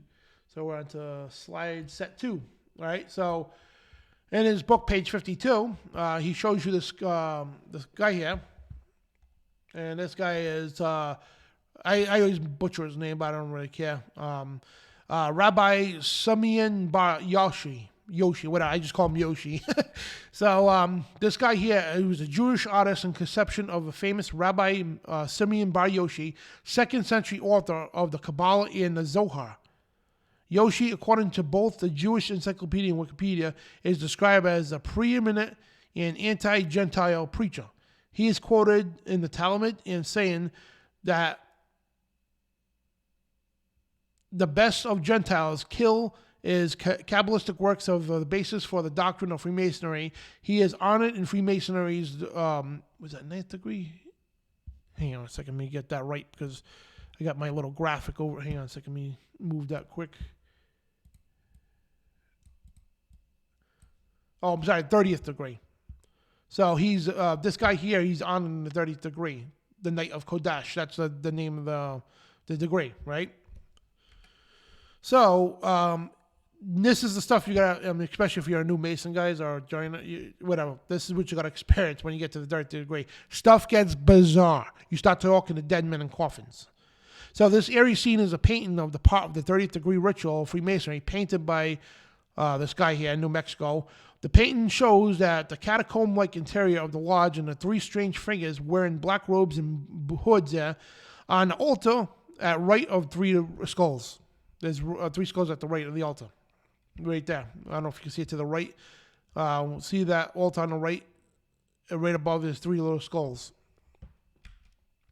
So, page 56, text says, the Masonic drawing symbolizes Rabbi Bar Yoshi as he speaks to the 30th degree candidate from his coffin. So, David Carrico as well, he talks about this too. He actually did a whole midnight ride on this, that the dead man in the coffin ritual, it's a 30th degree, right? It's a ritual you have to do. When you become to become a 30th degree Mason, this is a ritual you have to go through. And you need to, this dead man in the coffin speaks. It's a demonic spirit. But it symbolizes Rabbi Bar Yoshi. This is some wicked stuff, guys. Necromancy. The Bible forbids this stuff big time. You don't speak to the dead. That's right in Deuteronomy 18. I don't even need to pull that up. You should pull that up on yourself. All right, Deuteronomy chapter 18 completely says you don't do this stuff at all. You don't do divinization. You don't do any kind of form of witchcraft, speak to the dead, pass children through the fire, anything like that. And most of that stuff is exactly what they do in Freemason lodges. And this book here is Theosophical Kabbalah by Rabbi Shimeon Bar Yoshi. And out of coincidence too, Madam H.P. Wawowski, she had a book called Theosophy too. And all these dictators over the years, like Adolf Hitler, right? He was a student of Theosophy as well. Also a student of, he loved Aleister Crowley as well. And then what he did was he created his own cult in the Nazi movement. It was called Ariosophy. It was a combination of Theosophy, all kinds of Eastern religions and all that, Eastern mysteries and all that, combined it all together. And he was also a member of the Thule Society and the Vril Society, which were Illuminati factions. And he was also as a Mason as well. That's what drives these top world dictators. This is very evil, guys, and this is right in the heart of Freemasonry. And this book here by W.W. Westcott, Foundations of the Freemasonry Studies, the Kabbalah of Freemasonry. Talks about, the whole core of Freemasonry at the top of the pyramid, all right, is Kabbalah. It's a satanic, literally satanic as it comes. You don't get any more satanic than the Kabbalah. So now we move on to the symbols, right? And we all heard this all the time. I did two shows on this, me and John Pounders from NIUC TV. This is so-called the Star of David, right? Nope. Yeah, no Star of David. Let me see if I got those. Yeah, well, if you go to Amos 5, right? Let me see. Amos 5 stars of your God. Hang on a second.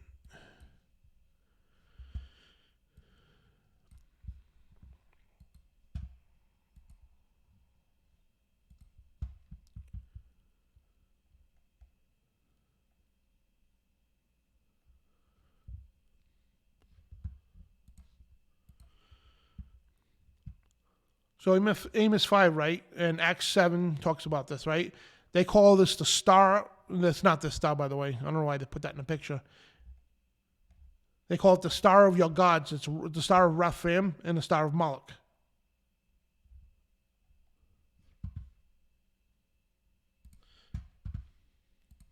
And it's this star here, what people call the Star of David. Now, if you read the Torah, right, you'll never see David at all had any star. And again, the Bible calls this the star of Moloch, the star of Raphaim. So when I was good friends with Doc Marquise before he passed away, Doc Marquise used to practice this heavy dark magic, right? He told me, because you got the two pentagrams, you got the left and the right pentagram, the left path and the right path. It's a pentagram pointing up, pentagram pointing down, right? Now, those are pentagrams, right? And people think they're evil. They are very evil. They go with Mendez and everything else. But he told me, all right, when he was into the stuff, and saying the same thing, Bill Schnoebelen, right? They both told me that most evil's talisman, it's a symbol, right? The most evil's talisman, all the occult is this right here. You don't get any more evil in this symbol right here. And you ask, well, why is it on the Jewish flag then? Because Revelation chapter 2 and 3 talks about the fake Jews, profess to be Jews, but they're not. They belong to the synagogue of Satan. Those are the clowns who formed Israel. Now, no, that does not represent all the Jews in Israel. No. The real Jews didn't want that back then. They wanted the menorah. But guess who put that on the flag? Yeah, back to the Illuminati, back to the Rothschild family. They're the ones who paid the money to found the state of Israel again. And, of course, the United States was the first country to recognize Israel. Then they told the church, oh, no, the Bible says you've got to support the Jews. They take it out of context. We don't have to kiss Israel's ass. That's not what the Bible says. And the Bible's talking about spiritual Israel. David Carrico pointed that out, right? But, yeah, and Freemasonry runs rampant in that. And here's the thing, right? You got to see the star everywhere. In Hinduism, Catholicism, especially in Catholicism, Islam, Buddhism, Judaism, Freemasonry, they're all over the place in Freemasonry. The Mormon Church, Satanism, and Gnosticism. Not a coincidence that they all have that star embedded everywhere. That is not the Star of David, guys. And people say, well, this one's interwoven, that one's... It doesn't matter. That star is pure evil as it comes. That is the heart, soul of Freemasonry right there. Now, the OCNI, this is one of the most famous symbols in the Masonry, right? When you first joined the Masons, they told you the eye of providence, right? Providence means God's care. Yeah, the eye of God, right? He's watching over us, right? That's a lie.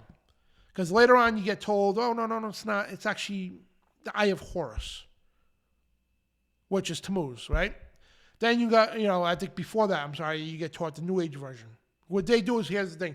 They want to mold you into a perfect cornerstone, right? So you're a block to them, right? So they welcome people. If you're an atheist, it's real hard to go to the ranks of Masonry. They want you have to have a deity, right, to join Freemasonry. And if you're into the occult, you got to fly through the ranks like no tomorrow. You'll be right at the top before you know it. Now, for Christians, it's a little harder to, mold them. So what they'll do is they'll take, they'll say this is God, and the Freemason logo with the G, that's God. Oh, look, there's a Bible on the altar too. They talk about Hiram Biff. They talk about King Solomon and all that, right? This is so biblical. This is awesome, right? And they'll lie about history, false information, right? Oh, even George Washington was a practicing Mason. No, he wasn't. You don't even have to do lodges in 30 years. So they'll tell you a bunch of these lies, right? Thinking this is a great fraternity. Then what they'll do is you progress into the Red Lodge, right? Depends what path you take. Most Christian professing Masons go to the right path. The left path, they call it Satan's path. Right? The occultists go strictly to the left. It's the faster way up to the top. That's the York right. They'll take the Scottish right that perceives to be Christian, but it's not, right? Then you start learning less and less of biblical stuff. It's out of the way, right?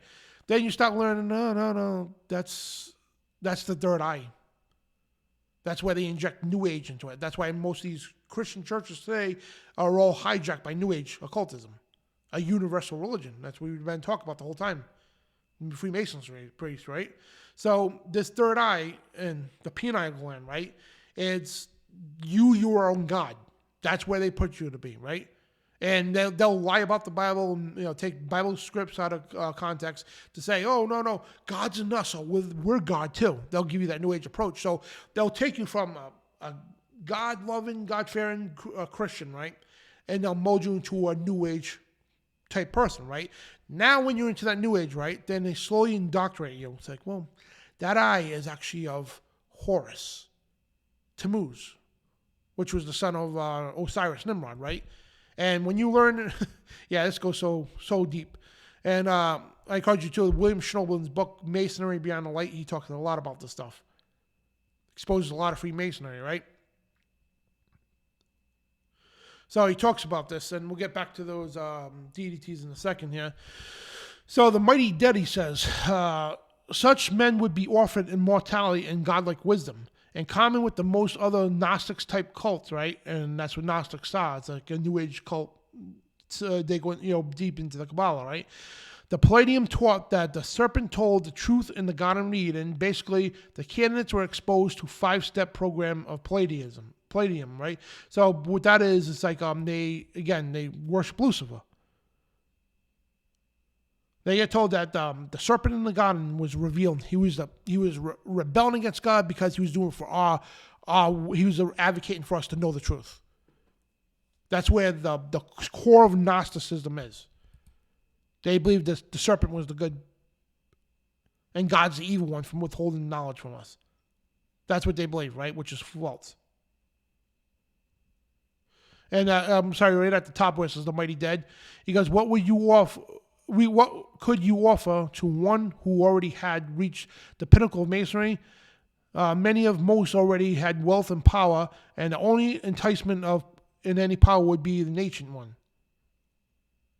And remember Genesis chapter 3, verse 4 or 5, he says, you shall not surely die. You shall be as gods, knowing good and evil if you eat the fruit, right? So what they do is they advocate for the serpent. So I'm not going to go over all 7 steps here, but one step is adoption. This is where the Mason is brought into a fellowship of Lucifer. He is guided into swearing an oath and being yoked to the temple of Lucifer. Ultimately, he is led into making a pact with Lucifer. This is basically selling their soul to the devil. And the Mason promises to surrender himself.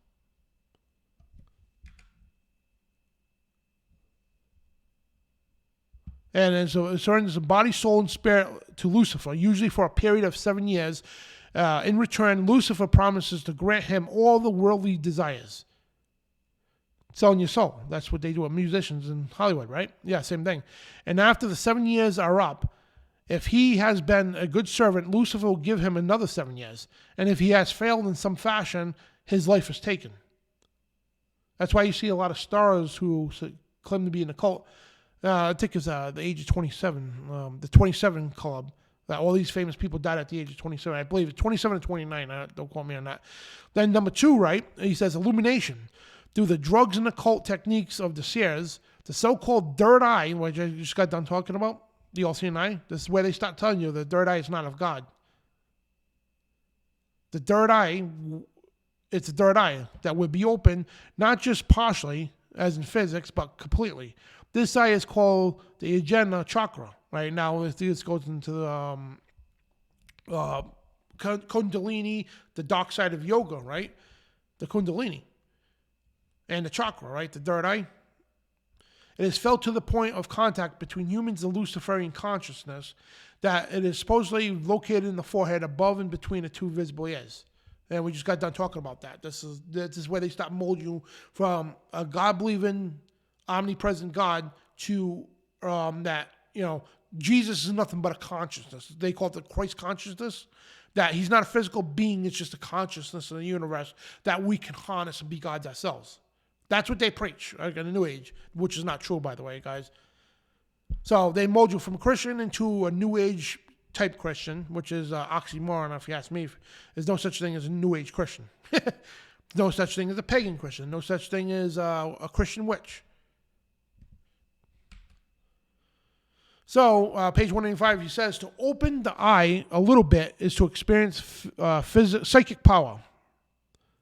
So when you open the eye to experience the psychic powers, to open the eye completely is to have your brain flooded with the pure consciousness of Lucifer himself. This is why one of the Masonic symbols of the all-seeing eye, it is the symbol of illumination. This is Satan's counterfeit for being born again. In it, you acquire a personal relationship with Lucifer. You begin to think his thoughts and see with his eyes. And you begin to look at humans the way he does. And it's not a pretty experience. Now, William Schnabel went through this stuff, guys. Just want to point that out, right? Let's see what my time is here. So I just want to point that out, right? And and the same thing, we're going to do more shows on a New Age cult that hijack Christianity. So the thing is, these New Agers, they meditate and use the third eye like this, and they believe they're talking to Jesus. They see an image of Jesus, but it's not him. This guy, Guant Kundalini, I can't pronounce his name. It's one of the Ascended Masters, they call him, right? And they say Jesus is the Ascended Master. Then you learn, no, that's not Jesus you're talking to. This is Lucifer. Satan, if you will, right? So this is like what I was trying to explain. Like if you look at the bottom, right? You got the Entered Apprentice is the first degree. Fellowship Craft is the second degree. A Master Mason is the third degree. That's in the Blue Lodge, right? Then the right path is the Scottish Rite. The left path is the York Rite. You got 1, 2, 3, 4, 5, 6, 7, 8, 9, 10. Yeah, all these degrees up the ladder there. Then you got all these, and it's a quicker way up the ladder to the 33rd degree. And those who stay like Christian-like, and that's a cultic side, the York Rite. This right here is, and they slowly mold you from, again, I say if you're a cultist, you'll ascend real quick, but they want to take you away from Christianity, get you into a New Age lie of it, then turn you into to believe in these Eastern religions, then turn you into a Luciferian. That's what it does. It molds you into that perfect cornerstone for them. So this is the ranks of Freemasonry. The path of Freemasonry. That's where it goes. And these are the many lodges too, guys. There's a Blue Lodge, like we talked about, the Scottish Rite, New York Rite of Freemasonry. Then the Shriners, right? You heard about the Shriners? They donate to the burn victims of the hospital. I want to point out too, that's all they do good. All these things have philanthropy pages to present to the public. They do good things. And yeah, it does do good things. But what it does, it conceals to the evil stuff that they do. Very evil. Then you got the Grand Sovereign Inspectors General, the 33rd degree, right? Then you got the Supreme Council of Grand Sovereign Inspectors General. Then the Order of the Trapezoid. Then the Ancient Primitive Rite of Memphis Mizoram. That's 97 degrees. William Schnabel was a 97 degree. It goes beyond, okay? Then most Masons have no clue that these even exist. And if you notice, there's a pecking order when you're going up the ladder. Like a Blue Lodge member, they would never know anything when the Order of Trapezoid, would have never a clue anything up there and more. You're not even told about these things until you reach a certain level. Then there's the Order Temple Orientis, the OTO that was created by Aleister Crowley. Right? You got the Palladium, you got the Illuminati, the 9 Unknown Men, the 7. And I forgot what the TGAOTO stands for. And yeah, and you got Lucifer himself. That's U.S. Masonry. There's little variations between, and now the symbol, right? And then, there's little variations between, which country, whatever the case is. Yeah, slight variations, but generally the same. So, and that's not God. It's not Gnosis. It's Gnosis to Lucifer. That's what it is. The seething lights of Lucifer, as we learn from famous Freemasons, right? And you got the Masonic symbols of King Solomon's Temple, right? And this is Albert Mackey and a couple other Masons wrote this book, Foundations of Freemasonry series, right? Everything's built around, and that's why the temples, the lodges are built just about symbolizing King Solomon's temple, right? And if you all recall, King Solomon didn't end up as a good guy, all right? God quickly took his power away from him. He allowed his enemies to overthrow them and destroy the temple. Remember that, right?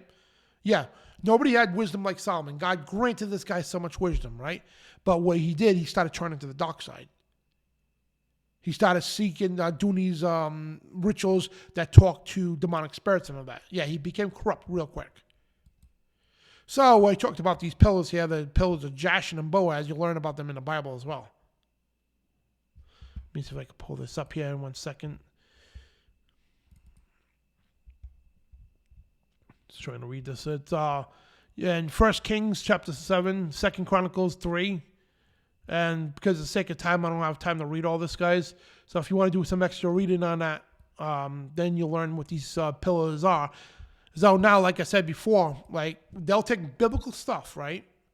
And they'll put their occultic, perverted twist to it. They'll actually start worshiping these things. And you see these temples everywhere. These pillars everywhere in the Masonic lodges.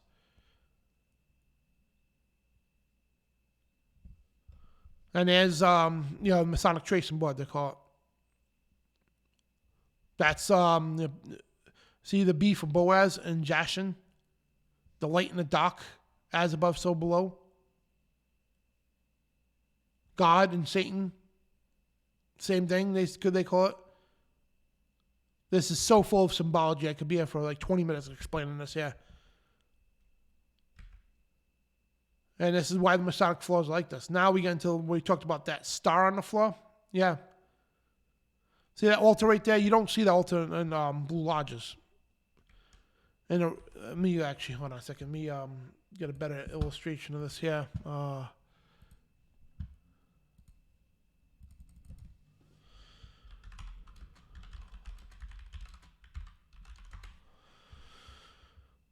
So, like I said earlier, right, you see this Blue Lodge, right, and up on the altar, right, they have this pretty little Bible, right, with the square and compass on it. It's always on it, right, to make it look like that's, the Bible is the supreme deity, whatever the case, right?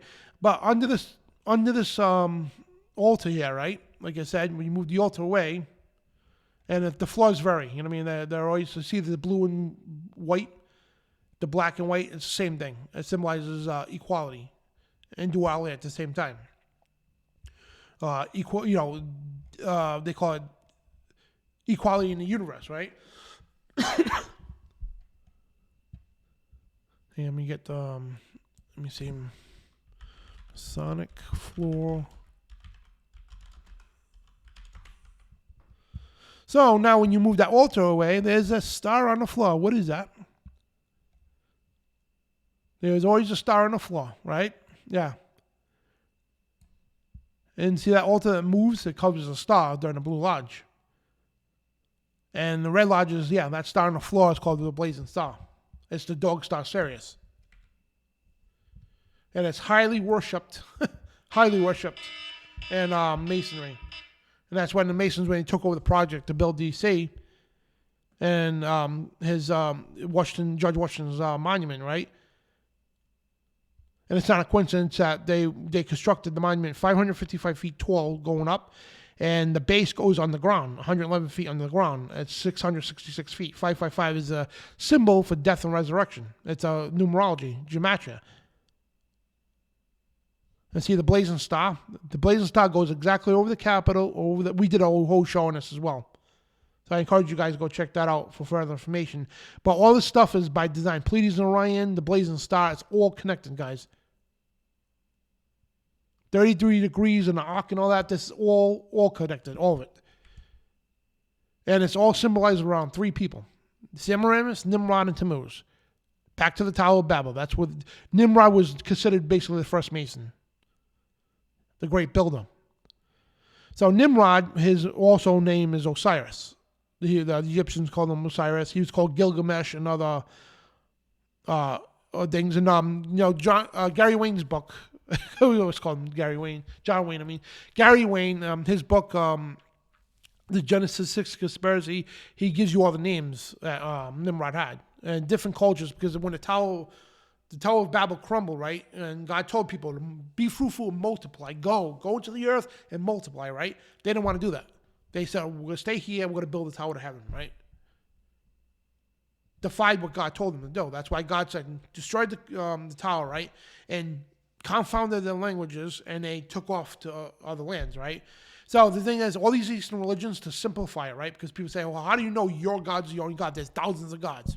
Well, yeah, easy way to find that. Because all those thousands of so-called gods, right? You narrow them down, most of them are these three people right here.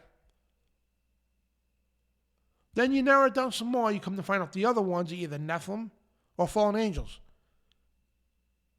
So how do I know my God's the only one? Because, my God's the only one, the infallible God. Because all those so-called gods and all that, they're just the same people. Like when all the cultures split, right? They took this Babylonian religion, they took splinters of it. And of course, they had different names with their own language for these same people. Variations, but mainly the same story. And yes, they all accounted for the flood, the giants, and the whole 9 yards. So Semiramis is known as Isis. And Ishtar and all that, right? Tammuz, the sun god, right, is Horus, which is his birthday. When December 25th comes, you're not honoring Jesus. You're on this guy right here. And he's also part of the whole Valentine's Day thing, too. He's the Cupid. Very disgusting, perverted holiday.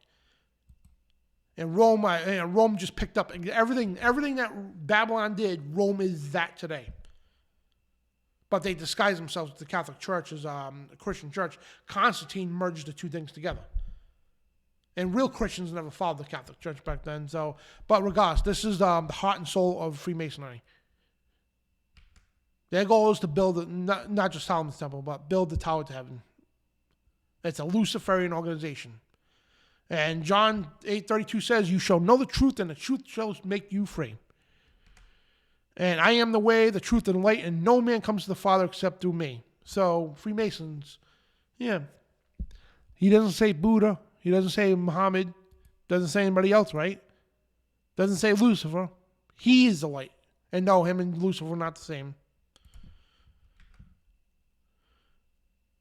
And John 16 says, in 13:14, howbeit when the Spirit of truth is come, he will guide us all into truth, and he shall not speak of himself, but whoever shall hear, that shall he speak, and when he shall show you these things to come, he shall glorify me, and shall receive of mine, and shall show unto you.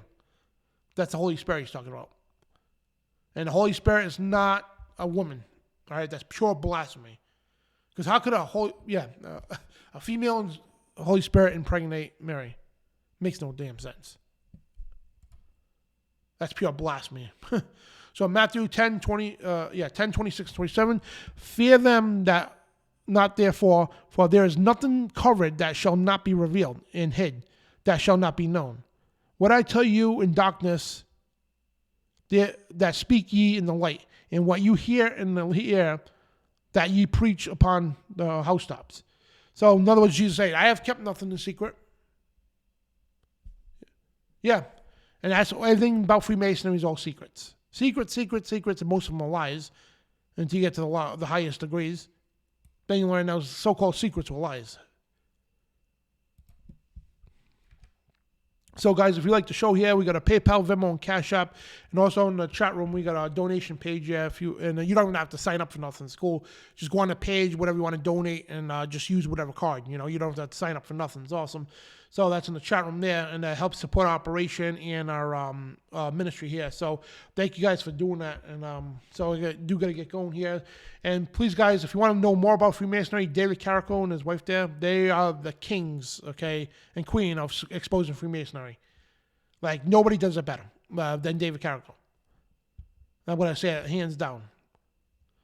You could check him out in nystv.org, all their videos. And, Nice TV and everything else. That's a paid network. They got the stuff on YouTube for free, too. But all this stuff that's been taken off YouTube because of the content, it's all on the network, nystv.org. And if you want 30 days free, no obligation, just go there, sign up. You don't even have to enter a credit card right away. Just put Dan the Man right there, promo code. Dan the Man, lowercase one word, in the promo code, and you get 30 days free. Tons of spiritual warfare stuff, guys. And, thank you guys for joining me. And so what's up, Uncle? Uncle Obvious. Yeah, thank you, brother. And, good stuff, man. This is an awesome show. And I wish I had more time to just go over more details. And because when you get to the Illuminati, man, whoo, that's another rabbit hole. That goes, way deep. Way deep. So, man, and again, God bless you guys. Yeah, thank you, Daniel. And my buddy in the chat room, DJ G, she's like a historian, too. Me and him were talking a little bit about this earlier. And again, and I know a lot of people like to criticize George Washington, but, man, that guy, again, he only attended a handful of meetings. And it's even said, I'm trying to find the proof of that he denounced Freemasonry in his deathbed. And there's other letters too he wrote. We even forgot to pull those up. He talked about the infiltration of the Illuminati. When he finally learned, this is years later after the 1789. Yeah, that book there. Yeah, let me double check that. Yeah. 1798, okay? Right. And before he died, he knew about the infiltration of the Illuminati. And he was concerned about it. He was warning American lodges that the Illuminati, and he said they infiltrate all of the European lodges, and they have come here. He warned the American Masons about that. Because his, I think it was Jedediah or whatever, that he was a Mason, and he tried to warn them about the infiltration of the nefarious Illuminati. And that's also, I think, I'm trying to remember where I could reference that. But you can find that in the Library of Congress, too. It's all there. You know what I mean? It's crazy, right? You go to the Library of Congress, all the stuff that's so-called a conspiracy theory that the History Channel lies about, that these blokes that make these shows, that, they'll bring some stuff up just to get you tuned in, and they'll, like I said, the History Channel and other networks like that. And Masons do this, too. They'll do that, and what they'll do is because they know this is all public stuff now, right? So what they'll do is they'll bring it up too, right? Then they'll make a mockery of it. That's their way of covering up the information. So again, to people out there with Freemasons, I just hope and pray that this program today, and if you go to FOJCRadio.com, there's plenty of material on there. Like David Carrico, he can help you with this stuff too. He'll invite you to call him.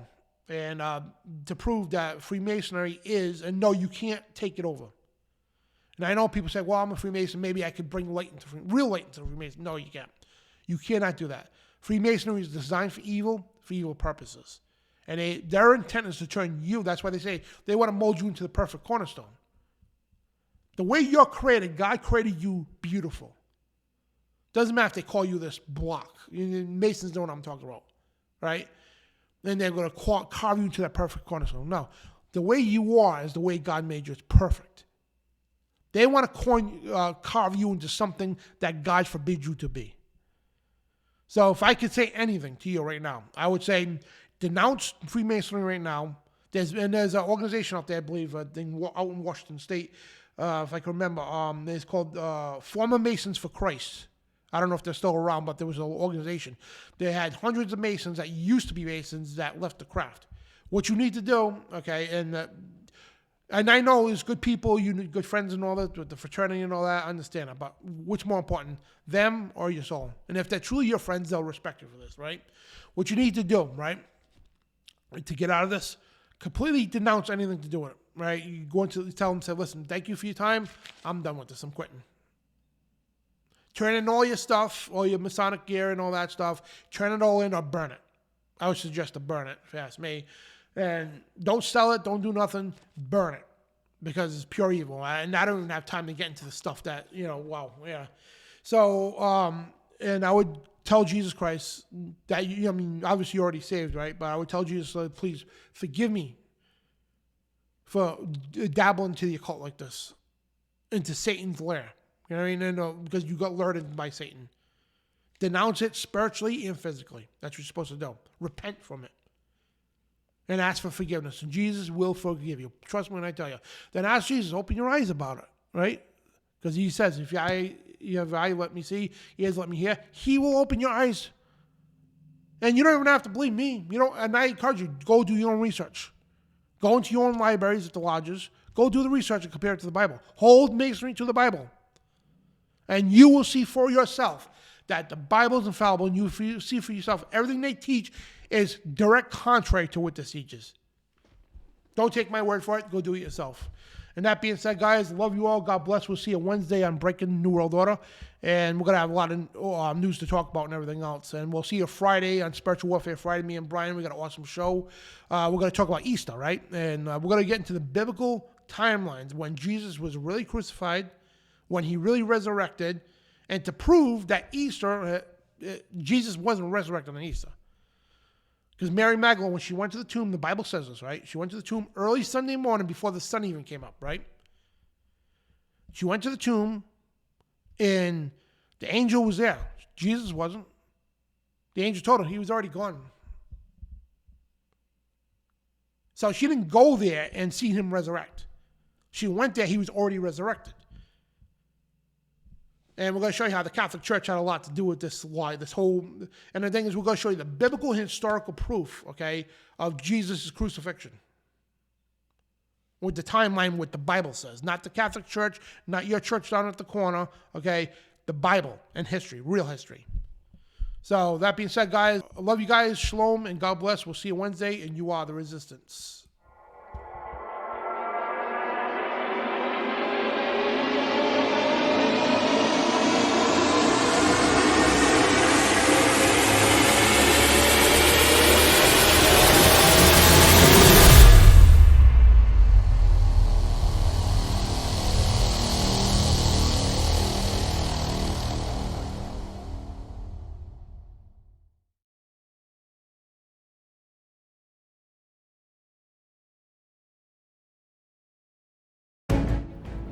Thank you for supporting TruthRadioShow.com in our continuous fight against the New World Order.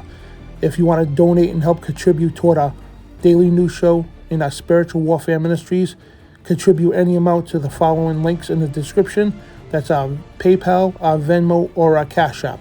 Or just simply take out your camera and scan the code bars on the screen. And we thank you once again for help supporting the fight against the New World Order. And remember, you are the resistance. God bless.